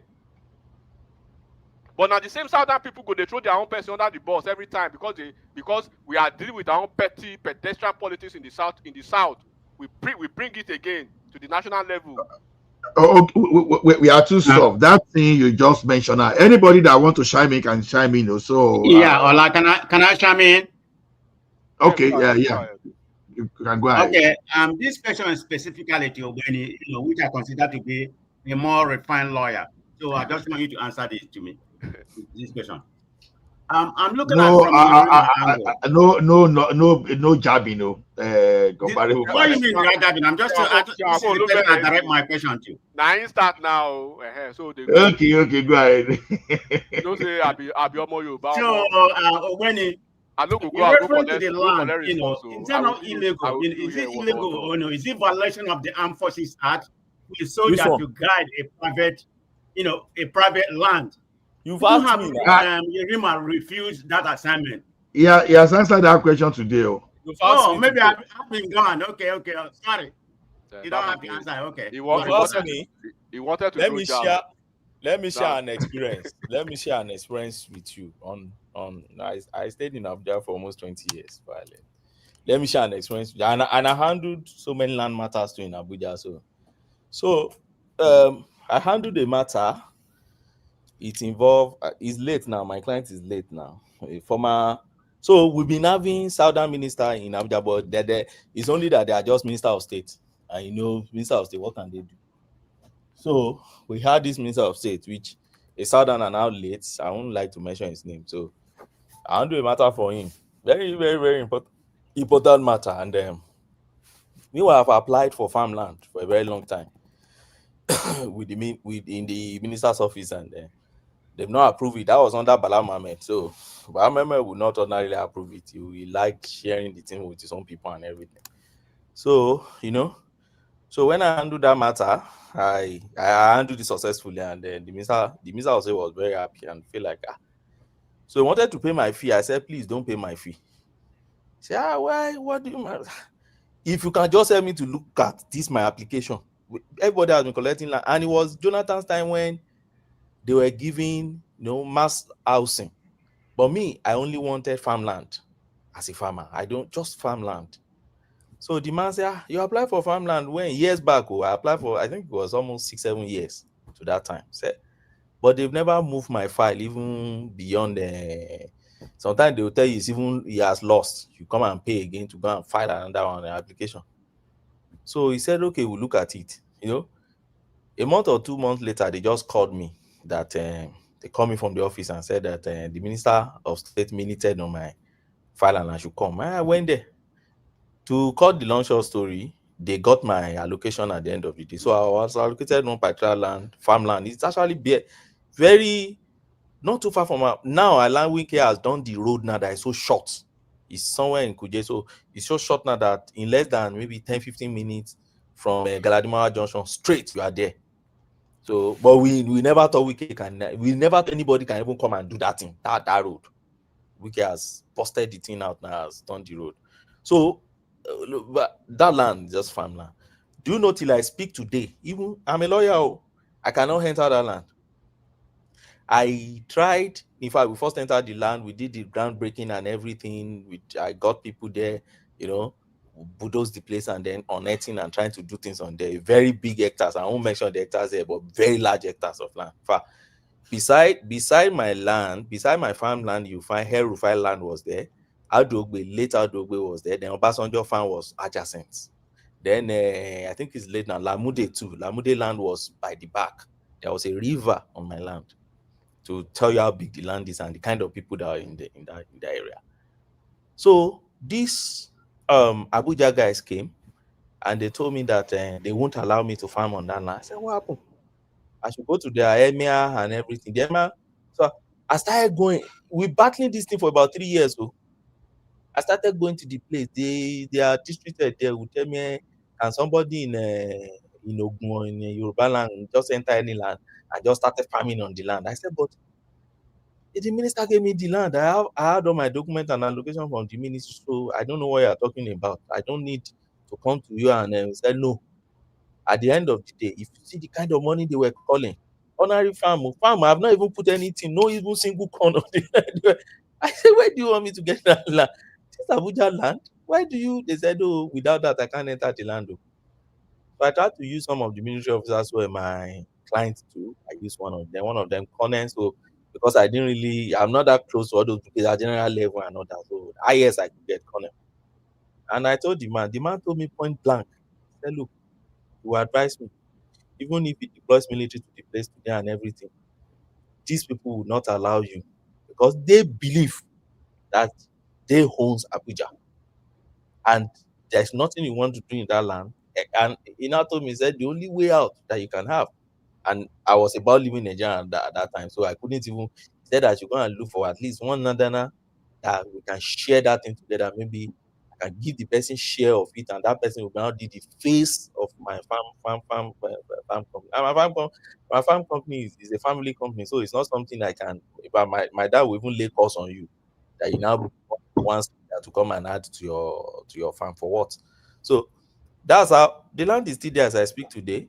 I try to sell it, and to sell, each person will tell you they can't even access the land because of those guys around. So what I'm trying to paint here is that the encounter you see Wike and that guy had is deeper than you see. Like Elimaki said, it's true. It's deeper than things you just see. People like us that are landowners in Abuja will be facing this over time. We know the way we feel inferior, even in Abuja, in terms of sharing things. They believe it belongs to them. And I keep telling them, this land doesn't even belong to you guys. The tribe that even owns this land originally, the Ngede, the Guarin and Co, you have pushed them back. Then you now turn the thing to your space, as if it belongs to you originally. No, you all migrated from your own side, the same way we also came here to to also have our own living there. So I agree with Elmatic on that point that it's deeper than that. And if you listen to when Wike also was talking, Wike also mentioned that in a bit. He didn't go too much into it. He said, you can't just come and take a land or convert Abuja land that is allocated for or that is on the master plan for park and garden. You can't turn it to a residential thing and anything because you think I can't challenge you because of my tribe. He said it. I heard that thing in passing. I said, people don't really note. That thing is deeper than that. That is the area Wike is looking at, because you undermine this man because he's not from that area, and you never emphasize that such a person can come from that place and also come and become the landlord of Abuja. And that is the issue. So I don't know, it's a deeper issue for Nigeria, or I don't know when we outgrown this problem we've been having in our space. I don't know when, anyway. Because and that's why I agree with Elimati that imagine somebody like Alex Oti, or imagine somebody like even the Zoludo that is even for the Anambrans now is the most for many of them now is the most unwanted in their space. Imagine Soludo going to a space to go and confront some military officers, and then they insulted him and asked him to leave the land. And how will you react as an average Anambran, or Alex Oti going to inspect a place and said military are not supposed to be in this place, and then the military insisted to be there and they undermine his authority, and such a counter happened? How will you feel? Who will you support? So we need to sometimes remove the personalities and look at things that happen objectively and make our assessment. Thank you. Yeah, let me finish my submission. I kind of feel the onus is on the retired Navy, admiral. Why did I say that? Because he has no authority, to give order to a soldier already, and he's a civilian. So that's where I'm coming from. I feel like he's misusing the military personnel to he inflames the soldiers. In my own opinion, that's an abuse of rank. And I said it. There's a place that Wike was wrong. Wike, he lacked moral intelligence. That's a fact. We can never argue that, whether you like him or not. That's the kind of person he is, and he can be very unhinged. The way he handled it, that's where I have an issue. You see what happened in Lagos in 2022. The way Sanwo-Olu handled that situation, I think everybody has seen the video. That would have been the proper way. Wike should have handled it. So that's the only area I fought Wike. But does Wike have the legal right to do whatever he do? As the de facto governor of Abuja, yes, he do have a right. So that's my my summary opinion in that regard. But let me say something. You see, sometimes we like cherry picking and isolating issues. Yes, we can mention Sanwo-Olu in Lagos and everything.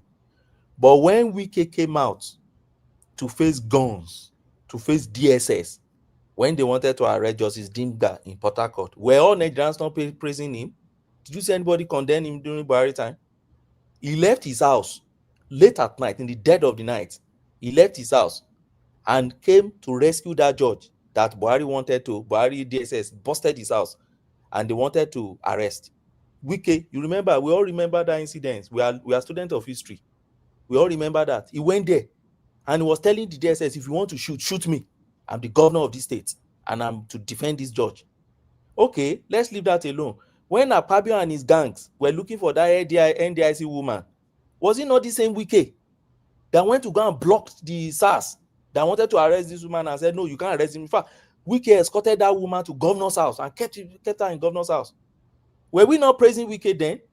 So what Wike has done that is different now? And that's why I asked Nigeria, I said, why can't you just let's be objective with things. That has been Wike's own style. And what's so wrong in going to, yes, calling the man But when fool. don't you think, do you think the way he handled it is proper? Is that a normal protocol? Yes, first to start with, it should be there. I'm talking about the abuse of the soldier, all that kind of stuff. So, remember for almost 7 years, the people who are crying about Wike today now, crying and wailing about Wike today, when Wike was giving Buhari water every day for 7 years, this Wike was the cynosure and the doyen of these same people.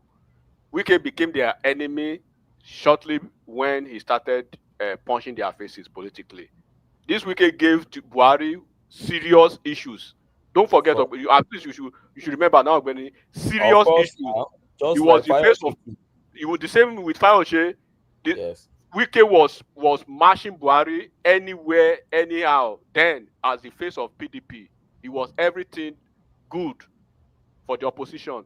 But the moment he started punching them politically, it is when they remember he shouldn't be here. A governor shouldn't be where under his jurisdiction.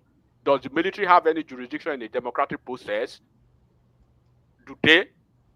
Are you not in a sane country as you claim? So we have to always, like you said, be able to reasonably, resort to demarcating our, primordial emotions from all this conversation. And that is the only way, actually, that our society can move forward. That is the only way. If you observe in the advanced country, you see them, their child will commit a crime. They will be the one to turn off their child. They will hold him in hands and say, "Tell me the truth." He will tell them the truth, and they will submit. They will be the first to call police. And while the boy is going, they will be crying. If you ask yourself why they do that, there's a reason why they do it, because they know. If something happens today now between Wike and Tinubu, and Wike start to abuse Tinubu every day, you go see they will change their tongue again. Of course. In fact, do you know where I see it? And I don't know. I think, is it Elitmatic that tried to tell us? And I love that. In fact, I have to replay this thing by the time to particular my wife. By the time because she's obedient anyway. So by the time she's obedient.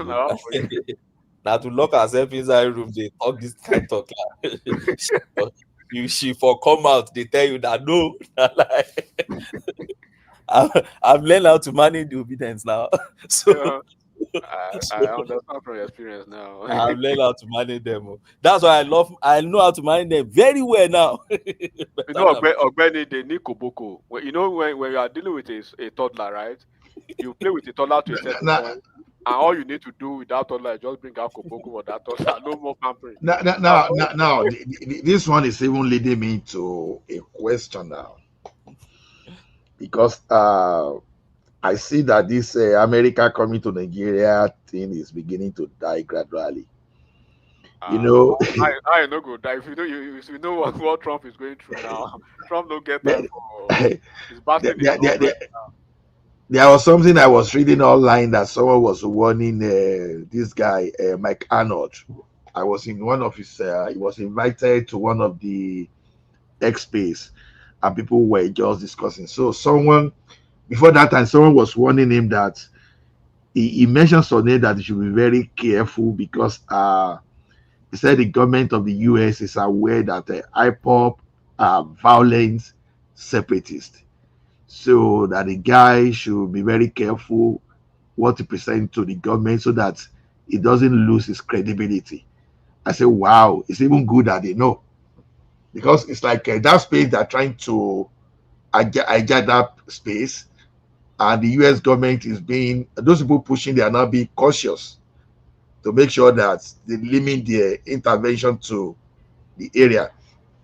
But what baffles me now is this: I was in this Hausa area. I never knew that the rivalry and some kind of tension between Hausa and Fulani, I never knew that it has gone so deeper. and it's getting worse by the day. I listened to one of their broadcasts that said in the next election, Hausa should vote for Hausa and they should never vote for Fulani. I said, wow. Now, they now separated something now. They now have pure Hausa. And can you imagine? Pure Hausa, that Hausa that got married to Hausa, and Hausa to, so those are pure Hausa. Baba, So, sorry, let me add something right there, please. Okay. It don't fall for all those stuff. The truth is, the Hausa Fulani, they are so means that you can't even separate them. I just you cannot put me anywhere. You don't seem to get what I'm saying. Baba, the middle You belt. understand? Make middle belt no hear what they talk. Oh. No. I think AY, you are not aware. I listened to this thing over weekend. Ola, can you hear me? No, I can hear you, but let me land. Please let me land. Don't delay my I just want thoughts. to bring a breaking news to you. It's very funny. What happened? You know You are that delaying- during Ayo Fayose birthday party, Obasanjo went there and started abusing both the wife and the husband. I mean, Fayose and the rest. We know that enemy. We come to that. No. Sorry. Just now, Fayose replied Obasanjo in a written letter, calling him at his age is an irresponsible man. All sort of name he called him. Okay. So okay. It's very funny. Obasanjo insulted Fayose at his birthday. No. Yes, We come there. It was one of those. It is one of those things that are lined up. I beg, no verse. We come there. Fayose and Obasanjo can never agree now. No. It is one of those things I lined up. I beg. Let me just. You say we should not fall. Okay. I listened to this. You understand? It was a serious matter. I was thinking that I was falling too. They listed every position that this guy, they came to us. That okay, they say we are Islam before they came. He said our relationship with traditionalists, you understand, was cordial, no problem. That these people came to them in the name of religion, and they took over the key position. They started mentioning that you see these people in key position. Where say now they are telling them that okay, that Yoruba that the Muslim and all those people from the south, they are not their brothers. But you see people from Mali, Chad, the J Republic, that they are brothers. So whatever you want to do, that the Fulani people are saying they should align more with people from Niger, people from Mali, and people from Chad, than any other part of the country. So now it got to a stage now where they now said, okay, that's okay. Now that when it comes to the period of election, they were manipulating them that once you don't vote for Fulani, that you are being disobedient to Islam. I was saying, I spent several hours listening to this guy. You understand? That is disobedient to Islam. So those outside guys are now saying, okay, but when it comes to leadership position now, the Fulani will hang it. They will hold on to it. If you don't vote for them, they will be blackmailing you with religion. So they're not saying what they are doing now is this. The next election or any other election that vote for Hausa, whether the Hausa is traditionalist, whether it's a Christian, whether it's Muslim. He said, I can't remember, I said, copy Yoruba first, your ethnicity first, before your religion. That you should never allow anybody to use religion to manipulate you. So that's why I'm throwing it. If anybody is aware, it's a serious issue. I'm serious. Let me say this. So hold on, Baba, just a second. Even in Kano State, I don't know if we're on that space. They even brought out the list of governors in the entire north that no Hausa and the rep. And no the rep, yes. Governor, no senator is a governor. In Kano State, Kano is majority Hausa people, but all the local government chairmen, they are Fulani people. They are Fulanis. They brought it. You know, Fulani poor, they are power drunk actually. It's not only in Nigeria, it's all over Africa. Any country you go, if you go to any country, even the former president of Senegal was Fulani. The current president of Gambia is Fulani actually. His mainstream is Fulani. If you go to Guinea, Fulani know how to grab power. What I'm saying in Nigeria, right, it's too late for Hausa because right now even the Hausas, they don't even know who is a real Hausa, who is a real Fulani. That's where it becomes very difficult. They are so mixed. I know those things will always come up at some point, but I think the Hausa miss it already. And Fulani, they also have money. Not this one in the bush, like the Fulani in the north. They control a lot of wealth too. So it's not only I don't know, they are very strategic, but you will not see them I coming. think AY, what they have done over the years is to find a way to keep most of these Hausa not highly educated. Yep. And they have a firm grip on them. They use religion to subdue them. I'm sorry to say this. If we must say the truth, they use that religion to subdue them. And when they sell that religion to them, they just took it hook and sink. The same thing in the South. Only that a little bit different. Because when you go to the South, so Christianity also you that way. You ask yourself, some of these leaders in the church and whatever, they are riding limousine Cadillac, and where their church member, they are nothing. So it's a way to use religion to subdue people, and once they subdue them, they now use divide and rule. Generally in the history of religion is the biggest tool to control people. Generally, exactly. Is the easiest way. Either Muslim, Christian, in fact, other religion is the easiest way to control people. It's very, very easy. So Fulani, when you look at all those countries that they took religion at the backbone, look at, for example, I will name some countries, and I will look at Japan, look at China, look at Singapore, look at all these countries. They kick out religion. They kick it out. They kick it out. Even in Europe, they kick it out. Nobody who is going to church. Who cares about mosques? Once you kick it out, your country will have that peace. Yeah, I agree. So it's kind of very tricky, right? So me, what I usually say, I say if I have opportunity, you will remove religion from the public domain. Like Fashola was trying to do that, but there was a lot of talky. But you have to, what I mean by that is, if you are a Muslim, go to mosque, stay in your mosque, if you want to pray. When you come out to the public, there is no religion in workplace, there is no religion, nobody cares. If you are a Christian, go to your church. That is where we got it from. So to the extent that it was religion so deceitful, especially if you don't know what you are doing. If you are when you go to the airport in Nigeria, you see church and mosques inside the airport. For God's sake, what are you people doing? In abroad, what they now did, they have multi-purpose prayer spaces where any religion can go there. I pray.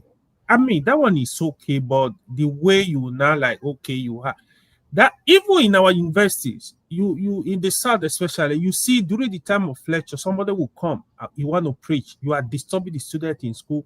I know a lot of students that fail because some of the people that were propagating religion, your level of intelligence might be even way better. You push people along that line, like instead of the person to go to class, you tell them, don't worry, God will do it for you. We keep deceiving ourselves. As a little boy, when I used to go from Lagos to school, right?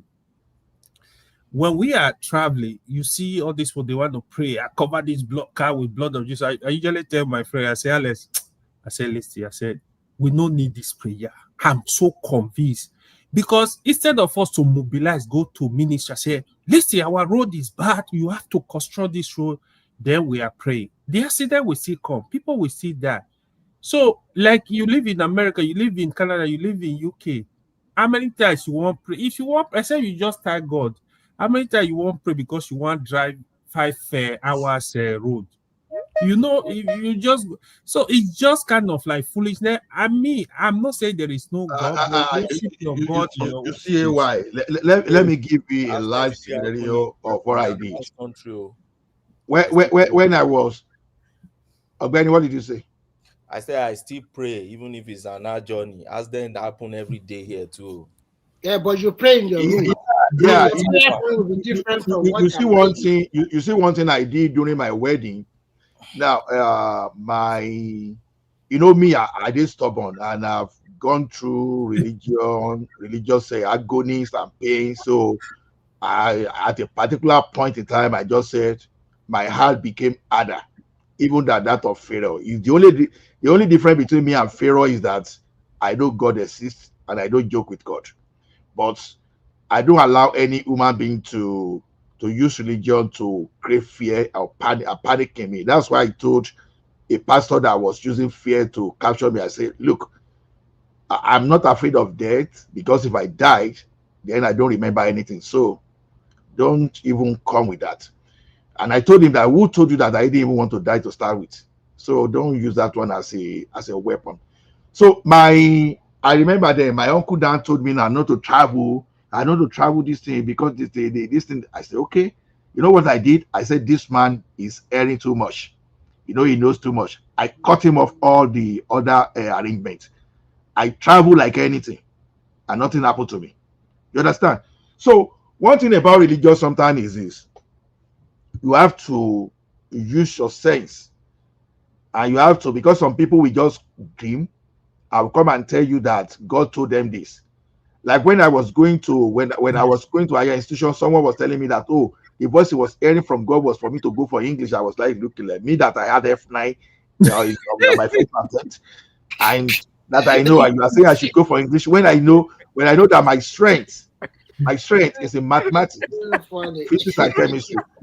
I just say this man, what's this man talking about? I just went for my engineering. That was why, with my activism in school, with my student union politics, studying electrical and electrical engineering was so easy for me, very smooth. It was just like I cruised throughout my school days. You understand? So sometimes you don't allow religious to, okay, you ask me to be praying when I'm supposed to be looking for shift. You understand? Or maybe there's no job. I still need to get job instead of me to drive my Uber and do my this thing where I'm applying for job. You are telling me to be praying, to be fasting for 7 days. It doesn't work, because to me, Nigerians, I keep telling us, we don't have monopoly of God. We don't have. Chinese, Indians, everybody, they believe in God, but they are not religious like us. They know the principle that God has given us everything for us to function. You don't need to disturb God. God is not our servant. So, to me, those religion, when you submit yourself to whom you use yourself to, you shall be slave to that person. That is exactly what is happening. That someone will now be using religion to manipulate our mind. Once they change your mind, they change your destiny forever. If it were by the vision of what they saw about me, honestly, probably I'll be MC Oluomo you understand, fighting in garage and all those stuff. Maybe probably MC Oluomo will even better than see the one we're going to tell you, say they want to do election. Oh, now this person go win. Oh, now this person. There is one that was saying, now who go win? He said even when Tinubu win on the day of inauguration, they will come and carry it. I'm like, are you guys crazy? The military will take over, and then they will hand it over. He's just talking nonsense, and people are there listening. And they will believe him. Yeah. And the church. I think the issue with Nigeria is that, unfortunately, that literacy level is still affecting that country. A lot of people are gullible, and in fact, some people that are even educated or highly educated, they are not exposed, and they cannot even think deeply by themselves. So you see the society why everybody believes that this religion will help you, and you don't want to walk. Because when I read the Holy Bible, I see that in the Holy Bible, what God, if you follow it, created the world for 6 days. That means a hardworking fella, and then relax on Sunday. So, and you don't want to work on Monday, Tuesday, Wednesday, Thursday. I ask myself, you will go to church on Monday, you will go to church on Wednesday, Thursday, Friday, Saturday, Sunday, you have night vigil, so many things. The same thing with Islam too. You will go to Tafad or whatever. You see, Remy, how do you have time to even? You see, that's not even where I'm even going. You see, on this issue of this security, I know myself. I'm not making mouth too, and I hope my mind is still as stubborn as it is. Do you think if I were to be around in Nigeria today, and I'm somewhere around this insecurity and nobody can guide me, do you think I will obey your government by being lawful? Protect yourself. You understand? With my knowledge of chemistry and knowledge of physics, and someone will keep attacking me, and I will just wait there for them to slaughter me. It's not going to happen. The only difference is this: I'm not going to be talking carelessly, but I'll be doing my own thing silently. Is it not get to that stage now that people have to defend themselves? Because you cannot just wait for government to You come understand? around defend you. How will I wait and someone will now lead me to the slaughterhouse like a cow or like the reason why like that a goat? thing continue to persist in Nigeria, especially in the core north, I mean northwest and northeast, that it's an easy pool of taking people to join these radicals or extreme, because there's so many people uneducated, so many people without no clear-cut job, so many people their young age of, let's say, they don't even know their parents sometimes. So all of these things, it's just an easy pool to Remy, you need to stop that word you are saying. Okay, why? You need to stop it. When you go to this church, when you go to these churches, there are a lot of enlightened people in these churches who still behave in that same way. I'm not talking about church. I'm telling. What I'm saying is that because we have a No, lot because of people, hold on one second. First listen to me first. First listen. No, one when second. You listen, then you respond. Sorry, because you don't get what I'm trying to say. Religion talk. I will stop. What I'm trying to say. I came in because I wanted to even respond to something Enigmatic was saying about Wiki earlier. And but Enigmatic, since I hear your voice now, I'm just going to go ahead. Yes, but do you guys not think that Wiki himself is part of the problem that PDP is having today? Yes, during the Alimodu Sheriff chairmanship, he fought hard, he did a lot, he sponsored the party, and he did very well at that time. But after the Buhari 8 years, when the likes of Akeredolu and the other Southern governors from the APC hold their ground to say, no, the ticket must come to the South. Why did Wike not do the same thing? Why was he open to an open convention where everybody could participate? And for me, that decision was selfish because he thought he could get that ticket. And when he didn't get that ticket, that's why he started to throw spanner. No, I was saying it at that time, Wike should not have allowed them to have an open convention where everybody participate. They should have stood their ground to say, the ticket must go to the South. And that was what, may he so rest in peace, Akredo. The guy fought them then. He told them, no, it's not happening. It's not going to go to the North. And APC saw the right thing. They know that if they took that ticket to the North, that party was going to destroy. And this is what is happening to PDP today. The likes of Wike, they let their guard down. And that is one of the reasons why the party is where it is today. So he also has his own role to play, because it's not just about Atiku. He had a lot of leverage at that time. He should have put those leverages, but he didn't. Progressive. One thing you understand about politics is like there's always a kind of pre-agreement. I rub your back, you rub mine. I remember vividly that Atiku was their presidential candidate in 2019, and it was Wike that had been helping that party to very well financially and everything. He suppressed his own ambition or whatever he has that time to support Atiku. Why don't everybody know that after 8 years of Buhari, according to gentleman agreement in PDP, that power. There's nothing like gentleman agreement. Wike cowardly. He behaved cowardly in that time because Buhari already done. Buhari already done 8 years.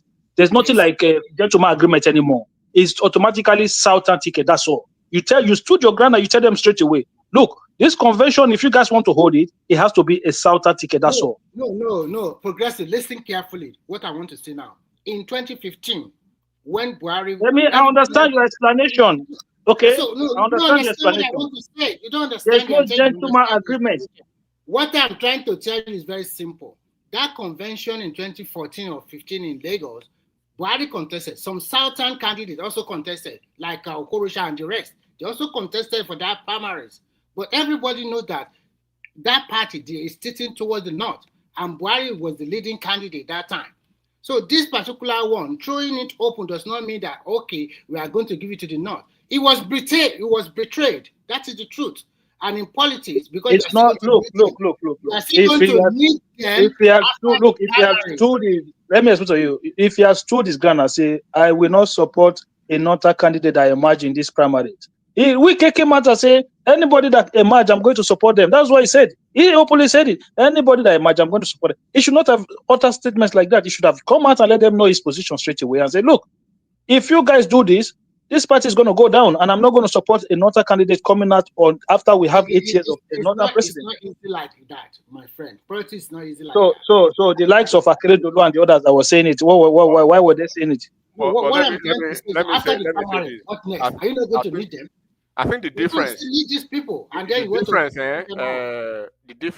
the difference is that don't forget that Wike, APC, PDP, and Wike, they would have been making their decision from a point of witness, unlike the APC that they were the incumbent party then. So whatever happened in APC then, there was a reason, and there could have been a reason why a region, particularly the Southwest, would say being led then by the Southwest Governors Forum leader Akeredolu, to say it's either we are not going to support a northern candidate succeeding Buhari, right? And then it goes to the Southwest and stuff like that. By virtue of what they've contributed to Buhari's emergence, one, by virtue of the fact that they are the incumbent party, number two, and by virtue of the fact, right, that there seems to be a synergy of unity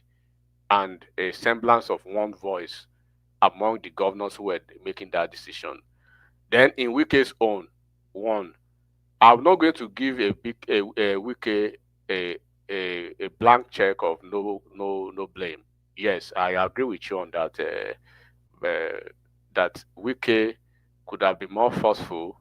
He's forceful with whatever he wants. He knows how to go about it. He at least he went to Anambra State and took all the delegates' votes, right, from Peter Obi, and he got everything to himself.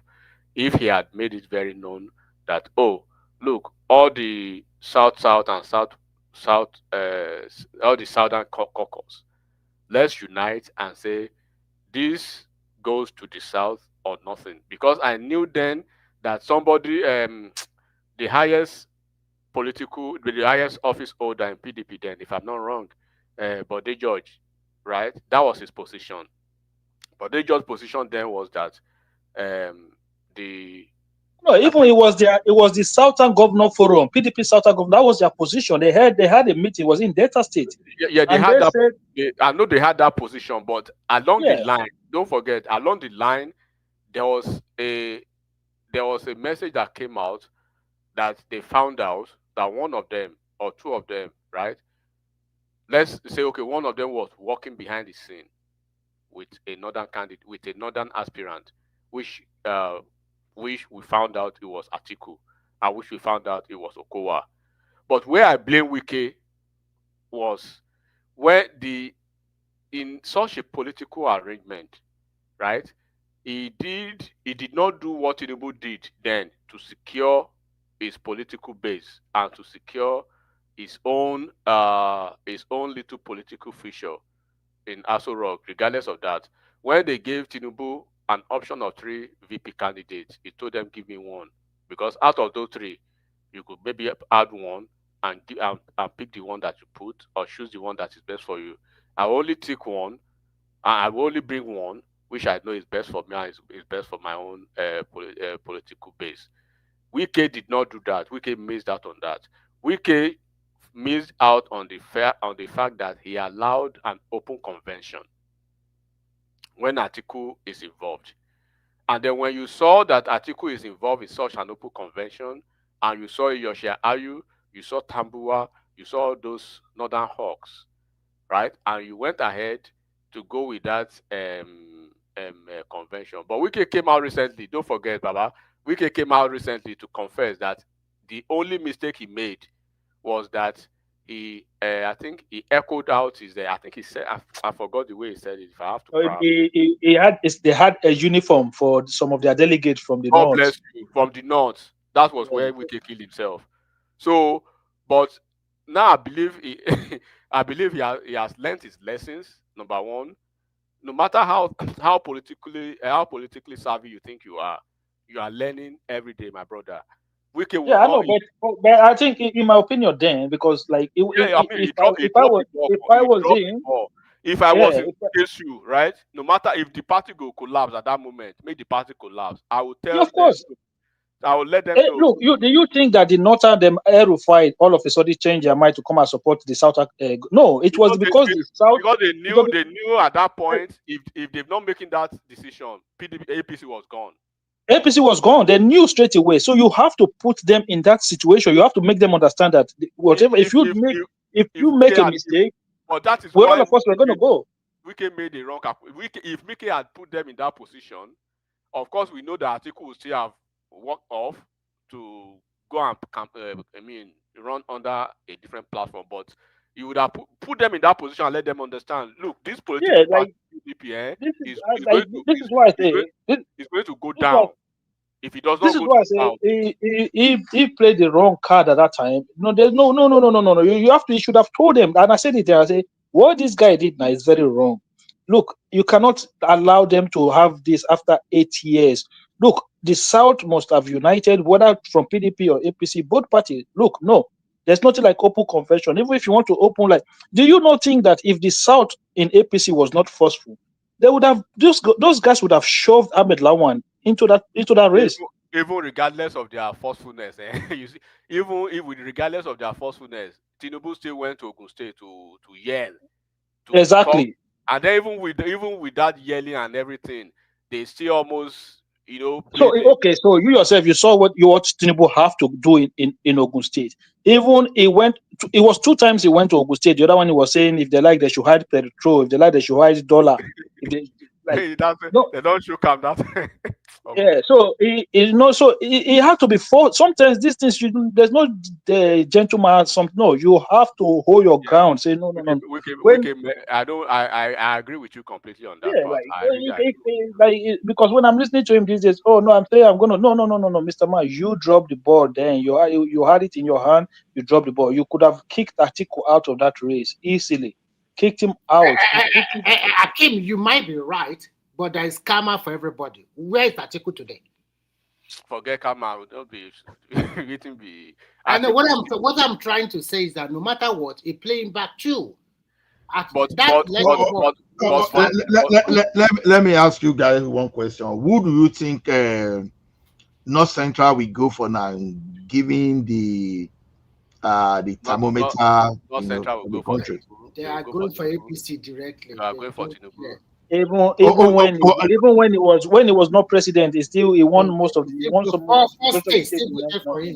No. See, I don't even want to believe an idea of this rigging. You understand? To be honest, I want to believe that. What do you say? I say no matter what happened, all I do is say is rigged. People are talking rigging. That's a defeatist mentality. Exactly. Look at Anambra State election. So no. Remy, where I said it is that when people are saying whenever you are hearing rigging, this is 2025, right? Tell me one election. Has there been any election in Nigeria that the mistake people are making? Do you remember Maurice Iwu? Do you remember that name? What's election? Do you remember when PDP swept the entire Southwest? You know what happened in the entire Southwest? When you are still queuing on the line trying to go and vote, they already declared results. The results were being declared. So what I'm even saying. Yeah, when you hear rigging, that is a defeatist narrative. Even Donald Trump does that when he knows that things are not going well with him. He was already yelling rigging until he sees that. But enigmatic. Take this one. The last election in Anambra State, the guy cleared the local government, and our opponent are saying it was rigged. It was rigged. No, what do you mean? You cannot even win one local government. The guy cleared. The guy did not have any the only opposition that way. Even I was surprised. I was surprised that APC performed. You know why I even said it is this. You understand? Yeah. I don't know the candidate that PDP want to present. I assume that if PDP should go ahead and present their article again, You understand? Ola, they're not going to. They don't even if they're not good. They don't like PDP that you are looking right now. They're not going to. They're not going to present. They're not going to present any candidate. If they present any candidate, like look, you have to look. You have to feel sorry for somebody like Adeleke right now because it's looking really, really shaky for him. Which chairman? Which PDP chairman is going to sign his form? Adeleke is moving. Adeleke is moving. Adeleke I think he's gone. No, are you saying Adeleke is contesting presidency in 2027? No. I mean, it's re-election. His governorship re-election. It's almost in jeopardy now because of. It's everything. He can go to another party now. Before no, that, you cannot go. You cannot just go to any. No, it's not. You can't just as an incumbent governor where you have all the opposition, coalescing against you now, and the entire ground is shaky for you. You have because CT did not really rule very well. Okay. This is my conspiracy theory. Even based on the barometer, as I was saying the other time, you understand? Even the North now, even towards 2031 now, they are even saying no Fulani, even no Kanuri. Let me say this from okay. I think some of maybe you've been into some spaces. Apart from being into some spaces, I have a lot of them from the North Central. First of all, the Middle Belt, they are trying to distinguish themselves from the North completely now. Exactly. They are telling the Fulani people, they are giving them the middle finger one, and Tinubu has done something that a lot of people maybe do not understand. And Hausa too are separating themselves. Yeah, the minority from the North for the first time, right? Look at the appointment that comes from the North now. Let me just count the appointment for you. You will see the INEC boss, right, is from the North Central, minority North, the INEC boss. Yes. The SGF of the Federation is from the minority North, a Christian. The NMPC boss is a minority North, right? Yes. The North Central too. The DSS boss is a minority North, a Christian, North Central.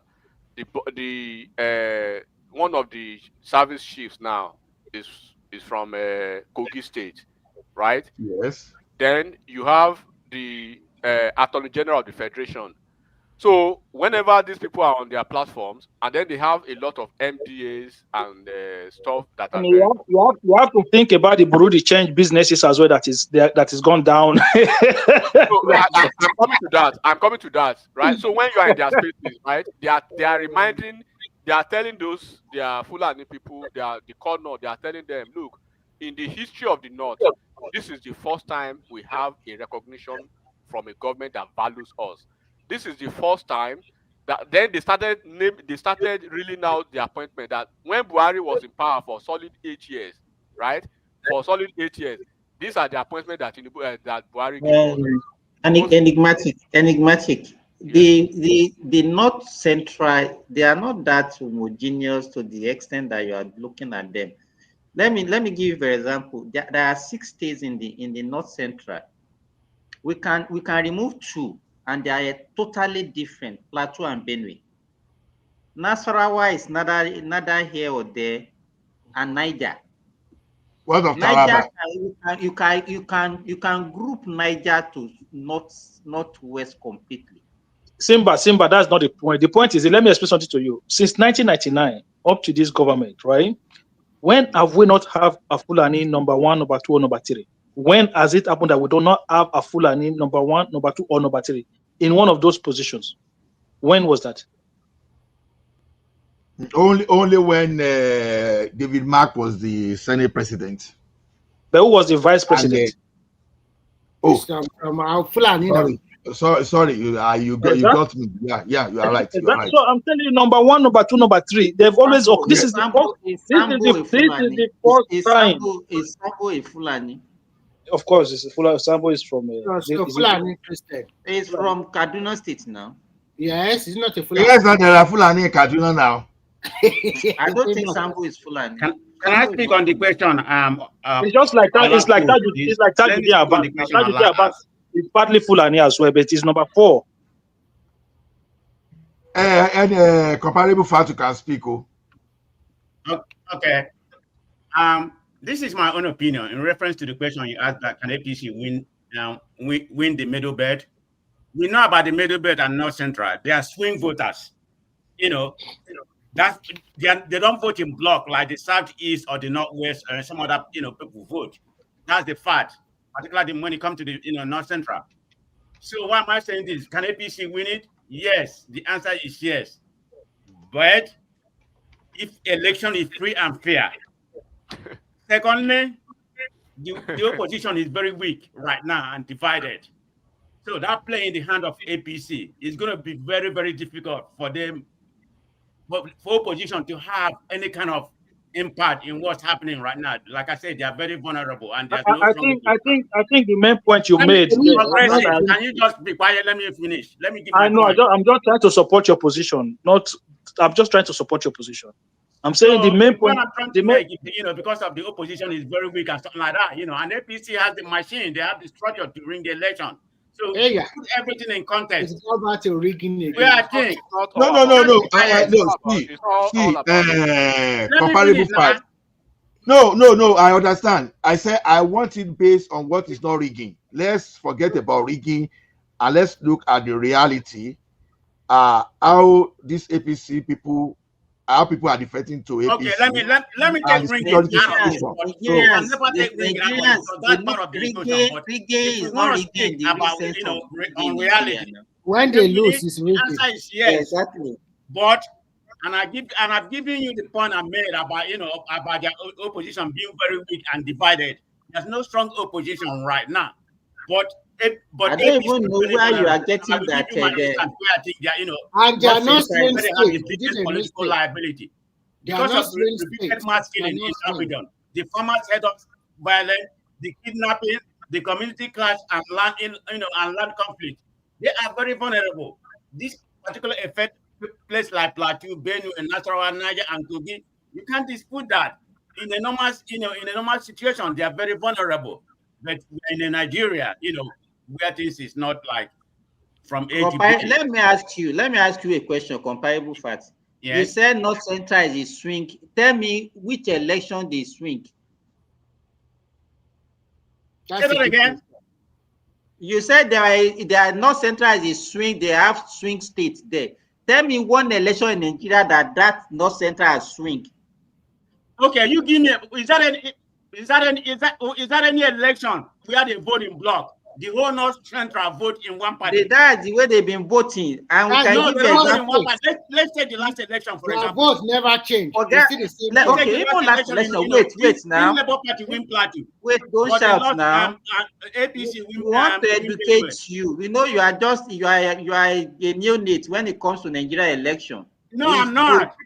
I'm a fast learner. Forget about that brought you into politics. I'm a fast learner when it comes to politics. If we want to use even the last election that you know, because that's only what you know. Forget about what I'm now giving you the fact that swing voters. Tinubu won 4 out of the 6. That's swing voters in Nigeria. Okay, tell me any other region. Okay. Tell me any other region let me tell you something. Those North Central. So sorry, can anybody see the screen I just shared now? No, we can't see anything. Okay, let me stop. Okay, I will share it again. Okay, go ahead. If you look at the North Central State, they always vote en bloc. Exactly. The last election you are talking about, only 1 or 2 states voted for Labour Party. The other 4 states in the North Central, they voted for APC. Nasarawa, Kogi, Kwara, and Niger. And they always voted for the ruling party when PDP was there. So if they are not swinging any election to anybody, so don't expect it. It's just this last election because of. So can anybody see this screen? Can you see what I share on the screen? Yeah, go ahead. We've seen it. Bandits have brought 25 school girls, 5 vice principal. And people here are saying that Trump shouldn't come to Nigeria. Imagine I that. beg, this thing not be today now. What's wrong with you? Make they come now. Why He you do knows. like a small At least boy? he knows where he's going to. He knows where we are. Where they are going to. You don't want Trump to come to Nigeria. We know where they You are. can go to Southeast first, where they are we know where they are coming here with your religious sentiment. We know where they are killing Nigeria. When your country is on fire. We know where they are killing Nigeria. It should take it's not about who. It's not about they. It's about me. I'm speaking from my own point of view. Okay, so I'm speaking for my own self. So I mean, the conversation is not about they or we or whatever. It's about we know where.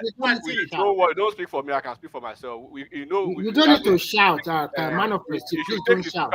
You should take it to Kano to Southeast, where it will help us to kill IPOB. Ali, they are buying Christian is buying Christian there. Let's go to Kano there too now. So why is this conversation going to Southeast? This is the problem. Why not? Why not? Why not? Christian are buying Christian. Why not? This is the problem I have with some bigot here. Why not? Why not? That's why I don't like to talk to some individuals. So you want make it go northeast, make it no come southeast. Now for you.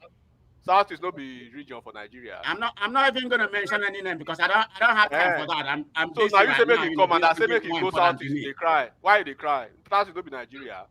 So, but anyway, do you understand my point of view? I'd rather not talk to some people, okay? I don't have time for, some morons. Yeah, I got your point, but you see that area of that Donald Trump. You can counter me what I said. That's all. I don't have any issue with that. Ola, I want Donald Trump to come to Nigeria, but I want him to come and kill IPOB in Nigeria for us, in the Southeast. No, see, one thing about Donald Trump is this. Let me tell you. My understanding till now is that Trump is not coming to Nigeria. Let's just have that. Whatever Trump is doing, I believe that it's more of economical. He's just calling attention to. What is economical? He's not coming to take your. He's not coming to take your. What's he coming to take your resources? Trump will come. Trump is not coming to take your resources. Trump will come. Some of you are just so enigmatic. The question The question you asked. My only thing is that I want Trump to come and kill all the IPOBs and their sponsors in the South. The question we should ask comparative parties. This is a question for you. Can you tell me exactly? My question is simple. Can you tell me exactly where Trump will go and bring out all those terrorists or whatever they are? Where exactly? Give us a state. Give us a location. Give us where is he going to Nigeria to wherever all these radical terrorists. I mean, where location? Give us a location. Number one is Borno State. You can't argue that that's the epicenter of terrorists in Nigeria. But where in Borno? Forget about where the US have the intelligence. So they have a targeted intelligence. They are not going to invade the country. It's going to be a targeted invasion and remove all these terrorists. Let's be so concerned about religion or whatever. Don't let the man come and do the right thing. Oh, come on. Don't let's be reasonable now. My question to you is very simple. You say you should go to Borno. Borno have about up to 30 local government, if I'm not mistaken. So are you saying that he will just go from one local government to another local government and then he will not line them up? You are Christian, you are the Muslim, or this one you are radical. Then you will buy them. Or let me tell you, Remy. America has more intelligence than your country about so it will just come and be picking them and then dropping them like that, eh? But they don't want to cooperate. They don't want to cooperate with your military because your military are still out. Your military, you know what your military does. Remy, so the question I asked you do not answer. Remy, we all want Donald Trump in Nigeria, right? He wants Donald Trump in Borno State, right? Me, I want Donald Trump in Southeast. So it's balanced. Ali, they are also buying themselves there. All the places where they are buying themselves. Let Donald Trump go there. Why are you people sharing? Why are you sharing Donald Trump? Why are you people sharing Donald Trump? And they say they want him to come and be buying Nigeria. America, where they buy themselves every day. No, forget it with the power for here. But me, at least he wants Trump in a region that he likes in Borno State. We want them to help them liberate that place. Me, I want Donald Trump in a region that I like, Southeast. Come and liberate us from the menace and the killings, right? So, Remy, and the sponsors can I answer your question you asked me? Of IPOB in the Southeast. Go ahead. It's not a question. He answer your question. Simba, let me answer your question now. Let's be gentle, okay? everybody has your opinion. You can say target South, East, South, West. That's your opinion. But I'm not going to devote to that kind of. What about Zamfara? You should not go to Zamfara. What about Zamfara? Did you ask comparable any question? Yes, I asked you the question, but you never answered my question very well. My question is simple. I said, is it going to differentiate the people from one another? Remy, the thing is that you are not. If you look at the conversation every time, right? Look at what is happening in Nigeria, right? When we want to have a reasonable conversation, an intellectually driven conversation without any bias, they will tell you hate Nigeria. But are those people in Borno State, do they not have are they not human beings? Right? They are. And then you are a Nigerian, Remy. You too, you can say, okay, I want. They are the one that even suffer more. Are you ready to hear my opinion? So you too, Remy, you can say, let us make it stable. Remy, you can say I want Donald Trump, eh? You can say I want Donald Trump in Benue State. You are a Nigerian, you have a voice. My own voice is that the menace, they killed Dr. Akwili in open daylight in Onitsha, in the street of Onitsha, right there. What about that PDP the entire region in the country, that they sit at home today. Today is Monday. Today is Monday. Can I go? They are sitting at home as we speak. Hold on. Let me land. In the entire Southeast, they are sitting at home by virtue of an order that was given by a terrorist, Nnamdi Kanu. Yes. They are still sitting at home, right? They are, by virtue of that sitting at home, by virtue of that insecurity, by virtue of that wanton killings in the Southeast, right? That is why you see all of them escaping to other regions of the country, constituting willful nuisances there in Lagos, in Southwest, in Kano, everywhere. They are escaping from Southeast. So Donald Trump, please, if you are hearing, right, come to Nigeria, to Southeast, and help us wipe out IPOB. The IPOB terrorists, wipe them off the face of the earth and their sponsors. So if you are not happy with that, it means you are an IPOB terrorist. It means you are a terrorist sympathizer if you are not happy with that. That is my own conclusion. So can I go now? Yes, go ahead. Go ahead. Thank you very much. So the question is that how can Trump, come and engage the terrorists in the north? And the main threat in the northern Nigeria is going to include Boko Haram, the ISWAP, the bandit terrorist network. And how will Trump do it? It's going to be what I call through intelligence. It's going to, with low risk and high impact. So that's the way it's going to do it. And the practice has been done in many places. Are you saying Donald Trump will send soldiers to Nigeria and they will just listen? No, it's not. Let me finish.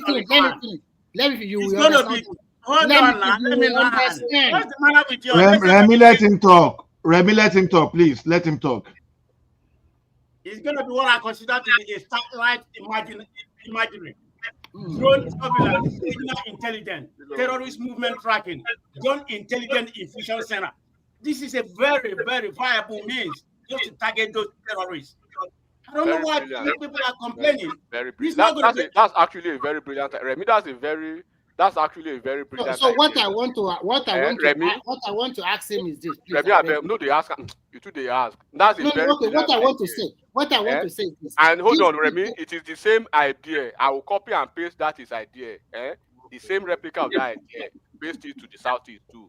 Wipe all those terrorists, IPOB. Okay, then it's balanced then. Enigmatic. Why are you so naughty? Why are you so naughty?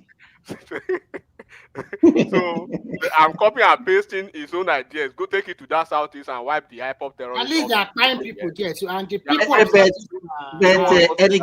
enigmatic, please. So evil. What comparable is saying, if it is possible for him to do it that way, I think is welcome. That of course. But that's what how visible is that? No, and does it work anywhere in the world?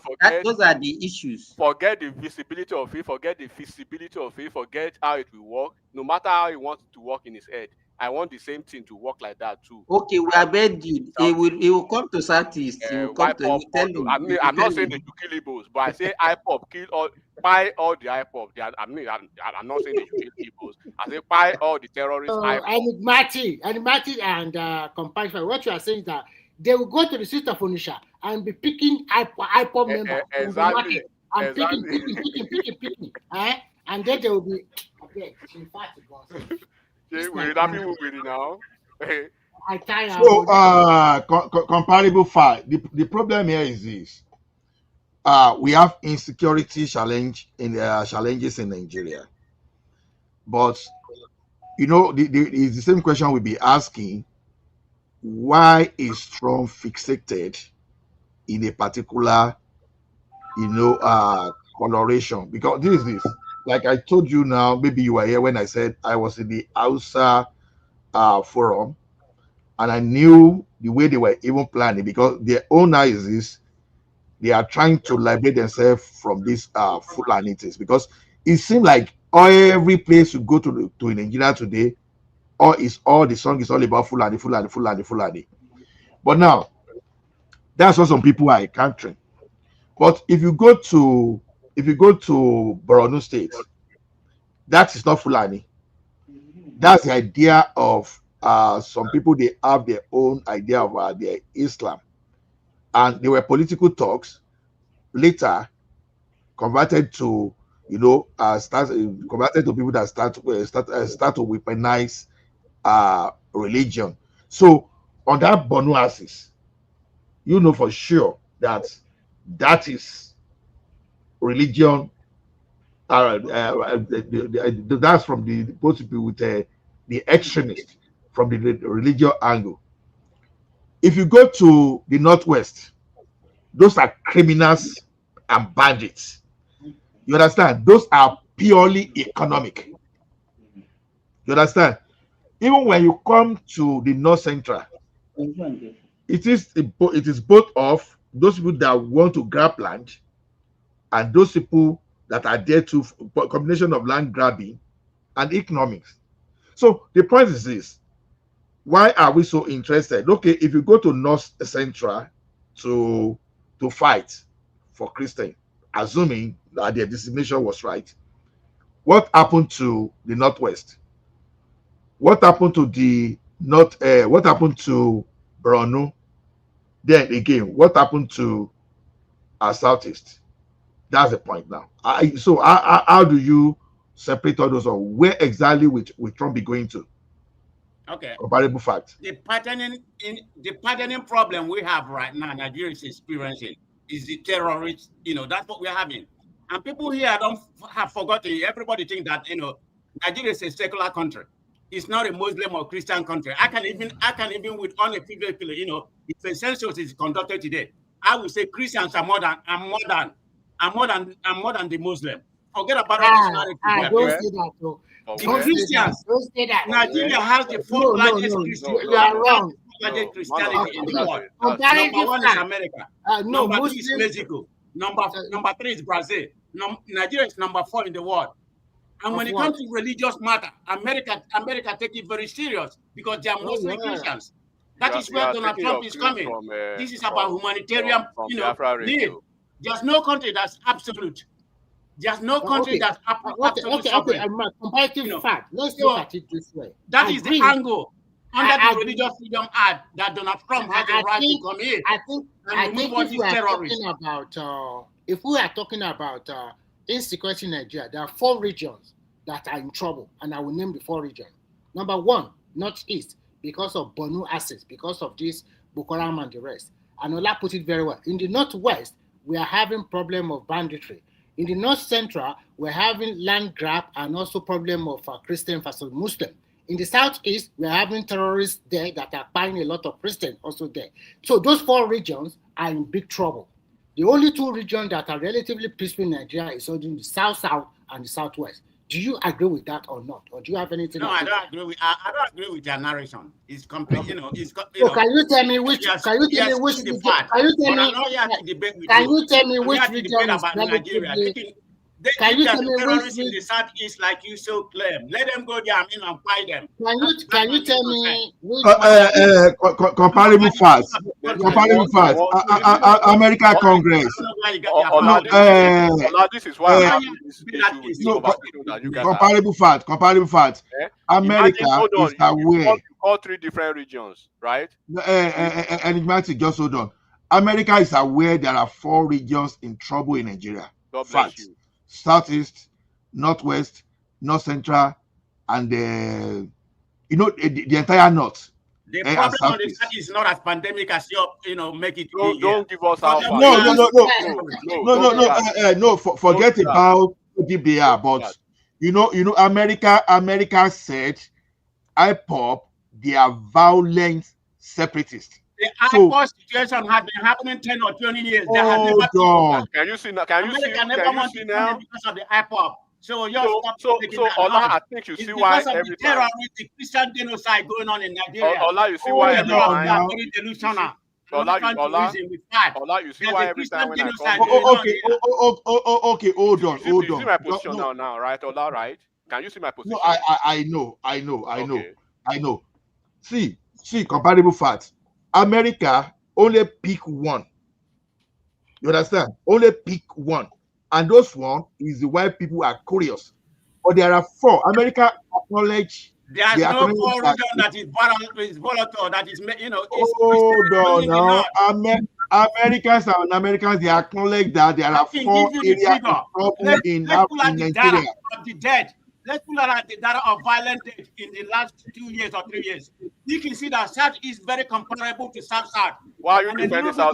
Why are you defending South? So you're just making noise. Why are you defending South? Reality. Comparable facts. No, go and search for Mike Arnold in the X space and go and listen to all those areas where he has spoken. There was a guy that was. Sorry, 1 second. Comparable fact. Just little one. You know the United States Embassy in Nigeria. No, I'm ready to take all of you. You are ganging up on me, but I'm ready for all of you. Okay? No. I just want to say something. You guys don't want to accept. Can I just say something? 1 second, please. Hold on 1 second. Hold on, everybody. We want to speak. Hold on. Is it I want to quickly say something, right? So. The United States Embassy in Nigeria always have travel guidelines for its citizens when it comes to securities and areas that they advise citizens to visit in Nigeria and areas that they feel are insecure. Go and look at the release from the embassy, right? Because you cannot tell us now that the United States don't have data before they release this kind of information to their own citizens. The only region that is completely, totally free, one is the Southwest, Edo State, even River State, they tell you just only Port Harcourt. The other part, they consider them unsafe.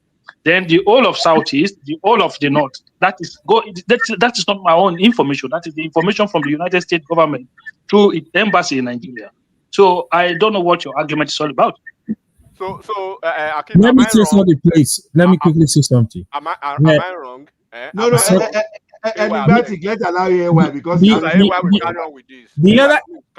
thing I want to say, comparable fact. Every time you come online, you say, "Oh, in Nigeria, Christian are more than Muslim." You know what? I agree. That's why in 2027, I really want a Christian ticket. Let's test that water.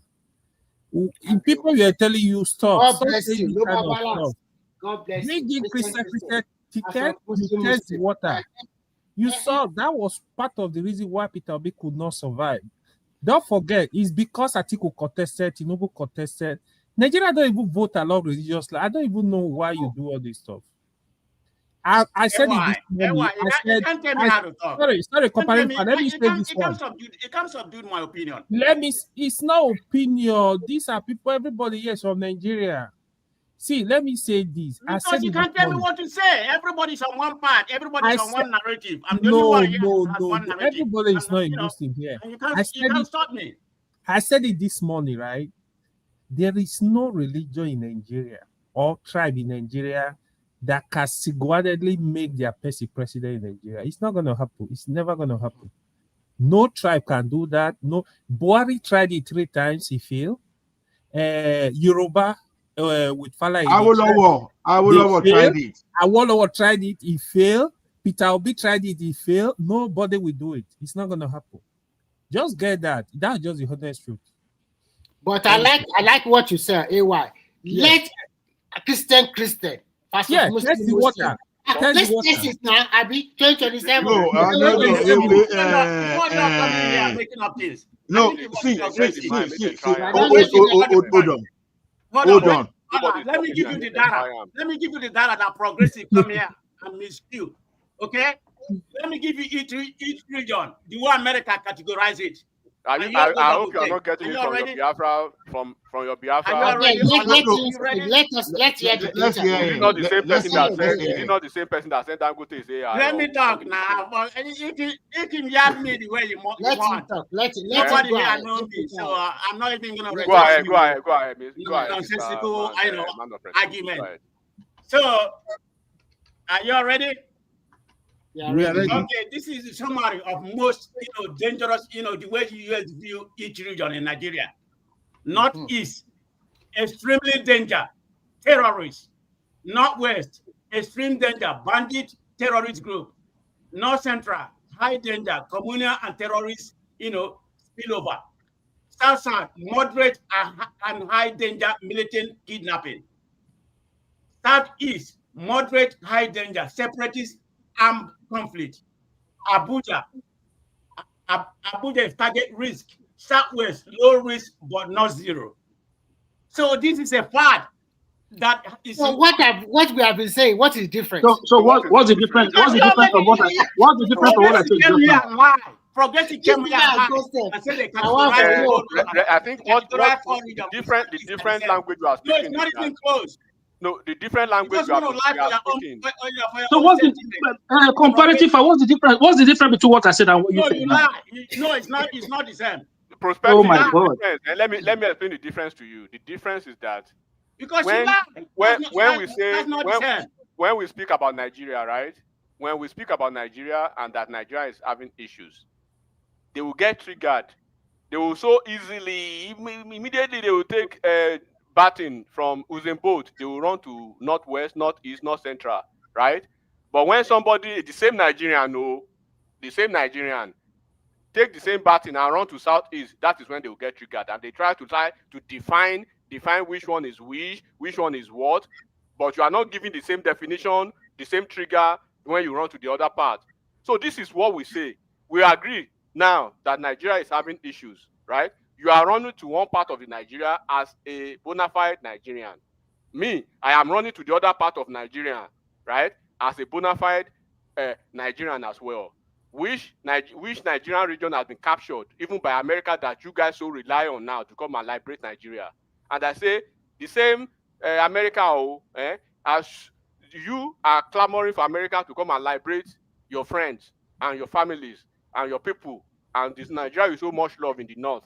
Me, I'm clamoring too that the same America should come and liberate my friends, my family, my people, and the South that I love so much from the menace, from the wanton killings of the IPOP terrorists in the Southeast.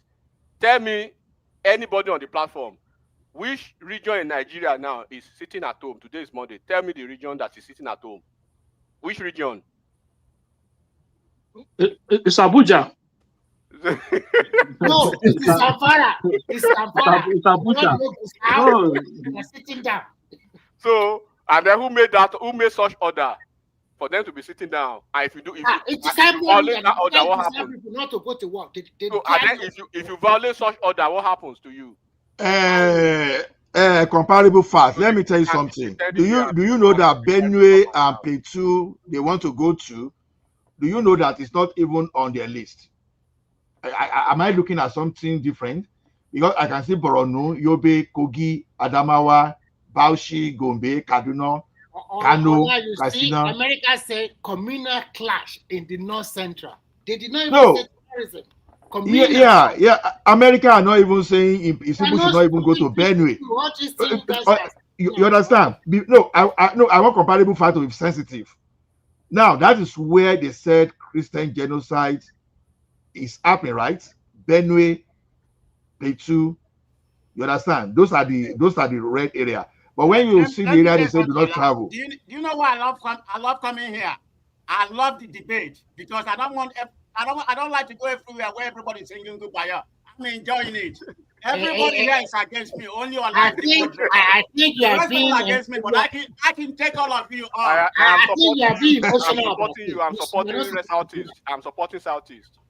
I'm supporting you because I've been calling. Emotional, then what are you? Both of you, enigmatic and man of God. Remy, am I not supporting the wiping Because if out you of don't go to work on Monday. No, am I not supporting the wiping off of terrorist group? I'm supporting the wiping off of terrorist group from Southeast. It should embellish me. I'm supporting you. It means wipe off Nnamdi Kanu's IPOB and all the menace of IPOB or whatever it is in the Southeast, so that Southeast people will not be sitting down at home on Mondays when people have been productive. Okay. Let me read the updated to you because everything is level 3. We consider traveling. There's no level 3. It's even more than level 3 now because it's like this one, a modulator. There are specific states classified as do not travel. Borno State, Yobe, Kogi, and the northern part of Adamawa due to terrorism and kidnapping. Then Bauchi, Gombe State, Kaduna, Kano State, Katsina State, Sokoto State, and Safara due to kidnapping. Then we come to Abia State, Anambra State, Bayelsa State, Delta State, Enugu State, Imo State, and River State, except for the city of Port Harcourt, due to crime, kidnapping, armed gangs. So you see what we are saying now. Even now in all this, even where Trump focuses on, it's not even on the list. Ola, could you? No. Pay attention, Remy. Remy. Ola, pay attention to what Ola said. Pay attention Remy. to what Ola said. You don't need to get it. Remy, pay attention. Pay attention to No, what pay attention. Remy, Pay attention. Pay attention. Plateau is not on the list. Benue is not on the list. And that is where there is supposed to be Christian genocide. Yes. What is happening? What does that I don't tell know. Have comparable fact. He has the fact and the answer is what I've said earlier, right? The entire thing is being propagated and being orchestrated by the IPOP people. You know already. That's why some of them will come over here and be pointing you to that place. But when you point the finger back to their own, they will start crying. Enigmatic and all. I want to say this. This America, they will tell you this state is not good, that state is kidnapping. What about America itself? Where are safe places to go in America? Are all the states safe? You guys that are living in America. Because we had gun violence, we have so many. Forget about America. Stop changing the narrative. We are talking about your country. Let's leave America. Why should they come and help us? If we cannot help because them? you need help. Your country has not been able to do nothing. They have been inept of doing, trying to resolve the problem. Just like he said, he has just told you now that the Southeast need help, that they need to come and wipe out the terrorists. That's what he's just telling you. Yes, I like that. Yeah. So the problem, y'all are missing the point. The problem that Donald Trump never said that he's coming to solve your violent problem. He said he's coming for genocide, for religious freedom purpose. That is the only reason. Comparable facts. Hold on. Comparable facts. Those people who are killing people, who are wiping out people in the Southeast, are they Fulani people or are they traditionalists? Are they not Christians? What is the majority of Southeast? What is the majority of Southeast? Christians. Are we not supposed to be clamoring for America to come and help us wipe out Nnamdi Kanu and the IPOB terrorists? Some terrorists are finding them. Southeast people, are they from Lesotho or from Burundi? Are they not Nigerians too? Are the people in Benue State that you are clamoring for, are they more Nigerian than the people from Southeast? Do you love them better than the Southeast? Why am I clamoring for Southeast and you are crying?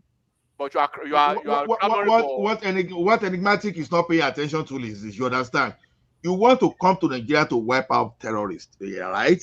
Where Christian genocide is happening, right? and that is Benue, according, put in a quote, And because those that's not what I'm places are saying. not even on the list. They are not even on the You list. understand? Those places are not on the list. You understand? But other places where are not supposed to be Christian genocide, they're on the list. So that's why I'm asking They you. want to drive the political narrative with that, and we are ready to drag it with them. That's why we are telling them that If we're in doubt, that is where terrorists originate. They originate from not not that's why I tell you, you don't even That's know why your you need to be region. targeted. I tell you, you don't even know Southeast. Do you know Masop? Do you know what is Masop? Have you ever heard of Masop? Do you know Wazurike before he handed over to Nnamdi Kanu and transmuted it to IPOB? I told you you left Nigeria maybe at 2 years or whatever. You don't know. You don't even know. You just came out 2 years ago when they started giving you those years about what to talk about on the platform. When we are talking to you, we are your teachers. Listen, you don't know your region that you are clamoring for. Do you know what is Masop? Do you know what Masop? Okay. Masop is an Comparative exponential threat fact. in the southeast. Can you please read I'm this thing listening for to me? you. You don't even. I listen to you. I'm No, not oh, going to no. listen to unsigned people. Okay, can you please read this one? Look at this. Now, this is travel.state.gov. Now you can see the United States, US Department of State. Yeah, you can see, right? Then what level? Level 3. See, red. Now, they updated. You understand? So now look at this now. Do not travel. Borno, Yobe, Kogi, and North Adamawa State due to terrorism and kidnapping. West State, right? You don't have to read it. I read it already. I already read them. You don't have to go to, maybe you're reading to them, but I already seen it. Me, I would love to hear. Please read. Please read. Let me see. So when you now look at it now, okay, they mention. So they now say, okay, then the second category: Bauchi, Gombe, Kaduna, Kano, Katsina, Sokoto, and Zamfara State due to kidnapping. Then Abia, Anambra, Bayelsa, Delta, Enugu, Imo. Is there any state in the statutes that is not mentioned? All. You understand? And Rivers State, with exception of Port Harcourt, due to crime, kidnapping, and armed gangs. Then they now continue with the country summary. Violent crime is common in the country, blah, blah, blah. So they now say terrorism. Terrorism is a risk of so they now just list everything, right? You understand? They listed everything. This is the website. So we are not hiding anything here. You understand? This is exactly what we are saying, that in this country we have. Okay, they even put this one now in level 4. You understand? They put Borno, Yobe, Kogi, and Northern Adamawa to level 4 now. I don't know what level 4 means. So you can see what I'm saying is, okay, Anambra is even on level 4. You understand? Anambra is on level 4. Anambra, you understand? Abia, Anambra, Enugu, Imo. That is not really here. It's only Ebonyi that is not there. So the question is this. You understand? No, they are peaceful. It's a peaceful. Now the question is this: in all of this, did you see? Did you see Benue State? Did you see Benue State? Did you see Taraba? Did you see Nasarawa? Just pay close attention. None. Did you see all those places? Now ask yourself questions. Where did Donald Trump got his own data? Why jumping? Why jumping the obvious and now decide to make a what you need to also you ask me a question and let me answer. Let people not interrupt. This is a question directed to me. You need to be very cordial here. Let's have some decorum. So as to which area they should go and which area they should not go. And not people like Progressive or AY interrupting. May you talk now. One of Presi used to be talk. What do you mean used to be? Stop giving me that nonsense. What do you mean used to be? Okay. Comparative for talk. I didn't hear Hakim very well. Comparative for talk. Whether I was trying to listen to Hakim, but yourself. Let's hear you. So go ahead there, what he said, it's a fact. It's a data. It's an empirical data. So we're not going to come here and sugarcoat what is a fact. A fact is a fact. We're documented. You have brought an empirical data that everybody can see what it is. And never come here and say Southeast is stable or whatever. You have given all those level, where you give right now level of threat. That is true. Southeast has a moderate, high-risk separatism and armed conflict. There's no doubt about it. So, but the point I'm trying to make here, the reason why I want Donald Trump to come in, because Nigeria, with our military and everything, we can solve, if the Nigerian government had the boldness, they can solve all those separatism and military and kidnapping. That is what the government is supposed to do, But when it comes to terrorists, where you have the extreme danger, the bandit and terrorists, which are part of the genocide that we have in Nigeria, this is the area Trump wants to come. All this high level or whatever, level 3 or level 4, it has been there in the last 3 or 4. It has been in the last 10 years. Trump never said he wants to come. It's because of the Christian genocide, the Benue, the people in the middle belt, Pastor Ezekiel, all of them, they are crying like they are being quiet every day.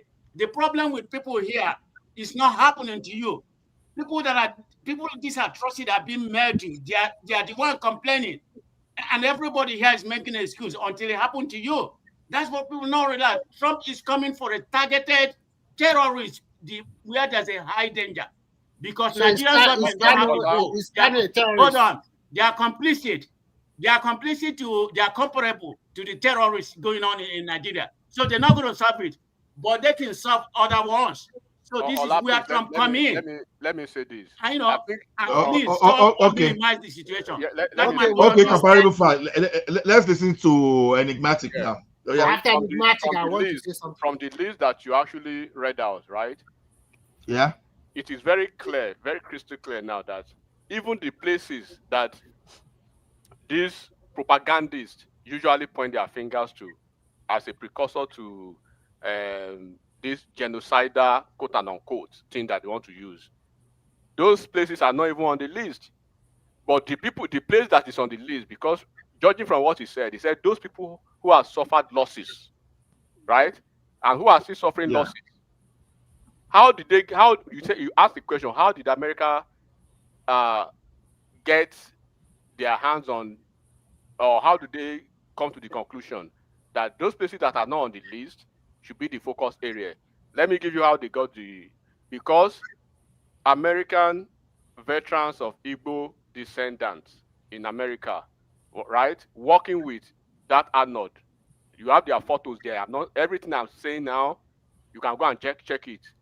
But Arnold is avoiding them now because someone warned him to avoid them. Yes, so that he will not lose his integrity. I told you last week, right, that even we, the real American veterans, we are going to do our own part to let them know that we have a group in Nigeria, and they've identified those groups now who are feeding them this false narrative, feeding them these doctored data, right? And then World Igbo Congress in America and IPOP group in the USA, they are the ones who are compiling these things. So do you think these individuals that are learning IPOP, do you think they will rather focus on their areas or focus on the areas that they want to point America to, why they are not reporting anything about their area? Even why, because from what he said people that have been affected.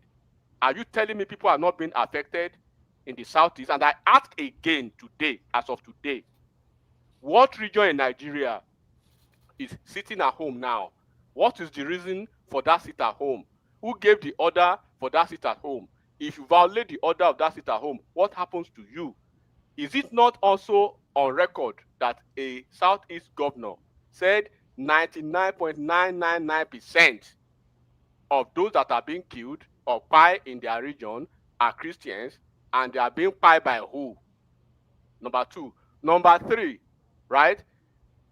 Is it not the same governor, some governors too, and with empirical fact and data that says 70% of people from this same region, that Nnamdi Kanu's terroristic group of IPOB, that they are fleeing the southeast to other regions of the country? All these things are record that are on the table.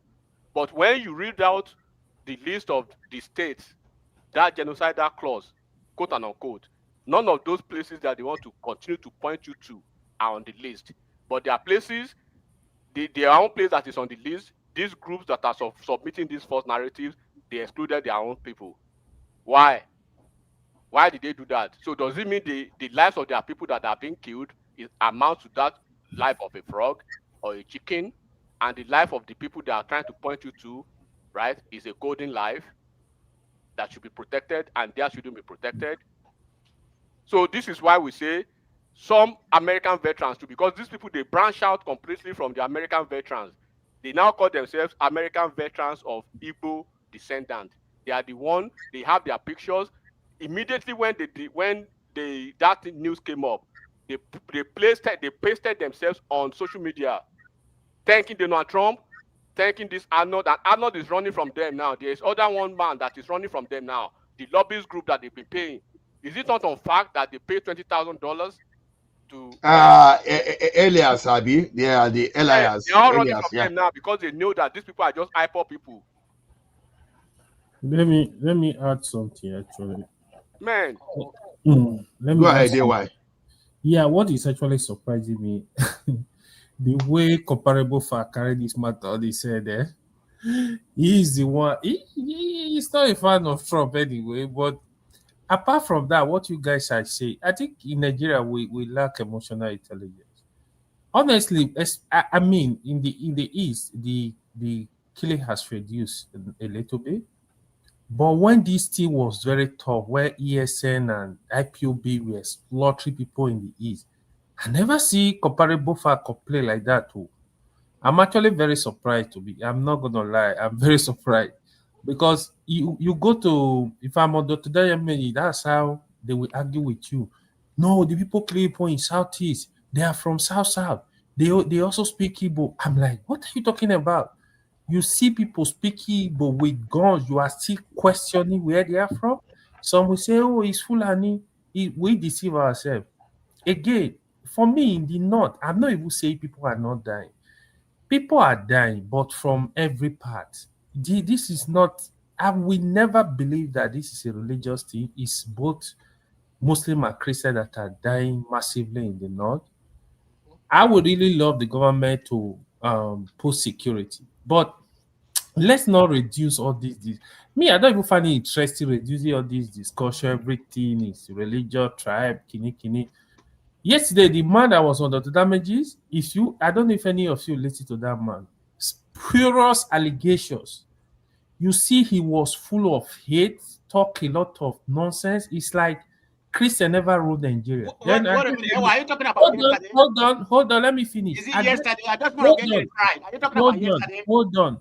I gave them the fact later. I said, listen, you are even looking at it from religion. I said, from 1999 here till today, Christian has actually ruled Nigeria more than the Muslim. Apart from that, from 1999 to date, we had 13 chief of defense.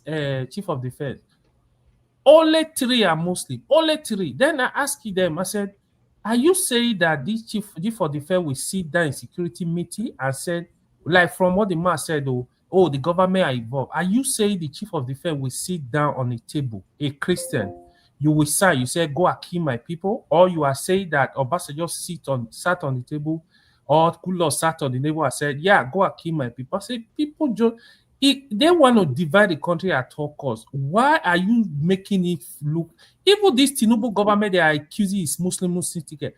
Go and check the government. Did you hear Muslim complaining? Christians more than Muslim From the security, from the economic team, go and check it. To me, I don't want to dwell on this, but when they dwell on it, I'm like, Tinubu Muslim So let me have you know what AY just 1 did? second. AY just painted Hold on. like Gumi. Hold on. That's their narrative. Hold on. Tinubu Muslim ticket is purely politics. Nobody can prove otherwise. It's purely politics. If you know politics in Nigeria, you will know it's purely. This is not the first time, but they just look for any way. Even like I said it on the other time during the Biafra War, when the president was Muslim, the president was Christian, the vice president was Christian. They still accuse people of religious fight. So I'm tired of the discussion sometimes. Okay, in addition to what you just said, let me add my own. The way I see it is this. I look at it from different regions. When you go to the Northeast, more than 80% of the people living in the Northeast are Muslims. And when this insurgents or this terrible human being started buying people, you cannot tell me, I repeat, you cannot tell me they are buying more Christian than the Muslim there. That's a capital lie. And when you go to the Northwest, the same thing. In the Northwest, more than 90% of them are Muslims. And if these people are also buying people, you cannot tell me they are buying more Christian than Muslim there. That is not attainable. And when you go to the North Central, when you look at the total population of people living in North Central, we can say 60% Muslim and maybe 55% Muslim and 45% Christian. Because there are some 4 states in that North Central that are predominantly Muslims. I'm talking about Niger, Kogi, Kwara, and Niger. I'm sorry, I'm Nasarawa. Nasarawa can be 55 to 45, maybe 55% Muslim and 45% Christian. Maybe in Plateau and Benue, we have more Christian, maybe 60 or maybe 65% to 35% or 25% Muslim. So when you now look at everything, you see that they even buy more Muslim than Christian when you put everything aggregate together. So all these things you are coming here, the genocide, it's not bullshit to me. It's not working. Beyond what you just said now, in the entire southern part of Nigeria, right? We do not have a single Muslim governor. The entire governors in the southwest. God bless you. This is a region of 50-50 Muslim Christian. They are all Christians. Did you hear them complaining? Christians. Even in Tinubu's cabinet, there are more Christians in Tinubu's cabinet than Muslims. There are more Christians than Muslims. So let's go there if you want to play politics. If what you guys are saying is that APC did the same thing, you to go and coordinate yourself and do it and see if it take you to Aso Rock. If it takes you to Aso Rock, on that Tinubu Shetima, this thing, it's clear. Those people that know me, I initially move against it, but later, I just realized that because to me, I will have to be honest with you, I did not want Shetima because of what happened in Borno. No, not even the Muslim ticket I'm talking about. They always want to tell you APC, Buhari, all of them in 2014, they went to US to use Christian genocide. So they want to create their own Christian genocidal narrative too. And I'm telling them too now, okay, you too now, right? You are using it. You are using the Christian genocidal. You use that to take you to Aso Rock. Let's see how far you present your candidate. Okay. Now, see, let me break down the problem of Nigeria. This thing, you understand? There are 4 groups now, categorized to 4 groups. Now, in the Northeast, we have Boko Haram and ISWAP issued in Northeast. Those people are full terrorists. Like I said the other time, they are mostly cannories.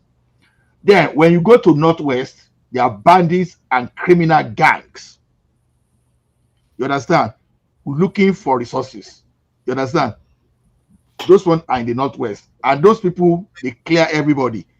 The one in the Northeast, they clear everybody. It doesn't matter whether you're a Christian. Even if you're a Muslim, as long as you don't align with this thing, they clear you, they clear everybody. Then when you come to the middle belt, it's Fulani militants and S-men.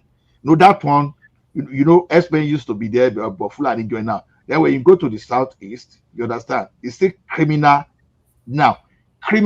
armed gangs. You understand? Say the truth. Terrorists and Southeast. No. I don't want to call it. I don't want to put my own English. Ola, IPOB was prescribed as a terrorist group. Fact. I know. Even whether you call it terrorist or not terrorist, is it good for a non-state actor to carry arm against the citizens? So this thing, it does not even matter because you are being reasonable with your conversation. These people are because normal armed robbery in Nigeria normally it should be death penalty, right? Even armed robbery in Nigeria. So now, as far as I'm concerned, all these people and I don't know why a fellow Nigerian would be clamoring for annihilation and wiping out of a terrorist group, IPOB, and somebody will not be happy with that. Are you a terrorist? Now, so the problem we are having that we are because we are not being sensitive. Why am I saying we are not being sensitive with this? Those people that want to stay with the Christian genocide narrative only. Because the thing is this: in the Hausa group, the Hausa that call themselves pure Hausa, although they can still tolerate the Hausa that got married to Fulani, especially if you are that they can accept you if you identify with them. Now, they are telling you, they are even telling the people that they should discard whatever Islam that the Fulani are bringing to them. That they want to tell you categorically that these people, they don't even believe in Islam. They are just using it as weapon. Go online, you will see. You see, go online and Google and come and tell me. I can even give you some links. This is becoming a serious thing. If you go to Express now, you will see them hosting meeting. They're animists. You're right. They're animists. They're not Muslim. Most of the Kawahadis. Yeah. Hausa people are telling you that they be practicing Islamic before this guy. That these guys, they are not Muslim. That they just key in. They key in. They speak your language. They are not going to share your language, yo. They key into they speak your language. They speak Hausa. You understand? That they will now the religion that you know. They say, oh, you have to do it this way. And the thing was so done on them that they fell for the indoctrination. You understand? To the extent that they overthrew the kingdom and installed the emirates. Now, you know they've been trying to do that in Southwest, where they are sending their radical, what kind of those two crook radical clerics to the Southwest. That Southwest say, I'll be saying that don't bring these people to us at all. Because whenever they want to identify with you like that, whatever you have on ground is what they are going to use against you. They won't change your language. They will just modify it for. They will just modify. They will just only tell you that that's your religion. You are not doing the way you are supposed to do it. You understand? That's the thing. So what I'm saying that if Hausa group, quote it, is Hausa group are even separating themselves now. That's why I'm saying we need every reasonable Nigerian to gather together and force these extremists out. It's either they done too completely and we overthrow them from, and we never allow them access to power. See, I'm in support of what those Hausa people are doing, because they are doing this in such a way that don't even wait till these people will come and give them the Fulanis. Right from the process, we want Hausa people to even be at the top. We want Hausa governors. We want Hausa local government chairmen. We want Hausa National Assembly rep, State Assembly rep. I'm in total support. Let us get. I say, okay. Then vote for Atiku. Vote for Atiku. Atiku is a Fulani. Which Atiku? No, it's not Fulani. It's not. It's Hausa. No, Atiku is Fulani. You will never say Atiku as one of them. Okay, Atiku. Yeah, but can I come in now? Because Atiku, let me tell you one thing. Even his Nigerianness is even in doubt. I need to respond to even Atiku Nigerianness is in doubt. So we are not voting Atiku. So okay, after AY, after you respond. Okay, perish that thought. Even in 2021, I would rather go for someone from middle belt or pure Hausa person. You understand? All those. Why do you think the like of El-Rufai is no longer speaking? Why do you think the like of El-Rufai is no longer speaking? El-Rufai wanted to hijack Buhari the political machinery, and Buhari, unfortunately for El-Rufai, gets El-Rufai a very big blow by coming out and stylishly, indirectly denouncing, you understand, repelling El-Rufai, you understand, coupled with the rumor of this recent coup. Have you seen El-Rufai now moving around? Yeah. Do you know what? Do you know what? Based on my personal experience, okay. Can I come in now, please, just for 2 minutes, Ola? Just for 2 minutes. Okay. I think you've been speaking, but if you wanna go, you can go. I'll come after you. Okay. Thank you very much. If I'm gonna respond to Ewa, then I'm gonna make a point. I watched the man we have the guest we have yesterday on Dr. Dame. Normally I don't go in on Sunday because Sunday is my family day. But I was there on Saturday. The guy that came on, Mr. Ezekiel, a pastor in Benue State. Everybody has seen on the video, crying about the genocide going on. It's just kind of very insidious and disingenuous for AY to come here and accuse the man, speaking on the point like he's, on the point of Gumi. That's exactly what AY just did here. Okay, I'm gonna call you out. That's exactly what you just did here. No, how did that accuse him? Can you say this? And saying there's no genocide going on. The fact is that there's a genocide. I can give you a figure. from 2019 to 2023, there's about 16,000 Christians killed compared to only about 6,000 What is the Muslims source? killed. What? Tell us the You're source of the you're figure. going to come here and say there's no The genocide. source Tell is us the from source. Igbo Tell us the descendant. source. They Their are from country Igbo doesn't even descendant have of America. any data to dispute what the Give us you the know what the source Western now. country has compiled. What is the You know, source? Well, what is the source, man of Christ? Give us the source of the data. Go to the NGO. Go to What do you mean humanitarian, NGO? go to religious, AY,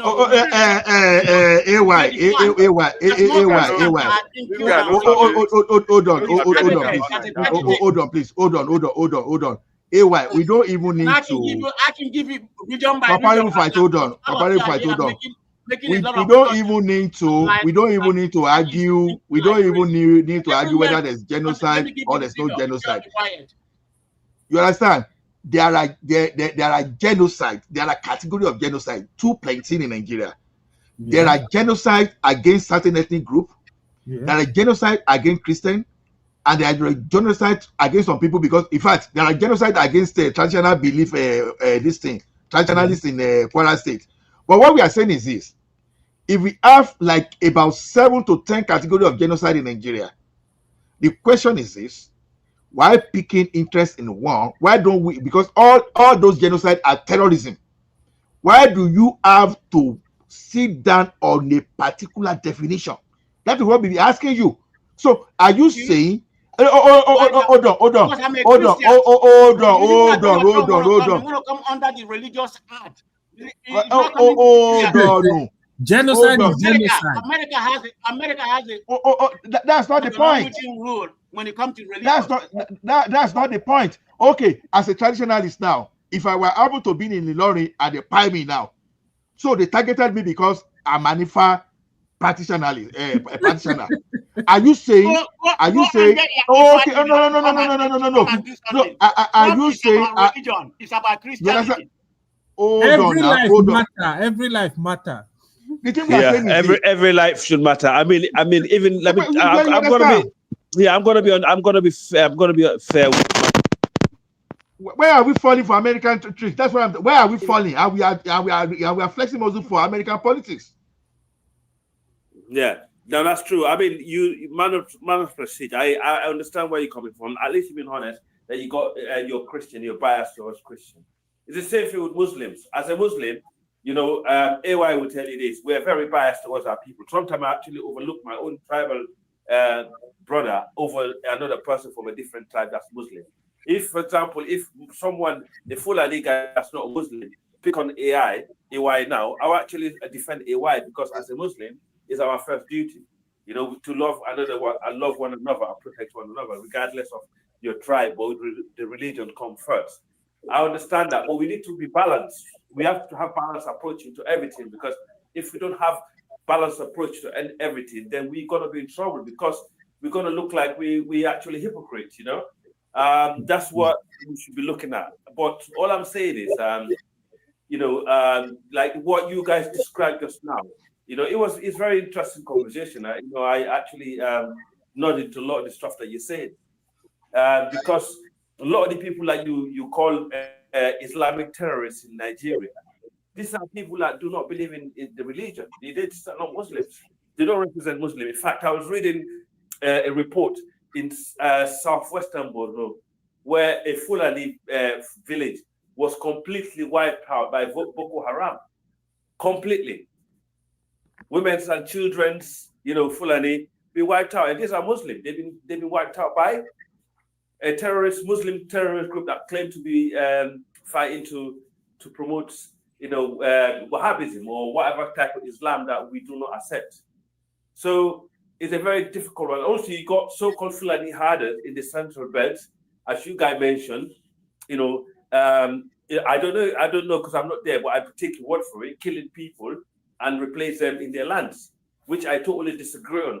I've been here speaking against it, you know, because I don't know, I don't have the data, but I take your word for it, yeah. And I disagree with it, and I totally disagree with people killing people, regardless if they came from my tribe or they came from my religion, because we have to be fair, we have to be human, you know. And That's the civilized way. This is how you build a nation. It's not based on your tribe or religion. You have to love your country and your fellow countrymen, you know. The only point I disagree on, saying there are people in the northern Nigeria who are pure Hausa, who never want a Fulani guy to be a president, or they should only have a house, pure Hausa, and this and that. Why is it pure Hausa? Why is it pure Fulani in northern Nigeria?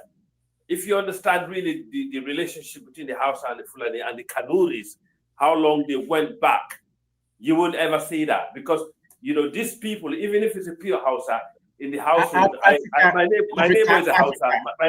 My neighbor is a, let me ask you. You can come back. You can come back when you finish.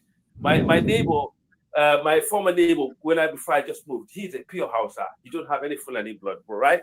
But his half brothers and half sisters are Hausa and Fulani, and that you have that so much in the Hausa household, even though they're pure Hausa, but they have cousins and other people who are Fulani, and also with the Fulani people and the Kanuri. So it's a very, very difficult for you guys in the south of Nigeria to think you can split the northern bloodline based on political interest. I know, Africa. Remy, hold on. Let me correct him there. Those people saying it at Hausas, if they were speaking Hausa clearly. Hold on. Just hold on. They were speaking Hausa. I was just reading the translation. You understand? Yes. I was reading the translation. Now, the thing is, I understand that, but there's so many Hausa. You said we people in the south. You said we people in the south. I just want to tell you that the people that are saying that are the Hausa people. They did the statistic. Hold on.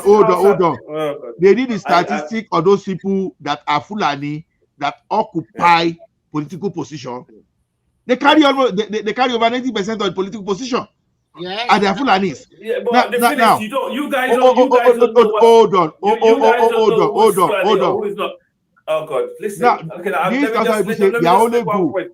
There are a lot of Hausa and other tribes in the northern Nigeria that will claim Fulani heritage, but they're not Fulani. Because the reason why they do that, this is what my Hausa brother told me. He said the reason why they do that, by claiming that they're Fulani, they have more chance of getting there than if they're just certain tribe. Atuku's father is a Hausa. I'll give an example. His father is Hausa, pure. His mother is Fulani. Buhari, late Muhammad Buhari, his father is a Hausa, the father is Fulani, real Fulani, pure. But his mother is a Kanuri. Okay? So nobody will probably told you this before. But Buhari is half Fulani. No matter what you're going to say here, we all know that when we talk about political power in the northern part of Nigeria, especially northwest and northwest, the Fulani hold the sway. And the Hausa people, because they are not, let me finish. They are not as educated or exposed like the Fulani. So they are, that's not nice. Let me finish. They have been having the power for a long time. So it's now that things are turning around for the Hausa too. They're also craving for the same power because they are the majority. So you can't blame them for talking or doing that way. I did ask the same thing. You're also using the religion. You're also using the religion to also fight most of them because most of them are defenseless, like as against the Fulani that have people that are in power that can support them. So you can't blame them for crying. No, I don't blame them at all. I mean, I don't blame them. I don't blame them. I don't blame people for having their views. People should be able to have their views, regardless whether it's right or wrong. But all I'm saying is, when I speak to my brother who is a pure Hausa, right? He's the one that told me, because I asked him, I said, I hear a lot of people in the south of Nigeria defending you guys against Fulani because they said, you Fulani, came to the territory and this. He said, all these people, that the reason why they're doing this, they're saying it, is not because they care about Hausa people. Someone interviewed.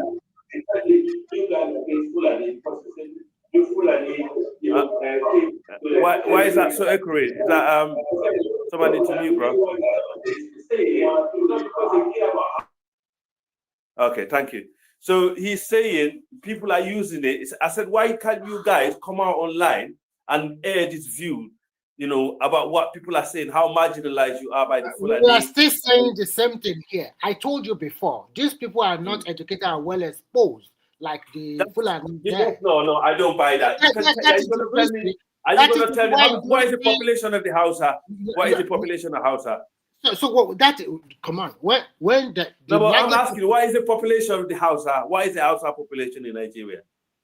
In northern Nigeria? They are the original inhabitant of that northern Nigeria. Yeah. In some region in northern Nigeria, if you want to be 100% forensic, in some region in northern Nigeria, it belongs to the Hausa, but some region in northern Nigeria is not for the Hausa. Okay, some part of northern Nigeria, I know that part of Borno, they are Kanuri people. Thank you. Some part of northwestern Nigeria, mostly in the northwest, they are Hausa people. It is the Fulani. You're very okay. I would love you to let me speak. So let me. I want to say something. Is the Fulani from other part of Africa, maybe from Chad, Senegal, Nigeria, or whatever, through the jihadist movement or whatever, that came there more than several decades ago, and they launched their religion on them. And these people, because they are predominantly maybe farmers or maybe till the land, they are not exposed to this kind of education, even if it's Islam as an education for them. And they use this to wipe them to order. And religion is the easiest way to wipe people to order. But unfortunately, after several decades, the same set of people you are claiming that you have integrated and you are helping them, how come their life is not getting better? Only the Fulani people are finding themselves in juicy position. Oh, do you know the richest, financially? I think you're taking over my time and you're not letting me speak. No, I'm not taking your time. You can also talk. We're having conversation. Okay. Go ahead. Yeah. Okay.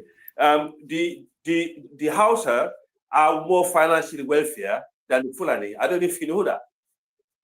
Hausa people have. No, Hausas are regular traders. They are regular business people. Thank you. Thank you, sir. Houses are financially. No, we know that. We know that. But when you come to politics, go ahead. You guys, you know what I don't like here? When someone is trying to give you fact, if you don't like the fact, you can just block your ears. But trying to stop them telling you, exposing your narrative is not right, because then it's gonna be a dishonest conversation. The houses, in fact, the houses go all the way further down a little bit, not all the way to this middle belt. We know the middle belt is sort of mixed with other tribes, and that came there to settle, to mine and farm and stuff like that with other tribes. That's fine. But the northeast, some part of the northeast, right, is a Kanuri. Some part of the northeast, like Adamawa, Adamawa is a Fulani state. Adamawa was taken over by Modibo Adamawa, who was a Fulani guy. Hausa got nothing to do with Adamawa. But if you look at Adamawa today, you probably find more Hausas over there than Fulani. You find more Christians over there than Muslims. And in fact, if you're going to be looking at vote between a Christian and Muslim, the Muslim would probably struggle to win the vote based on religion. And Adamawa was a Fulani territory by Modibo Adamawa. Okay, so let's debunk all this saying Fulani came and take outside territory. If you go to northern Burkina Faso, the Hausas are not native to Burkina Faso, but if they came there with the Fulani brought them there during the time of spreading Islam. The Fulani brought the Hausas to Ghana to spread Islam, and they're still there. The Fulani came to Sudan, the land of the black. Fulani didn't take Islam to Ghana. It was Hausa people too. That's what I'm saying. They went there together to spread Islam. I know the Zango community of Ghana. Kaimo said it's the Hausa and the Fulani that brought Islam to Nigeria also, have you? No. Don't put what you said something. No. Let me tell you one thing. Africa. Fulani was never a Nigeria ethnic national group. They never was. That's true. Fulani was never a Nigerian. At one, they was in Chad. At the Lake Chad. Okay, let me tell you how it all started. Okay. Because you guys don't understand, you need to speak to a proper Hausa who know their history, will tell you, right? Where Hausa people came from? Do you know Hausa came from? Hausa people actually came from Ethiopia. to northern Nigeria. Everybody came from somewhere. We know that. Forget what we are saying. Everybody came from somewhere. Okay, oh yeah, that's very true. So they came from Ethiopia, yeah, and the Fulani and to the Lake Chad region, okay, to the Lake Chad, not to northern Nigeria first, to that Lake Chad region. So the Fulani and the Hausas and the Kanuris, they have been in that Lake Chad region around the 14th century, right? And that's around 14th century. If you look at the average Fulani and average Kanuri and the average Hausa in that region, you will not differentiate how they look, how they are genetically, because they've been intermarrying for a long time. Because the Fulani used to bring cattle from during the Mali Empire to that region and go all the way back to Futa Jalon. That's the reason why most of the Fulani, in fact, in Futa Jalon in Guinea, when they do their DNA test, they got like 5, 10%, 15% Nigerian in them. And they wonder, how did you have this? That's because of that intermarriages that was going on between the East and the West, from far West to the Lake Chad region. So just to debunk that. So that's the reason why they have this ancestral link. When Danfodio came to Nigeria, the Fulanis already been in that region. Danfodio did not bring all the Fulanis with him. So that's just a lie. He came there on his own to teach Islam, because the type of Islam that was followed in northern Nigeria was already washed down, because the kings or the rulers of the northern Nigeria, the houses, were enslaving their own, the Fulani and the Hausa and the Nupe and all this group of people that you have in the north, yeah, and they were treating them badly. And in Islam, AY will tell you, in Islam, as a Muslim, you're not allowed to slave your own Muslim brother. You're not allowed. So these are the things that Danfodio came in and actually trying to stop. And the Hausa king did not like it. You think this guy is a threat to me, because these farmers were working for free. They've been overtaxed. They've been enslaved and stuff. Anyway, let's cut the crap, right? So if you take all the, like most of the tribes you see in northern Nigeria today, right? There's a big bunch of them that who came from the west and the way you call Niger Republic and Mali, who settled in northern Nigeria as we speak. And then you got the Hausa, and you got the Nupe, you got the Kaduris, add to that, you got the Fulani that adds to that. So most of the time, this Hausa guy told me when there's a voting, he said, no, it's not only Hausa that vote for Fulani president. The majority of the people that vote for Fulani in the northern Nigeria are the minority other group who came and settled in northern Nigeria from West Africa, because they're still there. There's more than 10, 15 tribes who settled in northern Nigeria later after the Fulanis, yeah, and during the Fulani time, who have formed a group, which comprise as a minority of northern Nigeria. So when I hear you guys, you know the narrative against this. You said, yeah, when we told you that Fulani never had any land in Nigeria, you tried to say no. Fulani, all those most areas you see. Yes. Some areas. They said to with the Hausas, yes, who were the original owners of the land. But it's just like when you talk of Ilorin now. Hold on. Just like Ilorin now, we know that Ilorin is Yoruba land. But just because, we even have some Yoruba Muslim cleric, Islamic cleric now. You understand? All those people that have been indoctrinated, that are, those are the ones that are called fake Muslim, because real Muslim, they don't speak that way. You understand? I don't know what Fulani that will say Ilorin is Kwara. They are telling us that Ilorin is not Yoruba land. Those are the fake. Those are fake clerics just because of what they are going to eat. They are lying to everybody. When you are saying Ilorin is not Yoruba, it's not Yoruba land, but the household in Ilorin is more than 90% Yoruba. Ilorin is a Yoruba state. Kwara is Yoruba state. Everybody knows that. It's not secret. It belongs to the Yorubas. It's always been. The people that live in Kwara now are from Africa. In fact, my friend Lawal is from Kwara state. He's in Sierra Leone. I speak to him every day. Yeah, that's where he's from. In fact, majority of the Yorubas that we have in Sierra Leone that I mentioned, they're from Kwara. I know all the history. Kwara is majority, probably 90% or 99% Yorubas, but they mix with Fulani in there. But Kwara is still a Yoruba state. I don't know what. I never met one person in my entire life that said Kwara is not belong to the Yoruba. Africa. Well, let me ask you a question, Africa. Yeah. Okay. You sound like you are a student of Fulanism.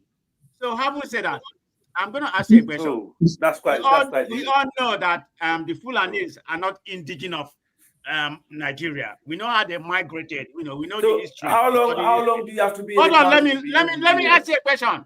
We know the history of don't shout. and everything, and the population of Fulani in the north is only about 10 to 15,000 compared to the Hausa about 35,000. I think Kanuri about 2,000. So like I said, so my question about you being a Fulani, do you have a culture of conquer and dominance? Is that embedded in you? Can you answer that? Hold on. Before I proceed, comparable fact. You are missing the fact. Africa, hold on. Let me tell you something. You see that Fulani population you mentioned is an exaggerated figure. Ijaws are actually the fourth biggest ethnic group in Nigeria. You see, that's one kind of what do we call this? Tekia, or what do they call it? All this corny way. You know, when all those Fulani came, they started calling it Hausa Fulani, so that they will magnify themselves. It was later during the Buhari period they started changing the narrative. Hausa Fulani is when one of your parents is Fulani, the other one is Hausa. No. They use that thing as politics. That's not like that. It's not. They just combine the two tribes together. It's not as if so that they can amplify. That's not what my Hausa brother said to me. Tell us the story of our country more than us. No, but he's Hausa. He told me I learned a lot. Do you know what Africa? Do you know why I love the Beavers and this NIVM, all this kind of thing? It's beginning to reveal a lot of things about the data fraud in that country. Yeah. You see, during the election period, they used to bring people across the border, you understand, to come and vote, and they will claim. That is why you will see that Kano is more than Lagos. Is that not wonderful? Is that not a surprise to you?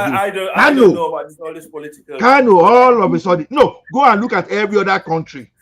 You understand? Interland versus coastal area. All of a sudden, Interland, you understand? I want Africa to answer my question, please. Okay, Ola, okay. I mean, I don't know. I can't really go into that. I don't know about your place.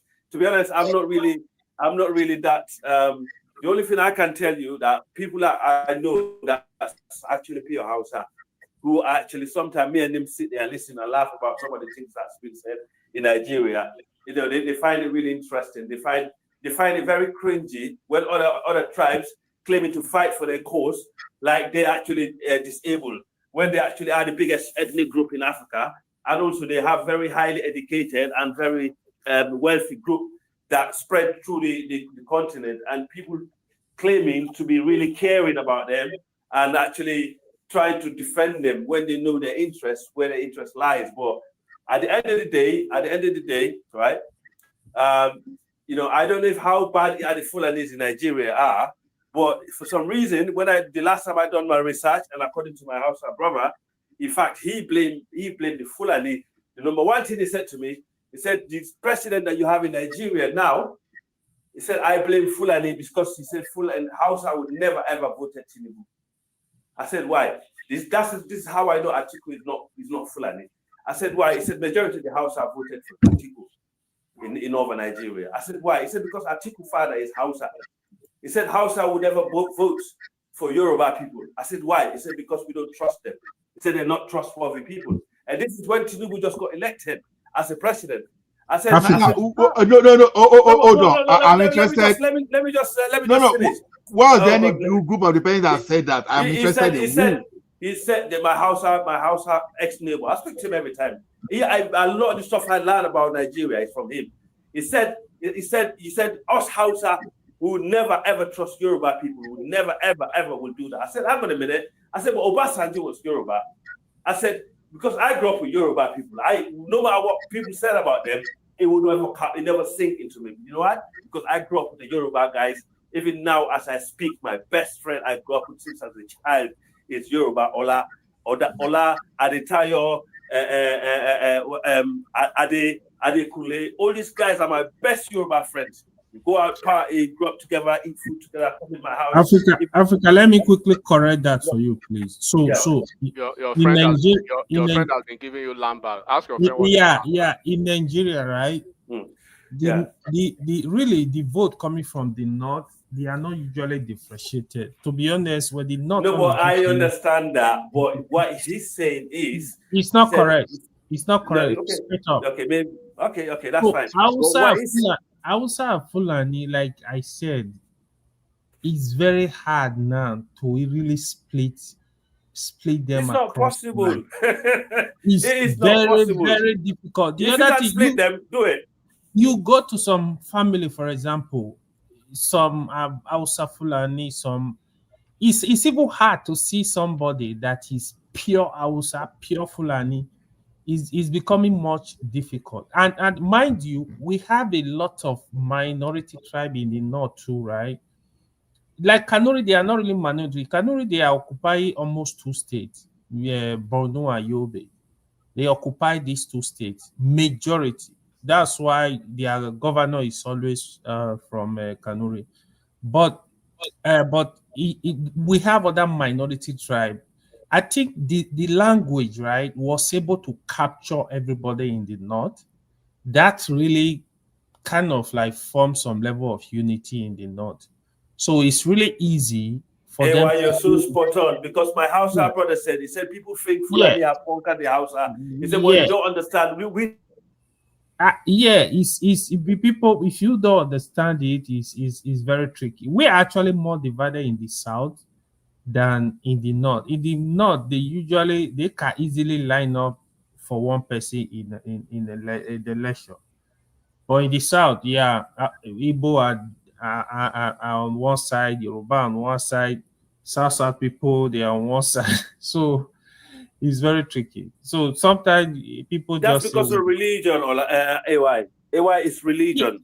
You know, when it's because you know that me and you as a brother, you know, especially you as a, we have a lot of soft spot for one another as a Muslim. This is how the Northerners think. They would intermarriage.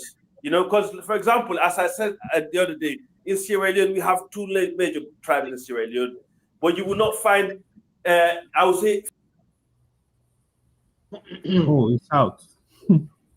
If we have forgotten one thing, his friend is just giving him so much. It was the colonials that made this thing easy to look like that for the Fulani, and you have forgotten that. Africa is dropped. See, AY. Like I said, I encourage everyone to visit all those.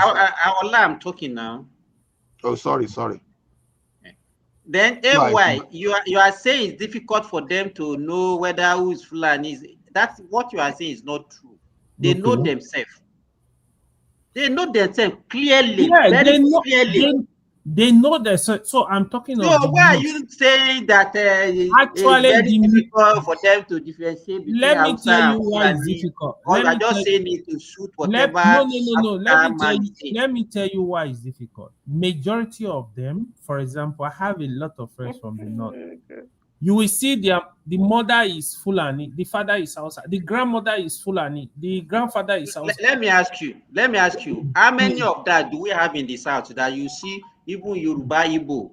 People intermarriage between us now, but we don't because of that one now say this is Hausa Igbo, Abi Yoruba Igbo, or Yoruba Igbo, or Yoruba Igbo. It's still different, right? Don't forget the Yoruba Igbo intermarriage it become very common, let's say in the past 20 years. It's becoming more common. But mind you, if you still see that matter, I usually feel like it's majorly on one side.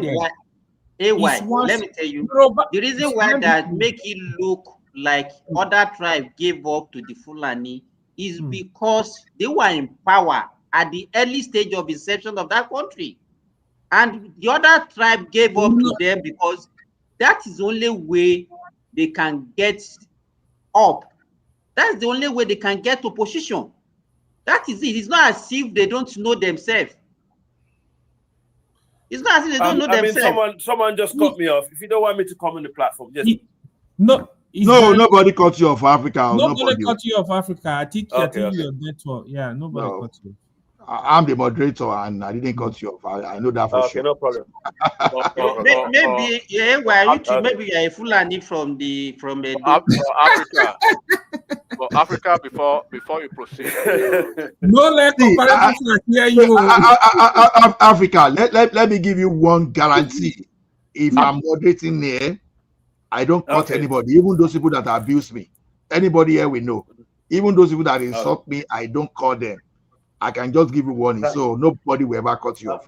Trust me. No problem. Thank you, sir. It's not nobody can even cut you, or they can only take you to backstage. Nobody can remove you from the platform. So and you are not you are not backstage. Africa, before you proceed, let me just tell you. Okay. Your friend has been giving you enough lamba to fill up the entire.